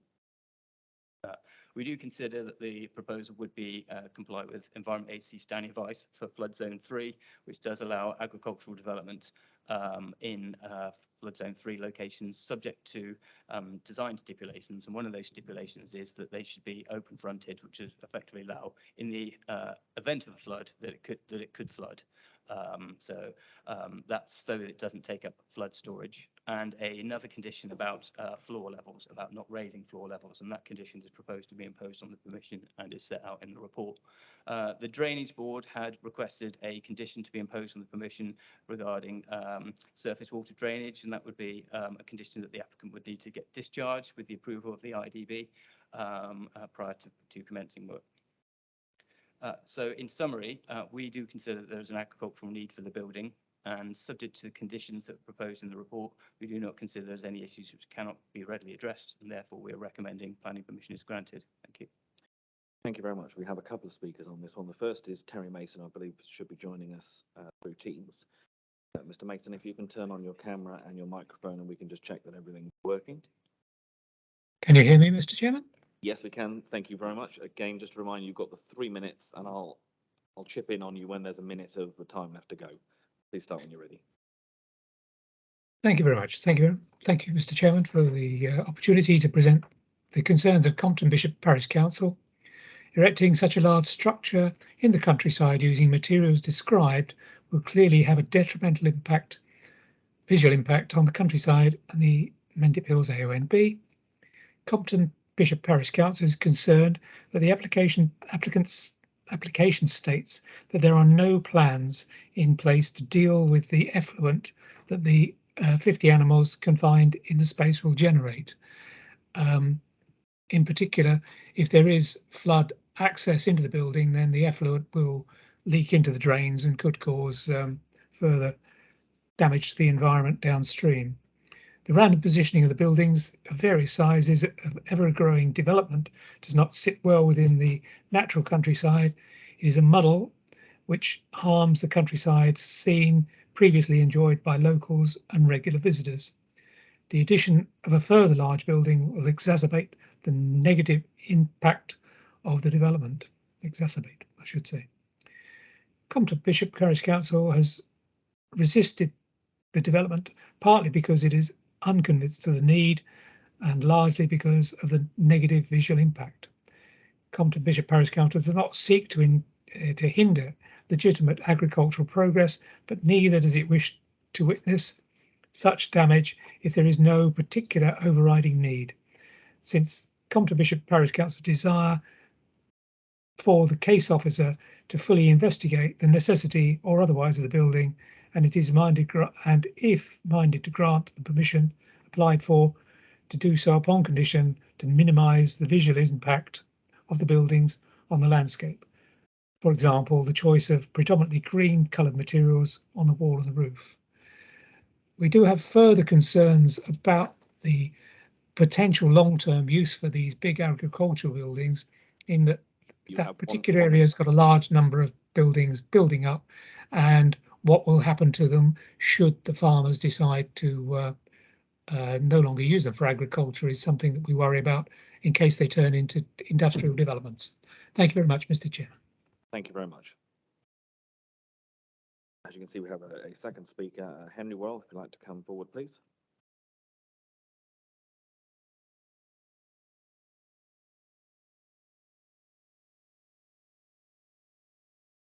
Good afternoon. Just a reminder again that you say you've got 3 minutes on the clock. Yeah. Start when you're ready, and it'll count down and show you the time that's left. So start when you're ready. Good afternoon, Chairman and members of the committee. The applicant has asked me to speak on their behalf regarding the planning application before you today. The applicant has applied for planning consent for an additional agricultural building in order to support their farming business. The building will measure 36.5 metres in length and 15.5 metres in width. The main enterprise at Newlands Farm comprises a beef suckler herd alongside also purchasing beef young stock, which are then reared through to 18 to 20 months of age and sold as strong stall cattle at the local livestock market. In addition, the applicant has 135 breeding ewes. At present, there are not the sufficient agricultural buildings at Newland Farm in order to house all of their cattle in the winter months. This has been detailed within the officer's report, and we have provided a plan indicating how the buildings are used at Newlands Farm. If the cattle are required to stay outside for longer, this will lead to a potential welfare issue and will lead to significant poaching of the ground, which will cause environmental issues. Furthermore, bovine TB continues to be a risk within the area, and the applicant wishes to finish more cattle at the holding rather than sell them as store cattle. This will then secure the future of the farming business moving forward and will mean they are less reliant on being TB clear in order to sell stock on the open market and can finish cattle and sell them direct. Concern has been raised with regards to the flood risk at the site. However, the proposed building will be at the existing ground level. The surface water from the building will drain into a holding tank, which will have a perforated pipe which will restrict the flow to either the adjacent watercourse or a soakaway. It has been agreed with the planning officer to have a pre-commencement condition on the planning application to provide further details. We note the Parish Council's concerns in relation to the siting of the building and the potential impact on the Mendip Hills AONB. However, the chosen materials on the proposed building are identical to that of the adjacent buildings, and therefore the proposed building will not be out of keeping in the landscape with the building adjacent. We have also designed the building as best we can in close proximity to the existing buildings on site. The objection received by the council is from the applicant's ex-partner, who currently resides at the farmhouse. The applicant continues to farm at Newland Farm and owns all of the machinery and livestock. It is not considered the building would have any impact from a noise or environmental health point of view to the occupants of the farmhouse, as it already forms part of the working farm. We consider the application meets planning policy for the reasons set out in the officer's report. We trust that you are able to approve the application before you today, and thank you for your time. Thank you very much. Just before I come to members, there are obviously a number of questions that were raised, I think, by the parish, on relating to the foul water, which I think has been highlighted is dealt with by a condition. The necessity of the building, I think, was highlighted by the officer and the speaker as to why that was required. The two that I just felt maybe needed a little bit more information on personally would be how it blends into the landscape, and is there any landscaping that's proposed, and the issue of future use, which I'm sure we can explain as to what that would require. So in terms of the landscaping and the visual impact aspects, the applicant has sought to mirror the design style of the previous units on the site. There is not a specific landscape scheme on this scheme, and in that sense, it is different from the schemes that we've dealt with recently at a site that is within the sort of wider area. That site is about sort of this site, and the reason for that is that this site is further away from the Mendip Hills AONB, and in terms of when we've assessed the visual impact of this proposal, we didn't feel that the visual impact of it warranted landscaping proposals, because not every agricultural development needs to be hid or needs to be screened in the countryside. The other site is of a particular sensitivity because its landscape immediately to the north of the application site is very, very open, and they were developing on the very, very open side of the proposal. So it's felt that in that scheme, which was only half a mile away from the Mendip Hills AONB, actually needed dedicated screening. This site is further back, and there is some peripheral landscaping along part of the northern boundary of the site. It's only partial, so it's the whole of that boundary isn't landscape, but the separation distance, clustering of this existing unit to the existing buildings in our view was sufficient that we didn't need to put in place a dedicated landscaping scheme to deal with it. Because as you members can see from the photographs and from the long distance photographs, we weren't of the view that actually it gives rise to harm from the Mendip Hills AONB when you look at those vantage points. And those considerations are different from where we felt with with the other scheme, which needed some dedicated planting. In terms of the alternative use, Well, I think that would be, we can only look at the application that's in front of us now, and we can only consider it on its planning merits. If the applicant or a future occupant of the site decides they want to put them to alternative use, then that needs planning permission, and we'll consider that on its merits at the time. Thank you very much. Councillor Kingham. Yeah, thank you, Chairman. I think this is the third application I've been here to listen to on this farm. Previous two buildings, and I think I must look at it slightly different to the officer involved. If you go a little bit higher up Axbridge, you go up on the bypass, there's a little car park. You sit on there, look out, and you see two white buildings sticking out on the levels with no screening. I think I did ask if they could put different colour sheeting on the roof, which would have obviously toned it down a bit, but they are visible. And I do think that landscaping should be incorporated in the application. Mr. Titchener? I think just to clarify, I think the buildings you're talking about are different, are the other farm that we considered at the other meetings, because from recollection, we haven't had to bring other buildings at this farm to committee. The other buildings are the ones that we have had to bring all three of them to the committee at previous meetings. And I think when I showed the photographs and said there was another farmstead in the foreground, which you could see, in my view, I think that's the one you're referring to. This site is set further back from the highway and further back from the Mennet area. Correct me if I'm wrong, but that's my understanding of the situation. I apologise if I got the wrong one. No worries. Councillor Scott. That's all right. Yeah. Sorry. Yeah, I know this area very well. There are two sort of large agricultural sort of buildings there. One's south of the river and the other one's north of the river. The one north of the river is actually nearer the A38 and would be more visible, as explained by the officer. And also changing the roof colour now at this stage would actually be more detrimental, I fear. So if it's kept in keeping with what's there would be better, I think. However, if we could have a bit of landscaping, I think it would actually break it up a little bit, if that would be possible. Mr. Titchener?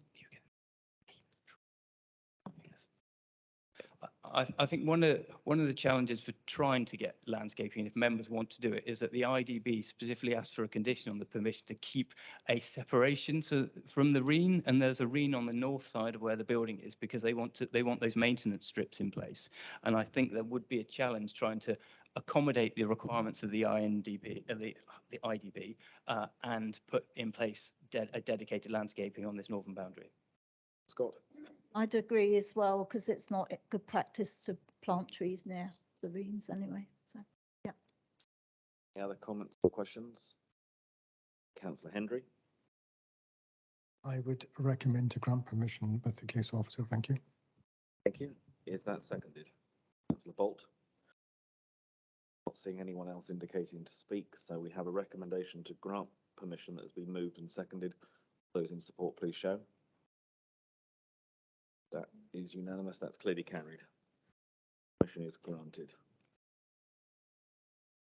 Members, if you turn to the next application with speakers, that's on page 138. We're in the parish of East Brent in Edingworth.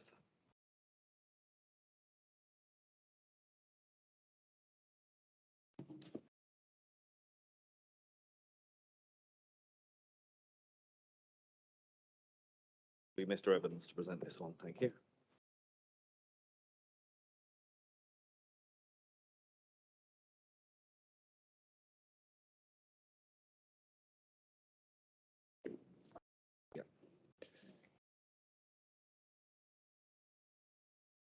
Thank you, Chairman. Thank you. This application relates to Rookery Manor, which is a former wedding venue, currently being developed as a holiday site. The application itself is for an additional 18 holiday cabins with the resiting of one existing cabin which has been previously permitted.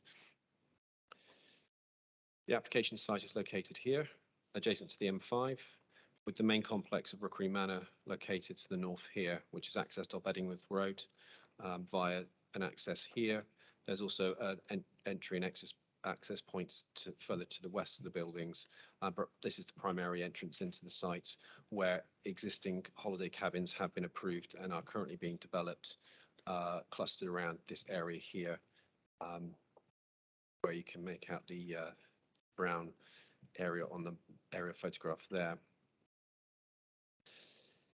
The application before you today is for an additional 18 cabins, as I said, with one being relocated slightly from its approved position. But in effect, this will infill the final element of the site. The application plan you have in front of you is set out in blue with the area of land owned by the applicant indicated there. As I said, this red line area here represents the most southern part of the site. And it's proposed to develop this for 18 additional cabins, all of which look fairly similar to the existing in terms of design and materials as well as scale. So with pitched roofs and timber cladding to the outside, there'll be slight difference in terms of the overall design of the buildings, but in effect they will be in keeping with the existing that have been approved previously. So what we have is two linear lines of cabins on either side of an extended access way, which will come off the previously permitted access way and will lead to a communal parking area to the southern end of the site. There's an existing bund with trees and hedgerows located between the site and the motorway.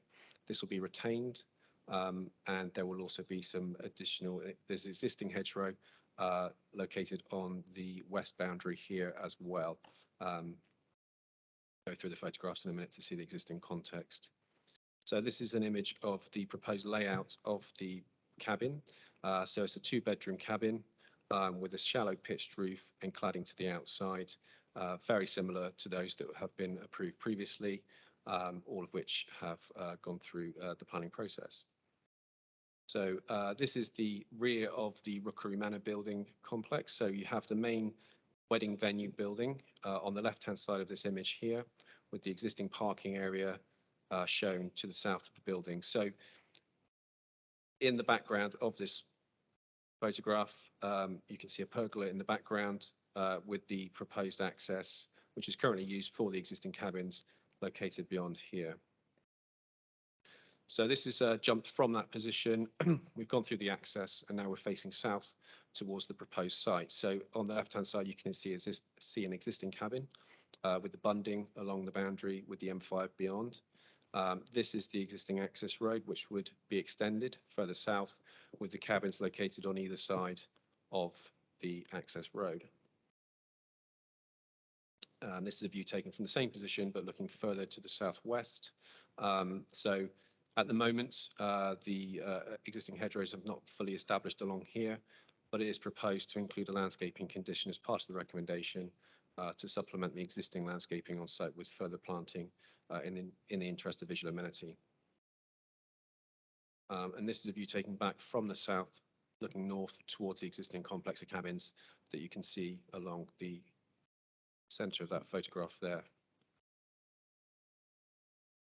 So this is the view taken from the most northern part of the site that we're dealing with today.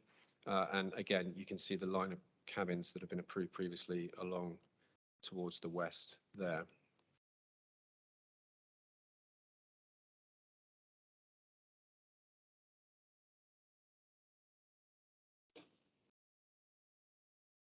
And further context in terms of further towards the north of the site within the existing car parking area serving the existing cabins, we're just looking back towards. So just to give you an idea of what the existing site has appearances at the moment, as you can see, the holiday development has established itself quite well in terms of the building works that have been going on.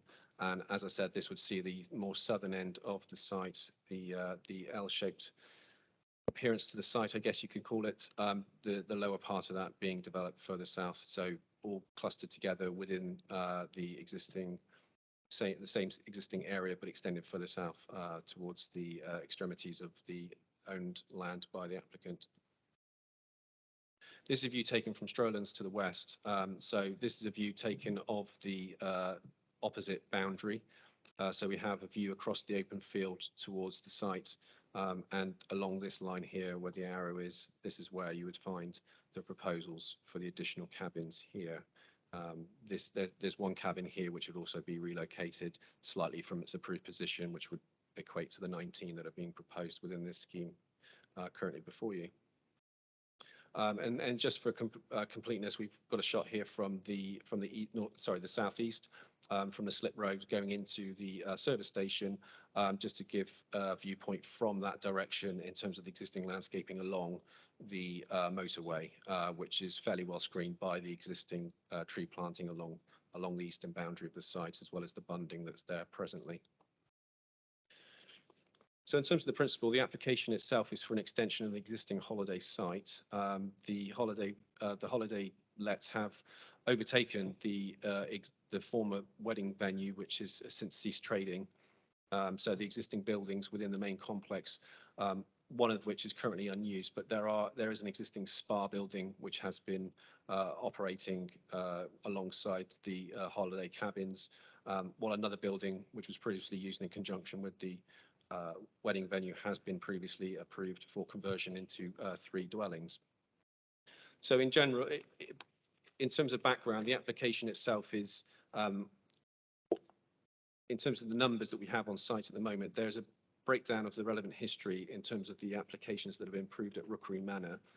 Just to update that, there is one missing from there. There were 9 cabins also approved on the complex, which unfortunately did seem to slip off the list. But in total, in respect of the parish council's comments that were provided, they're quite right. Yes, there would be ultimately, if this application was approved, there would be a total of 75 cabins provided on site for the holiday development that's taking place there at the moment. Turning back to the principle, the site is located in the countryside location. However, it is considered to be an extension of an existing well-established holiday site. And the scale of the development itself, the design and layout, all mirrors that with which is already on site currently.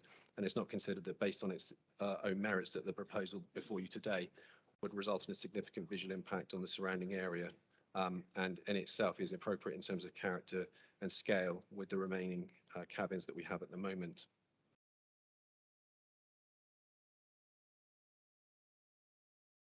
In terms of highways, the existing access is considered to be suitable in terms of visibility, width, and accessibility to take the additional vehicle movements generated by the proposed cabins.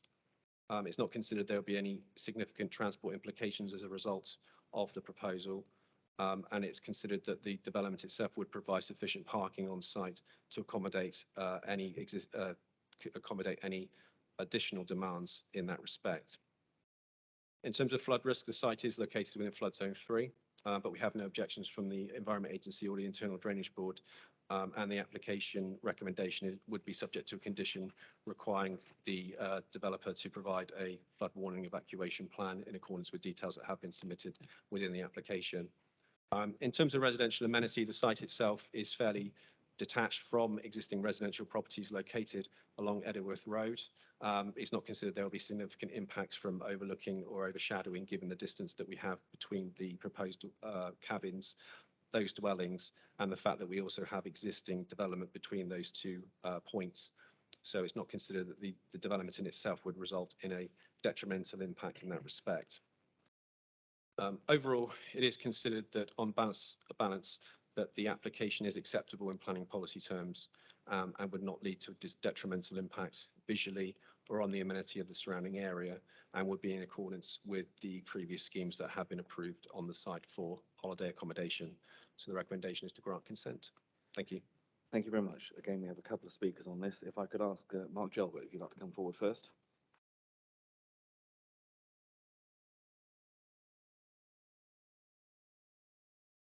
Good afternoon again. You'll see the time on the clock and start when you're ready. Okay, thank you. Please note that I'm also speaking on behalf of the neighbours who object to this application. Referring to the main issues as identified by the planning officer, this site is not for tourism. Finally, after 3 years of campaigning, the enforcement team have apparently issued 24 notices to evict, as cabins on this site are being sold for permanent residences, not holiday accommodation, as perceived. Therefore, tourism is not being enhanced and quashes the whole principle of all applications at this site. By approving more cabins, the committee could effectively be seen to be sanctioning non-compliance to its previous conditions. In a previous planning statement for another application, the applicant has stated that his rationale for development is to recover monies lost on the wedding venue. Therefore, tourism is not at its heart. It's just pure greed as monies are recovered at the expense of local stakeholders. This is in breach of policy CO1. Policy S2 and table 4.6 refers to the spatial strategy for Sedgemoor and specifically mentions East Brent and Rooksbridge, but not Edingworth. If not named the smaller villages or hamlets, a criterion of which Edingworth meets, the policy states that the remainder of a district is classified as countryside, where development will be appropriately controlled. Smaller villages and hamlets located in the countryside are considered to have extremely limited facilities and not considered to be sustainable locations for growth. Edingworth is sparsely populated rural area with virtually no basic amenities. Any additional developments that encourages population growth would detrimentally impact the beauty of the area and its residents. Policy D17 refers to tourism, but in contradiction to Sedgemoor's own rules and guidelines, no further job opportunities arise from allowing this development. Cleaners and gardeners no longer work at the site, for example. There is no tourist attraction within Edingworth as it cannot be deemed a tourist area. With regards to traffic, park is mentioned, but not the impact on the infrastructure, as volumes using the roads have increased massively. There are no sustainable modes of travel in Edingworth, and the roads are agricultural with an often ignored 30 miles an hour speed limit, and none have footpaths. The development is now in excess of the original hamlet of Edingworth. Originally, Edingworth was of 22 dwellings. Now there are an additional 45 cabins, with the 12 recently approved, and now another 19 cabins in this application. Tourism can also not be greater than the hamlet itself. Policy D25 refers to any site being overbearing and visually dominant, including noise or disturbance. Clearly, another 19 cabins in close proximity will increase further the visual dominance and overbearing of the site, as the original 22 Edingworth dwellings are dispersed. The site is also not in keeping with the two adjacent Grade 2 listed buildings. So can I please request that if there's an inclination to approve, the photos do not do this site justice, and I would recommend a site visit. Nonetheless, thank you for listening to our views and opinions and request that the committee refuse planning permission. Thank you. I have to call time, but thank you very much. Carla Serle, if you'd like to come forward, please.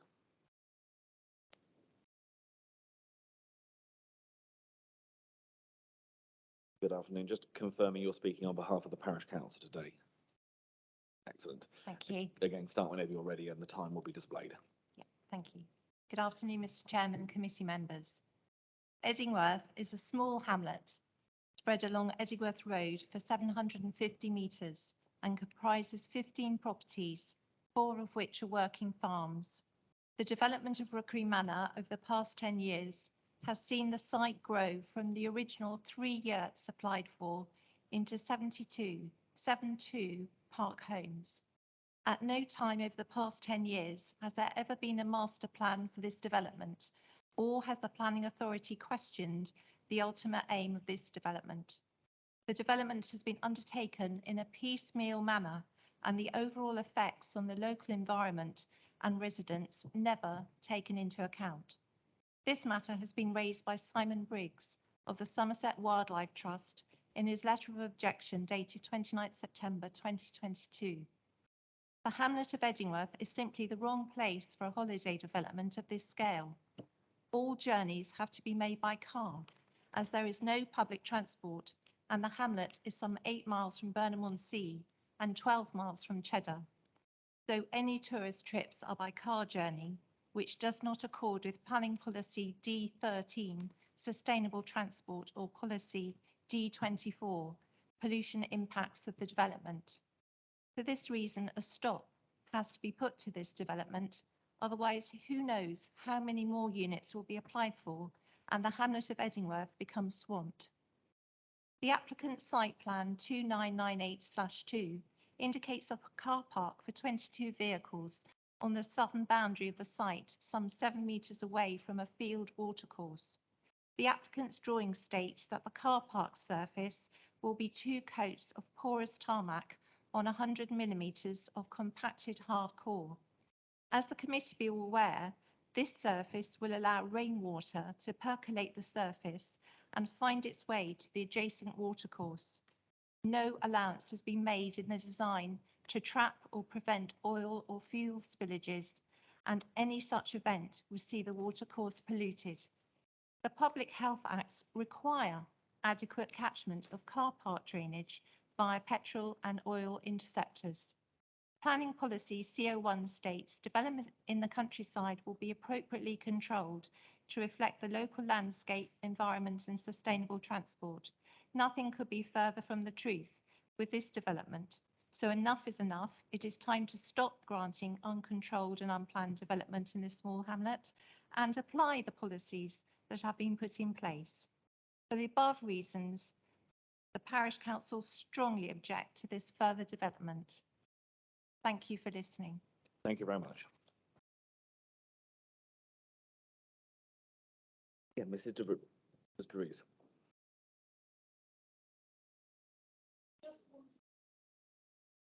Can you just bear with me? I'm not sure the mic's working. Have we got the mic at the end of the table operational?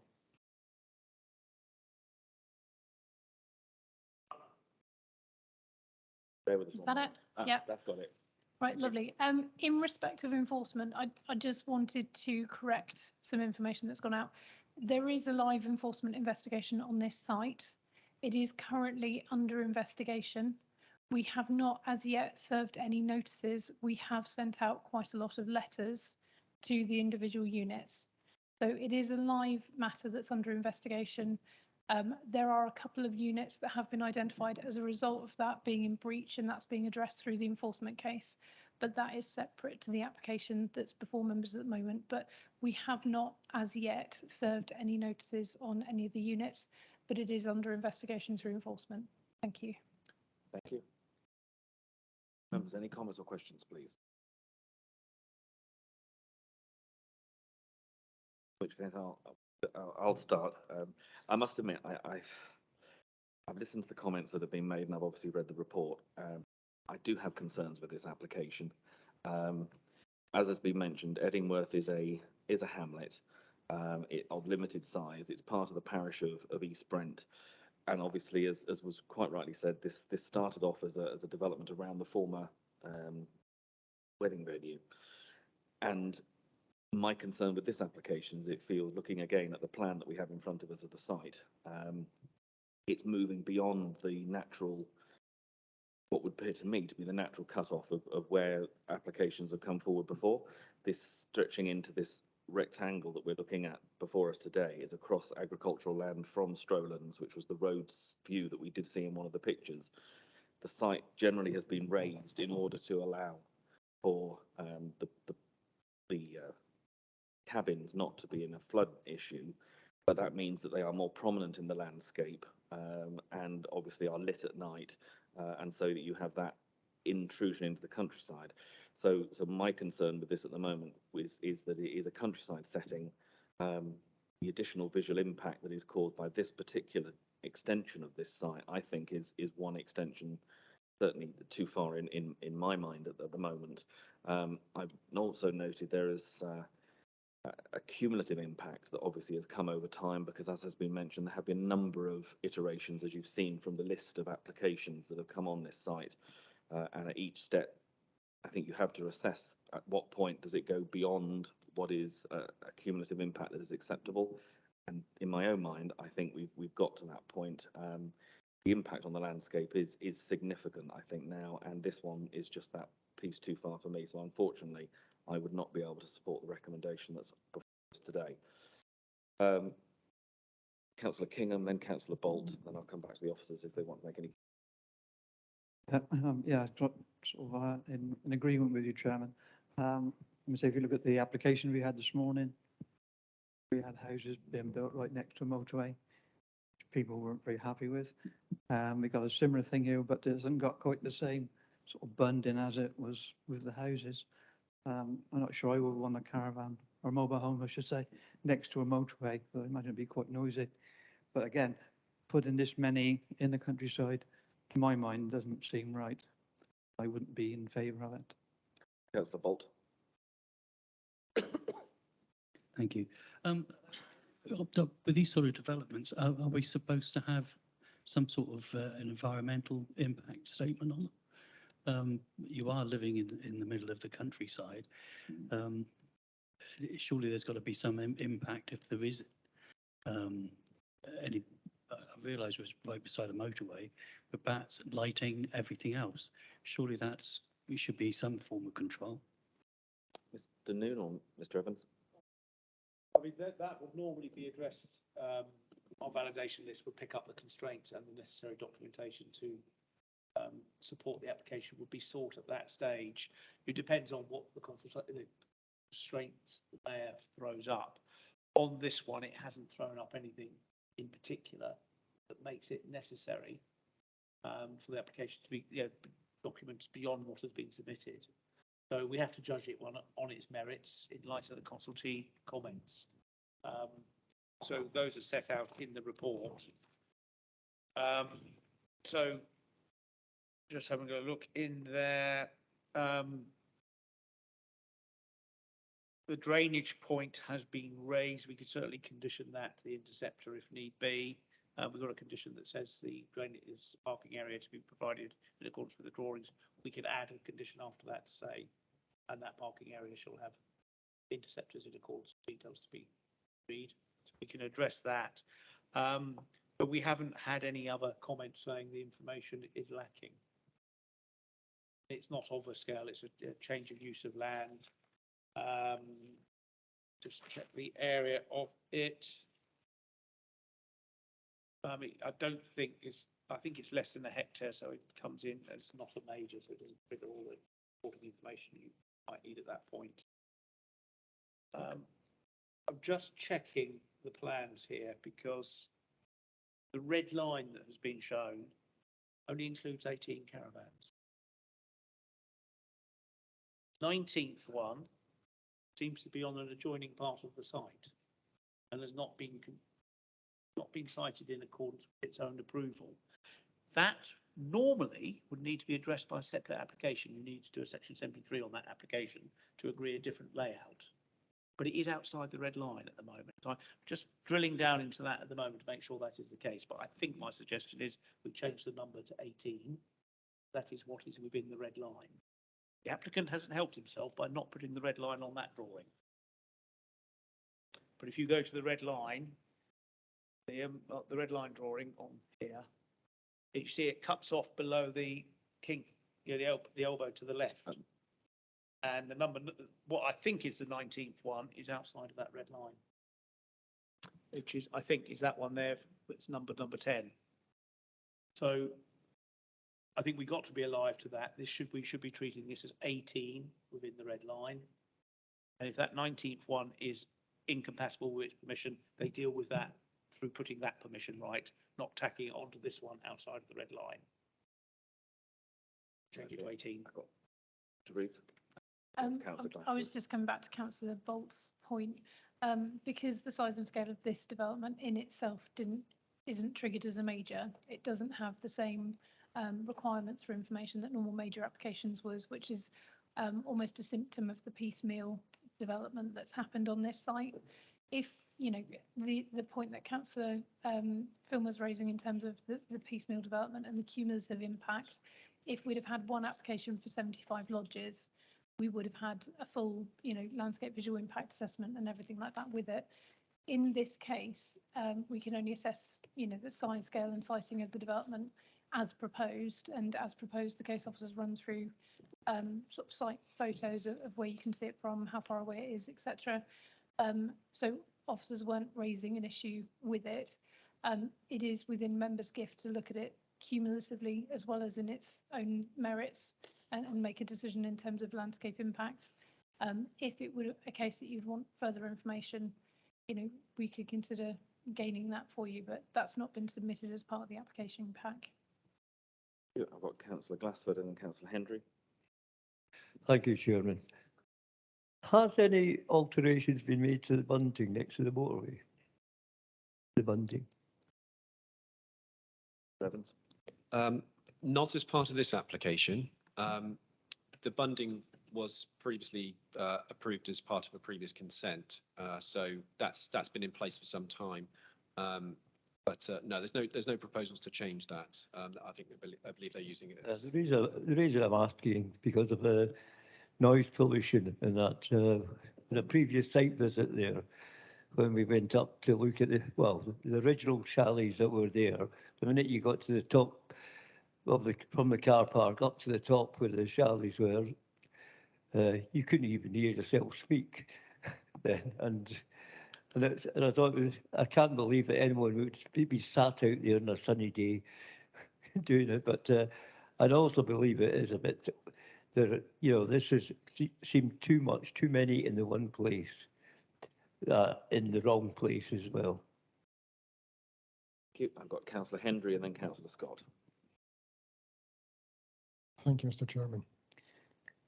If somebody wants to buy a mobile home static and it's beside a motorway and there's a lot of noise generated, that's their call. That's what they've bought the place and they're not bothered with it. It's not up to me or you or anybody else to say you shouldn't have it. If they're happy enough to buy the place in the first place, they know the noise is there, the M5 is there, so be it. That's up to the person. Rookery Manor itself has to be allowed to be diverse. They closed a big wedding business. So they're now trying to make the best use of the land available to them. Now, whether I speak in favour or not, regardless here, I'm only just pointing out a few positive points on behalf of Rookery Manor. They have to be allowed to be diverse. They've got to be allowed to expand their business, and albeit 18 more mobile homes. If it's anything in the future, is not our concern here today. It's only, again, as always, what's on the table. I personally don't have a problem because there's an awful lot of land round about it, but these 18 mobile homes which are proposed are not actually next to any more residential houses. So how we stand here at the moment, if somebody buys a property, it's next to the motorway, they know what they're getting into before they take it. And generally speaking, I actually don't have a problem here. Thank you. I think, again, following on from what you said and the issue of the noise, one of the issues, this came up at previous applications, and one of the differences here from what we talked about at this morning's meeting was there we were talking about what were actual residences. These are supposed to be tourists, and therefore what the level of noise that they are permitted to have to put up with is higher because ultimately they are going there for a temporary period and not living there permanently. Hence why we don't have the bunding and acoustic fences on this site. But as you say, ultimately that will be down to anyone who decides to want to visit there or not. Councillor Scott. Thank you, Chairman. I'm concerned that this is coming in rather piecemeal and the cumulative effect hasn't really been taken into account. I just wonder if you have any idea about the total ownership of Rookery Manor, because I could see this as another, jigsaw piece in a further puzzle, which may be so good. Darling Mrs. DeVries, and then come to any other who want to step in. At the moment, this is the final piece of land that is currently owned by the occupier or the owner of the site. That's not to say future land deals might not be done at some point in the distant future, but currently this is all the land that's currently within the ownership. Councillor Grimes. Thank you, Chairman. I have to say, I tend to agree with my fellow councillors. I just believe it's a step too far on this. And we're talking about bund. I do believe it's inadequate. But I still think we still have a duty of care here for the people that are on holiday there. And although not applicable to this application, I'm still concerned about ongoing enforcement on this site. So at this stage, I can't support this application. Thank you, Chairman. Thank you. Any further, Councillor Kingham? I take it these are purely, they're not for sale, are they? There's conditions in place to make sure that they are for sale. Who will stay here? Mr. Evans? Okay, I'll try to grab that because it's just still fresh in mind. We are suggesting as an occupancy restriction that says they shall be occupied as holiday purposes only, not by anyone as their permanent place of residence. We are not suggesting we control ownership. So yes, you or I could buy one, the site, as long as we treat it as a second home. It's to go there on holiday only. Any further comments from members? Not seeing any, so I'm going to be looking for a recommendation. no one else is going to move anything, I'll move that I would recommend refusal on the basis that this is a countryside setting. The cumulative effect of these extra units being located on the site that they are in the open countryside beyond the rest of the developed area, I think does have an impact on the countryside setting, on the character of the hamlet of Edingworth, and on that basis of the landscape and visual impact, I think these are unacceptable, and I move a refusal. I think that's a reason, even if you may not agree with it. No, that is certainly a material consideration for this application, the visual impact of it. If there are any other issues, because an appeal might be lodged. Capture. I think I'm to introduce at appeal stage later. Other things. I'm always wary about putting things in that we're liable to fall apart. But Mrs. DeBruce? I'm assuming that recommendation for refusal is with the amended description then to 18, yes, not 19, just to make sure. Yeah. Okay, Councillor Kingham and then Councillor Grimes. I'd second that, Chairman, on the same conditions as you. Okay, Councillor Grimes. Okay. Any further comments or questions? The recommendation is to refuse permission on those grounds. All those in and based on the 18, not on the 19, because that's been amended as well. All those in favour of the refusal, please show.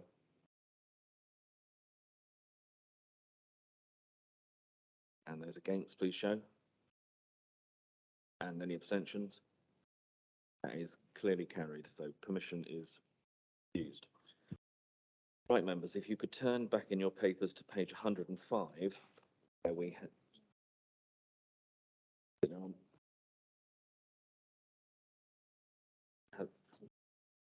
Okay, it's just been suggested we have a short comfort break of say 5 minutes, and we'll restart again at 25 past again. We'll move to page 105, and we're in Brent Knoll, and we're with Mr. Titchener.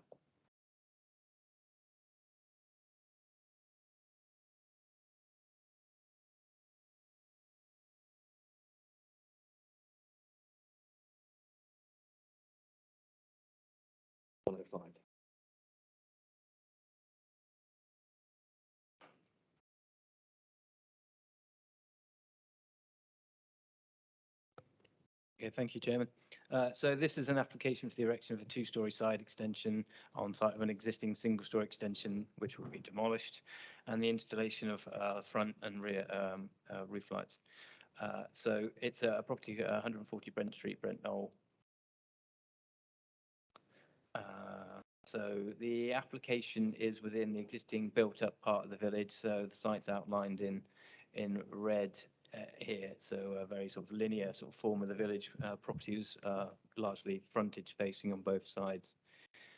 These are the plans showing the site in a bit more detail. This is the actual property subject to the application. It's actually gable end onto the road. It's an older traditional sort of cottage style property, two-storey. There are neighbouring properties on both sides, and that's relevant to the sort of considerations at hand with the application.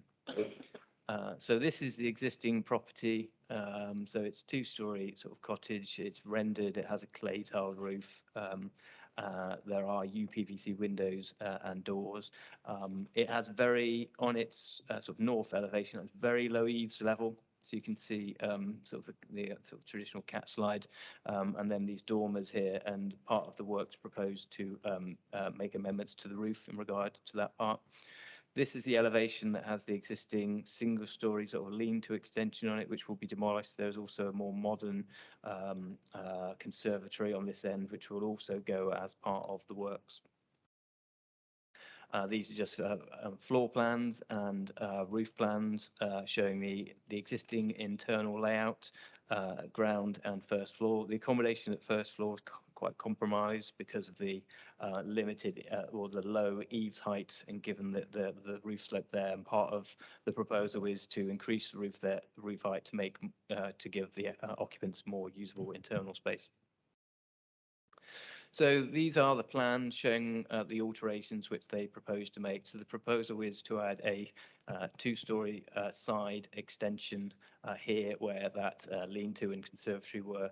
So that's on the side that's furthest away from the roadside. The roof height over the whole building is to be raised, so to increase the internal headroom effectively. The proposal is to be finished in matching materials to the existing, so they will continue with the use of render and clay tiles on the roof. Note that originally they were seeking to replace the clay tiles on the roof with concrete tiles. We sought the retention of the clay tiles to keep it more in keeping with the character of the existing building. Just for reference, the revised plans submitted do not explicitly state the use of clay tiles. So just to be belt and braces, I am actually going to suggest an additional condition which would be added to this permission if members are minded to grant, which will just secure the reuse of the clay tiles for the avoidance of doubt.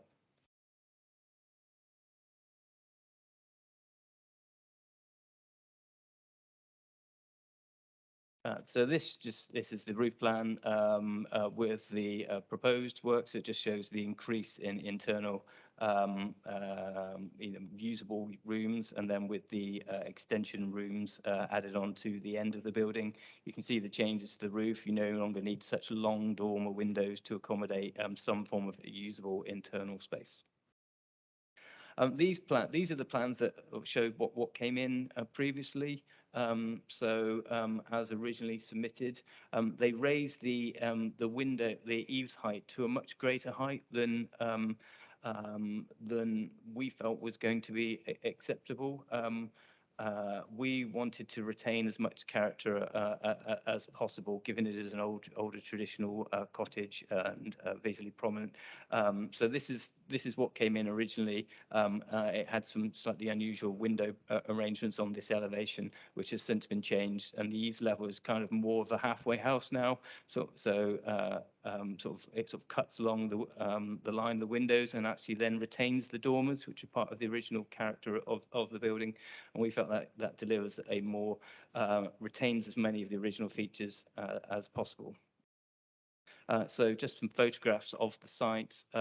So this property shows, this is a dwelling here, and shows it in its context with one of its neighbouring properties here.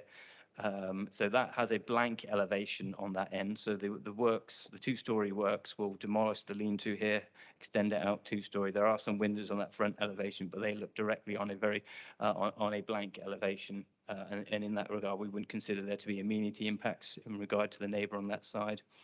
This is just another photograph just showing it up close, showing the rear elevation. You can just see the lean-to there that would go as part of the proposals. Now, this is the property looking also from the road, but showing the very low sort of eaves level and the dormer windows as situated here. And the proposal, as I stated, would be to increase the roof height sort of mid-level within the windows, so higher than it currently is.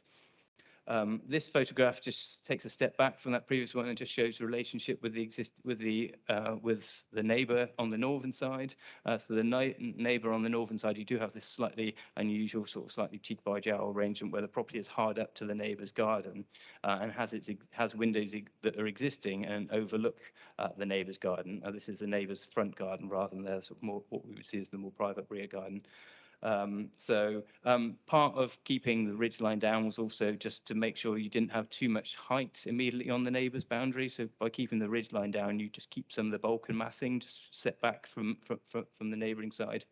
There aren't going to be any first floor windows on the extension, which is going to go down here. So there aren't any windows that are going to give rise to additional amenity impacts. We have to be mindful of the fact that there are already two windows here at present, but the proposal isn't to add to those. So we wouldn't consider that there are additional amenity impacts on this neighbour here who sort of benefits from quite a large plot. What we would say is we would want to remove permitted development rights so that the applicant can come in at a later stage and try and put in windows in some of those elevations where we had sought to make sure that there weren't any as part of the application. So that is proposed as a condition on the permission. This is a photograph just of the elevation, which is furthest from the roadside where the works are to take place. You can see that the conservatory is a thing of no great quality, so there'd be no objection to its loss. You know, that is considered acceptable. Again, just some photographs just taken at a slightly further distance, just giving a bit of wider context. And again, looking toward showing the relationship with the neighbouring property. In terms of ecology surveys, bats were found when the surveys were undertaken of the building, so a number of conditions are proposed to protect those during works and to provide alternative roosting provision. A lighting plan is to be conditioned. There are a number of enhancements in the form of bat and bird boxes, positions of which are shown on this plan, which would be secured via conditions. Just want to note that there is a typo in condition 3 in the report, which is the bat license condition. There's just some repetition in the first line of the condition is then repeated again in bullet point A. So bullet point A doesn't need to be included within there. That's unnecessary repetition. So that would be deleted in the event that permission was granted. But overall, we would consider the visual impact of the amended scheme as proposal. We wouldn't consider there's any unacceptable amenity impacts on the neighbour and no other issues that could be addressed by a condition. Okay, thank you. Thank you very much. Any comments or questions from members, please? Start with Councillor Kingham and then Councillor Bolt. Yeah, thank you, Chairman. I think this is a big improvement on the property that's there at the moment. And I think I'll go with the officer's recommendation this time, give them one of the two left. Was that a proposal? I propose a recommendation of the officer. As the amended with the extra condition. Yeah.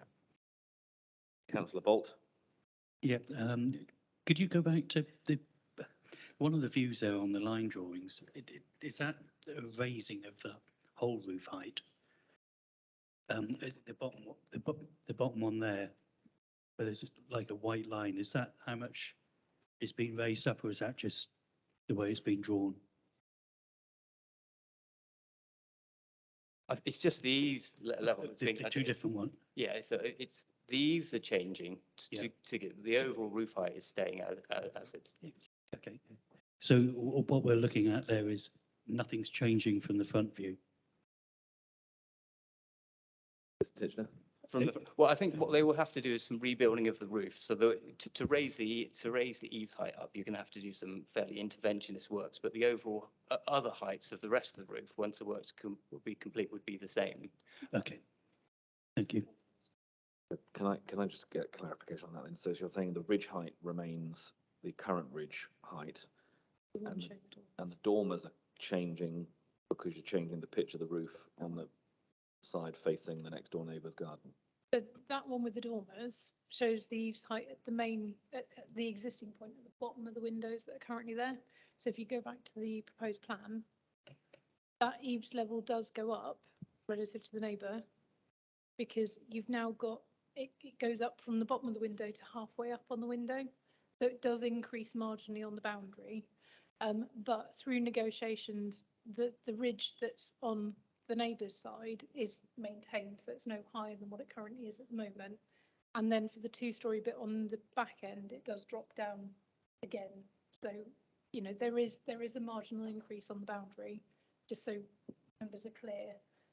But we were happy that that was a minor sort of increase in terms of amenity impact that would be acceptable. Can I also just ask a question then? In terms of those two dormers, are you saying those two dormers are in effect in the same place? They're the same relative height that they were before? They're moving up as well? They're not moving up. What they might choose to do as part of the build is reconstruct the dormers from scratch again, I guess, and that'll be a decision they'll make on site about whether it's worth keeping the existing dormers or whether it's feasible to. But yes, the positions are the same. Okay, Councillor Bolt.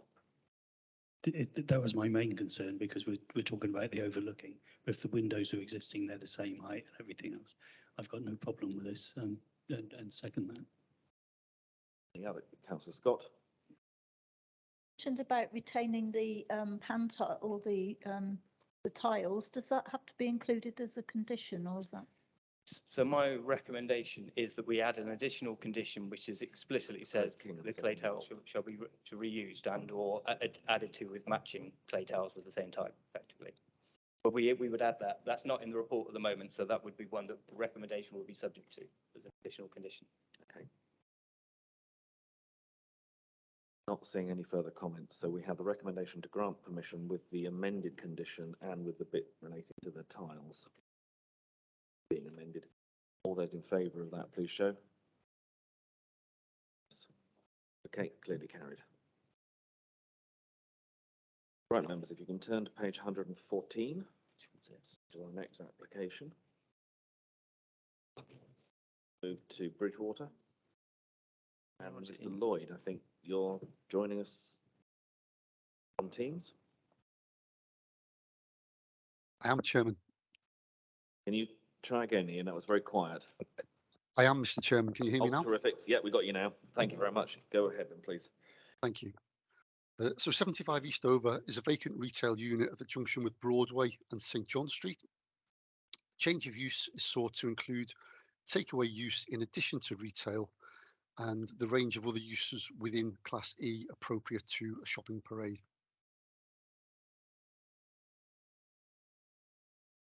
So as I said, it's on the northern junction of the crossroads formed by Eastover, the A38 Broadway, with the junction with St John Street, the A372 as well. So the Mercure Hotel is on the south side of the Eastover junction. Listed building, the Cobblestones Public House, is to the west of the unit on the north side of Eastover. So this is the site location plan, and we can see that number 75 is single story, part of a larger single story building. It has a gated side alley to the north, adjacent to land within the ownership of the church. I'll show some photos shortly and say more about the church's representation just slightly later in the presentation. So this is a Google Street View of the site showing the building. It's the one with the white fascia next to the church, but it's part of a wider building to its left before you reach the listed Cobblestones Public House.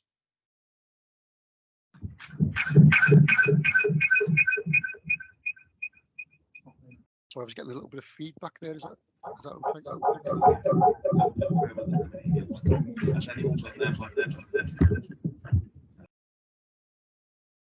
Hello.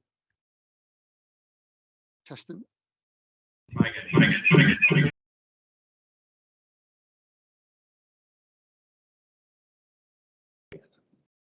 Do we just try that once more? Yeah, we're okay again now. So please carry on, Ian. Okay, thank you. So as I said, the change of use is sought to include takeaway use to enable as wide a range of appropriate uses as possible in order to try to attract a future occupier to this vacant premises. The application is before members because the Town Council object on traffic grounds detailed in this slide and on page 16 of your report. This is an existing retail shop. It's already had a change of use to a takeaway in the past, but which was unimplemented and now time expired. So effectively, this permission seeks to extend the possibility of letting it for future hot food takeaway, in addition to any potential retail, office or financial and professional service use. Essentially, you know, to market it to as wide a range of future users as possible. These uses are appropriate at the edge of the town centre. There is parking available nearby. So notwithstanding the Town Council's objections, County Highways have no objections themselves. There is a condition recommended regarding the other types of uses that we consider would be appropriate within Class E, which is quite a wide-ranging class. But we're not objecting to the takeaway use. We think it's appropriate within. So this is a closest Google Street View of the site, and it's showing the side access, the black gated doors. So the bins will be kept in that area. So the church have concerns about the bin storage and they're detailed on page 117 of your report. So the church's bin store area is on the right between the application site and the church. So it's slightly set back from the pavement, and apparently in the past, past users of this shop and possibly the Cobblestones Public House have put their bins out in that recess on bin collection day. And the church are just pointing out that, that's their land. They don't want that to happen. I would imagine that it's done because it provides bin storage off the street, but if it's not your land, you don't have a right to do it. What this site shows is that there is this picture shows is there is capacity to store the bins in the week in that side alley on collection day. They'll just have to move it out to the front of the pavement, forward of that pedestrian safety railing, so that it doesn't really interfere with the free flow of pedestrians. But this is an existing situation. Whoever takes over the shop will have to manage that properly. But we think it's self-managing in so much as all you need to do is keep your bins behind those doors, and on bin day, just wheel them out to the front in front of the railings. I'll just run very briefly through the other plans accompanying the application. So this is the red line block plan, which members can see does include that sort of side alley between the site and the church. And then these are the existing and proposed floor plans. All changes are entirely internal. Now this is a close-up Google Street View which shows the flats behind, which are higher than the roof of the single-storey shop unit. So there are some concerns about how any potential system of cook and extract ventilation could impact on the amenity of neighbouring residential occupiers and also on the setting of the listed public house. So a condition is recommended requiring details of any system prior to any cooking, and that would enable further future detailed consideration of both the amenity issue and the heritage issues. We did talk to the applicant about providing the details of the extract ventilation now, but because they haven't got a future user who will definitely use a cooking system, then in effect they've requested that be conditioned. And it is something that we've done in the past, and so we think that's entirely reasonable. So in summary, the change of use to uses within Class C and a takeaway allows as wide a range of potential future uses as possible appropriate to this shopping area. Town Council concerns about highway impacts are not shared by county highways. This is an existing vacant retail shop, and the application is to make it as attractive to future users as possible, which is supported. And as I said, just with the last slide, heritage and amenity concerns arising, any cook and extract system can be addressed by condition. The site does have storage capacity for refuse bins, as I've said, so accordingly, notwithstanding the objections, officer's recommendation is for approval. Thank you, Mr. Chairman. Thank you very much. Any comments or questions from members? Councillor Grimes. Thank you, Chairman. I don't have any issues with this application. I'm not too happy about the bins being stored out by those railings. I'd have been much more happier if they could have taken the black doors back a metre, just the doors, and then they could have put the bins there and been out of sight. I mean, they're spending a lot of money in Bridgewater around that area trying to regenerate it. Yet we've got bins stuck on the corner straight opposite a hotel. Just a suggestion. Mr. Lloyd. Thank you, Chairman. It's not something that that we considered. If I'm honest, let me just run back to the photograph.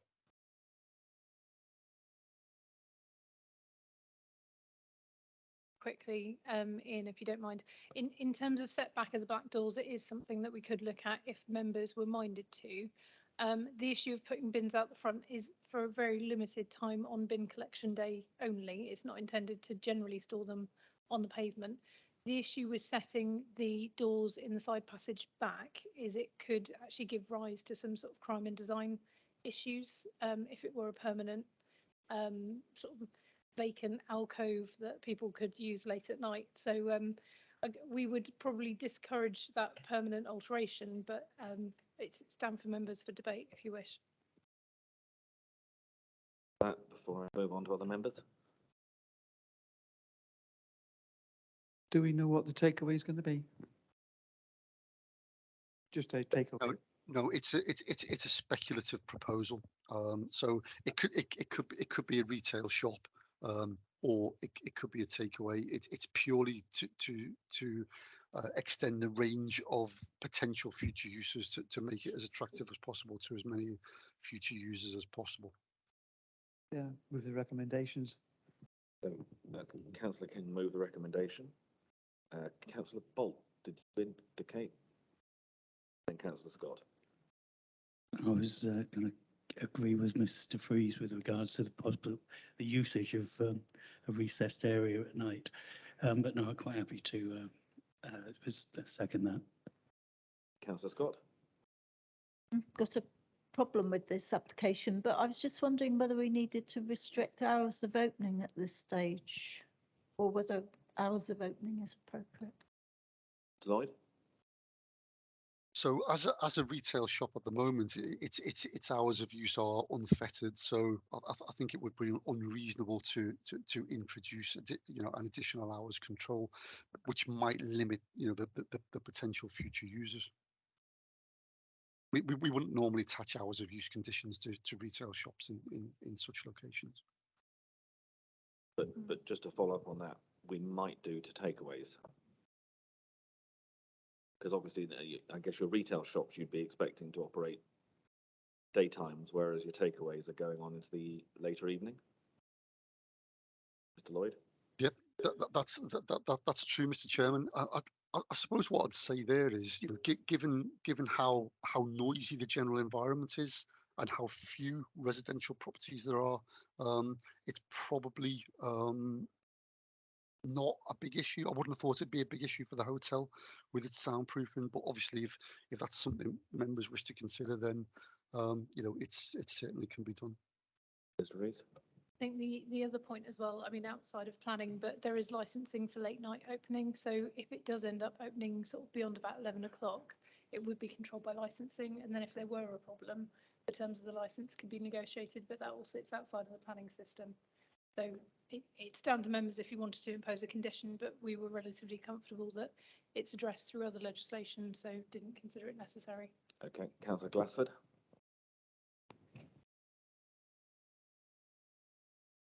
Thank you, Chairman. Parking was mentioned. Where would you park there? There's no place to park round there. Hartley Street car park, half of it's disappeared under the care of the hotel. Trying to even get down there, and because of that, there's parking all the way down Barclay Street itself. You've only got half of the original car park left. And if you're walking up Eastover after 6 o'clock, both sides of the road, all the way up to the bridge, with parked cars there, it becomes a single road, like the new designs meant to bring about. It's just chaos there for parking. So I'll take another takeaway. The takeaway would create a problem. Mr. Lloyd, anything on that? So the view that I took, Mr. Chairman, was that this is a small unit at the edge of the town centre, close to on-street parking in Eastover, but also to the former Little car park as well. So it's the size of the unit isn't going to generate a significant amount of traffic. It's an existing unit which will generate some traffic, whatever the use is put to, and has in the past. So in terms of what they're asking for, any additional increase in parking over and above what it's authorised use for retail, if a takeaway went in there, would be negligible in my view. All right. Any further comments or questions from members? In which case we have had moved and seconded the recommendation to grant permission. Those in support of that, please show.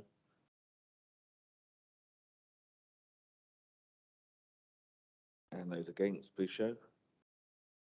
That's clearly carried, so that's 8 in favour, 1 against, and no abstentions. So that is granted. Members, if you move to page 124, we have the next application. And we're remaining in Bridgewater. And it's Mr. Titchener.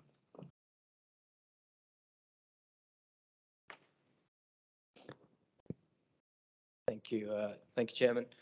So this is an application. Bear with me.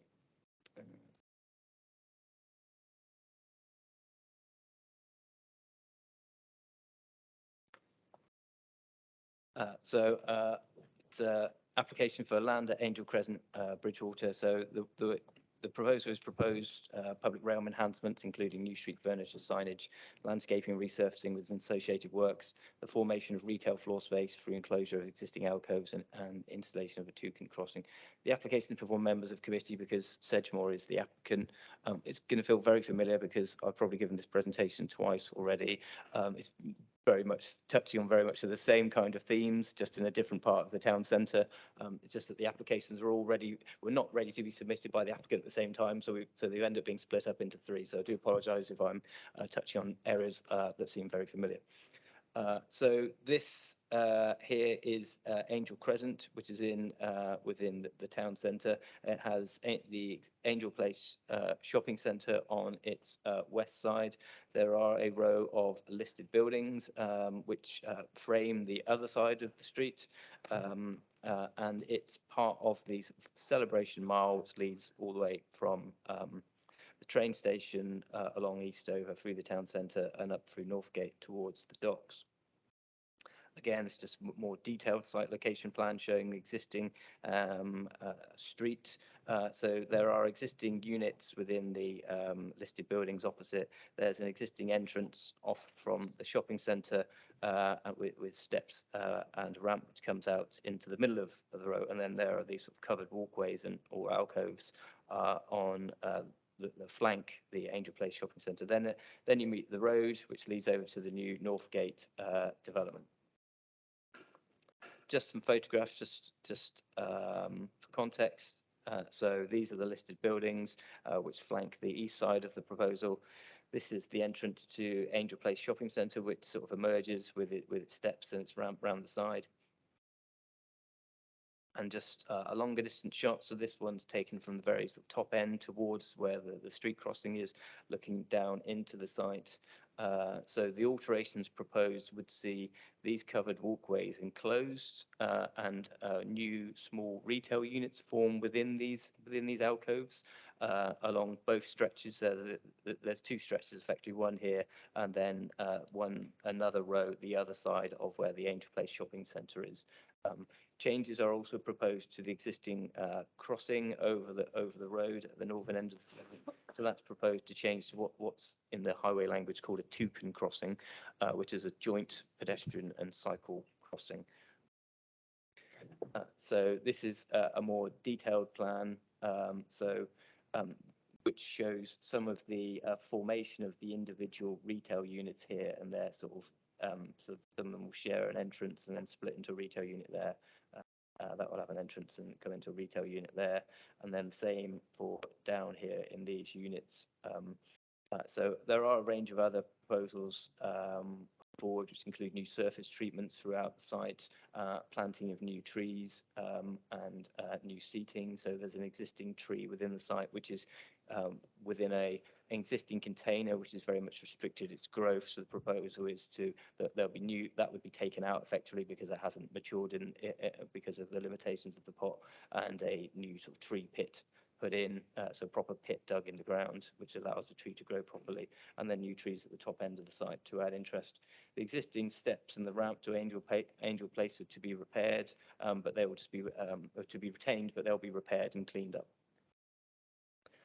So these elevation drawings just show the edge of Angel Place Shopping Centre as existing. She's showing the alcoves underneath on both stretches. The bottom image just shows the whole thing. So it's these areas that will be infilled. The sort of existing fire exits that flank the either side will remain unchanged. The area is generally not particularly well used. It's got particularly low levels of foot traffic, and that's one of the ambitions of the project, is to increase the sort of the active frontages and the uses there, so that there is more traffic, more people using the area, and particularly as it was now would be a through route to Northgate Shopping Centre. These elevation images show the retail units in place with their new frontages. So these are proposed to use high quality materials. They'll have vertical sort of sliding folding glazed facades made of powder coated aluminium. So it should give it a modern, sort of more clean appearance. And what's also hoped is that the introduction of these units, as I said, would not just increase footfall, but increase some natural surveillance of the area. And that has some sort of secondary benefits by potentially reducing things like antisocial behaviour and crime, just by having more people in there and more surveillance. Again, these are just more detailed plans, just showing some of the individual units, how they're to be formed and separated internally. So in terms of the paving materials, it's similar to what's been proposed within the Clare Street schemes and the Eastover schemes in terms of high quality pennant flags and granite sets, with examples shown in the photographs. So like the other schemes, same conversations have happened with our conservation officer about the types of materials we propose, with conditions proposed to make sure that they're appropriate to the heritage constraints of the site, given that we are near listed buildings, part of the site is within the conservation area. In terms of highways, the area is already a pedestrianised area, so there aren't any changes within that regard. The changes in terms of highway works are primarily to do with the crossing, effectively making it wider because it's going to become a joint pedestrian and cycle crossing. The highways comments weren't available at the time of writing the report. They've subsequently been received. They raised no objection in principle to the proposal. They have undertaken an internal audit on the crossing point, as they would with all sort of new crossing points. They have raised some technical points from their signals team.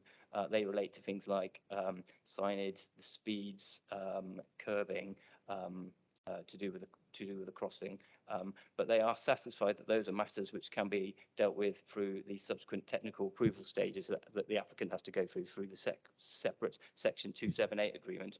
They're not matters for planning. We wouldn't normally get into the timing of signals and things like this on a crossing. So they're ultimately saying that in terms of the planning application, there's no highways objection and therefore no reason to withhold permission.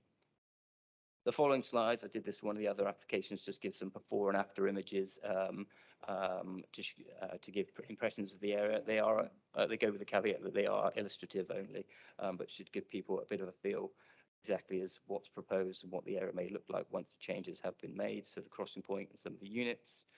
And here's the looking further into the scheme and some of the enclosure of the units and some of the seating and trees that's proposed. And again, down the bottom end, just some of the enclosure of the units and how that might look and the changes to the street scene as a result. So ultimately, like the other schemes, this is a celebration mile project. So it's part of the council's sort of strategic ambitions. Delivers new retail units in an underutilised part of the town centre. Delivers high quality public realm, and therefore our recommendation is to grant planning permission. Thank you. Thank you very much. Members, any comments or questions, please? Councillor Kingham. Just question. I noticed on the existing Angel Place, there's several doors in the alcoves. Are they fire doors or are they just access to the shops? So the existing, so when you in the back of the alcoves. The back of the alcove. Yeah.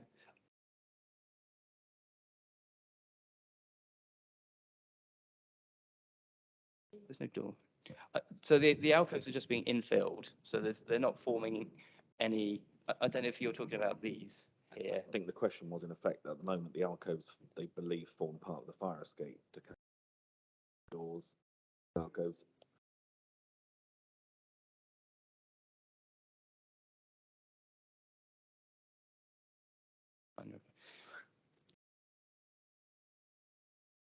A couple of doors that appear to be coming out of the main building.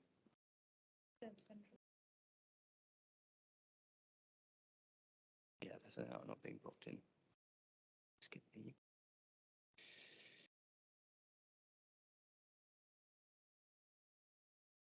them there, isn't it? Yeah. So those, I think I've found the doors you're referring to. Those are still, those doors are being retained, and they still have the potential to be through exits through the site. I believe they're only servicing doors, but they may well have a secondary fire door function. So they're the bits that are sort of shown in that sort of orangey. Yeah, because each unit, whilst the units have front-facing doors that are also open, some of the units have side. You can go into part of it here, and then they have these side doors. So the through areas where those existing service doors are within those sort of inset entrances to some of the retail units where you go in and then go left or right. But yes, I take your point. Those doors are retained. I mean, ultimately, in terms of this process, will all have to be subject to building control in terms of fire regulation safety as well. Further comments or questions? Mr. Kingham?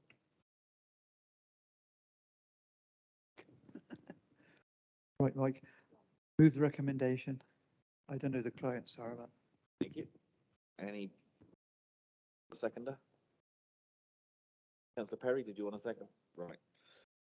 Okay. If there's no further comments, have it moved and seconded to grant permission. All those in favour, please show. That is unanimous. That's clearly carried. Right, members, that brings us to the end of the planning applications. If you can turn in your papers to page 149 and the reports, which Mr. DeVries is going to take us through.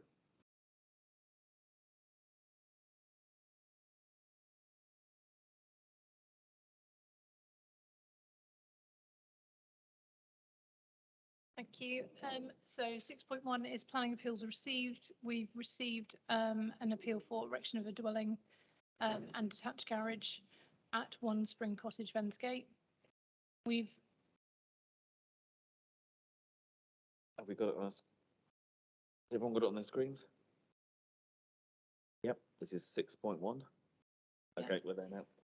We've received appeal against installation of solar panels on east and west slopes of a detached garage and workshop at Dorford House, Goathurst, and retention of a temporary agricultural tied dwelling as a self-contained tourism unit as well.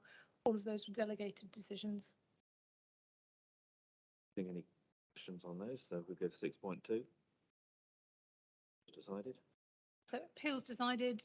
We've had one appeal dismissed since last committee, so land north of 27 Pedwell Hill, Ashcott, which was an outline application with all matters reserved for erection of a dwelling. Did come to committee. And comment on that. 6.3. 6.3 is appeals received, which is a duplication of 6.1. This report should be enforcement appeals, and we don't have any, so I have checked and rerun that, so apologies for that duplication. 6.4. 6.4 is certificate of lawfulness for existing uses. We have granted planning permission for existing use of a residential caravan called a retreat as a dwelling, so they've continuously occupied for a period of time where it becomes lawful. No further comments on. In which case, members, that then brings us to the end of today's business.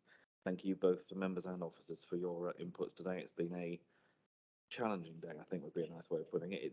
But that's what ultimately that's what the committee is here for. So thank you all very much for your contributions, and we'll close the meeting.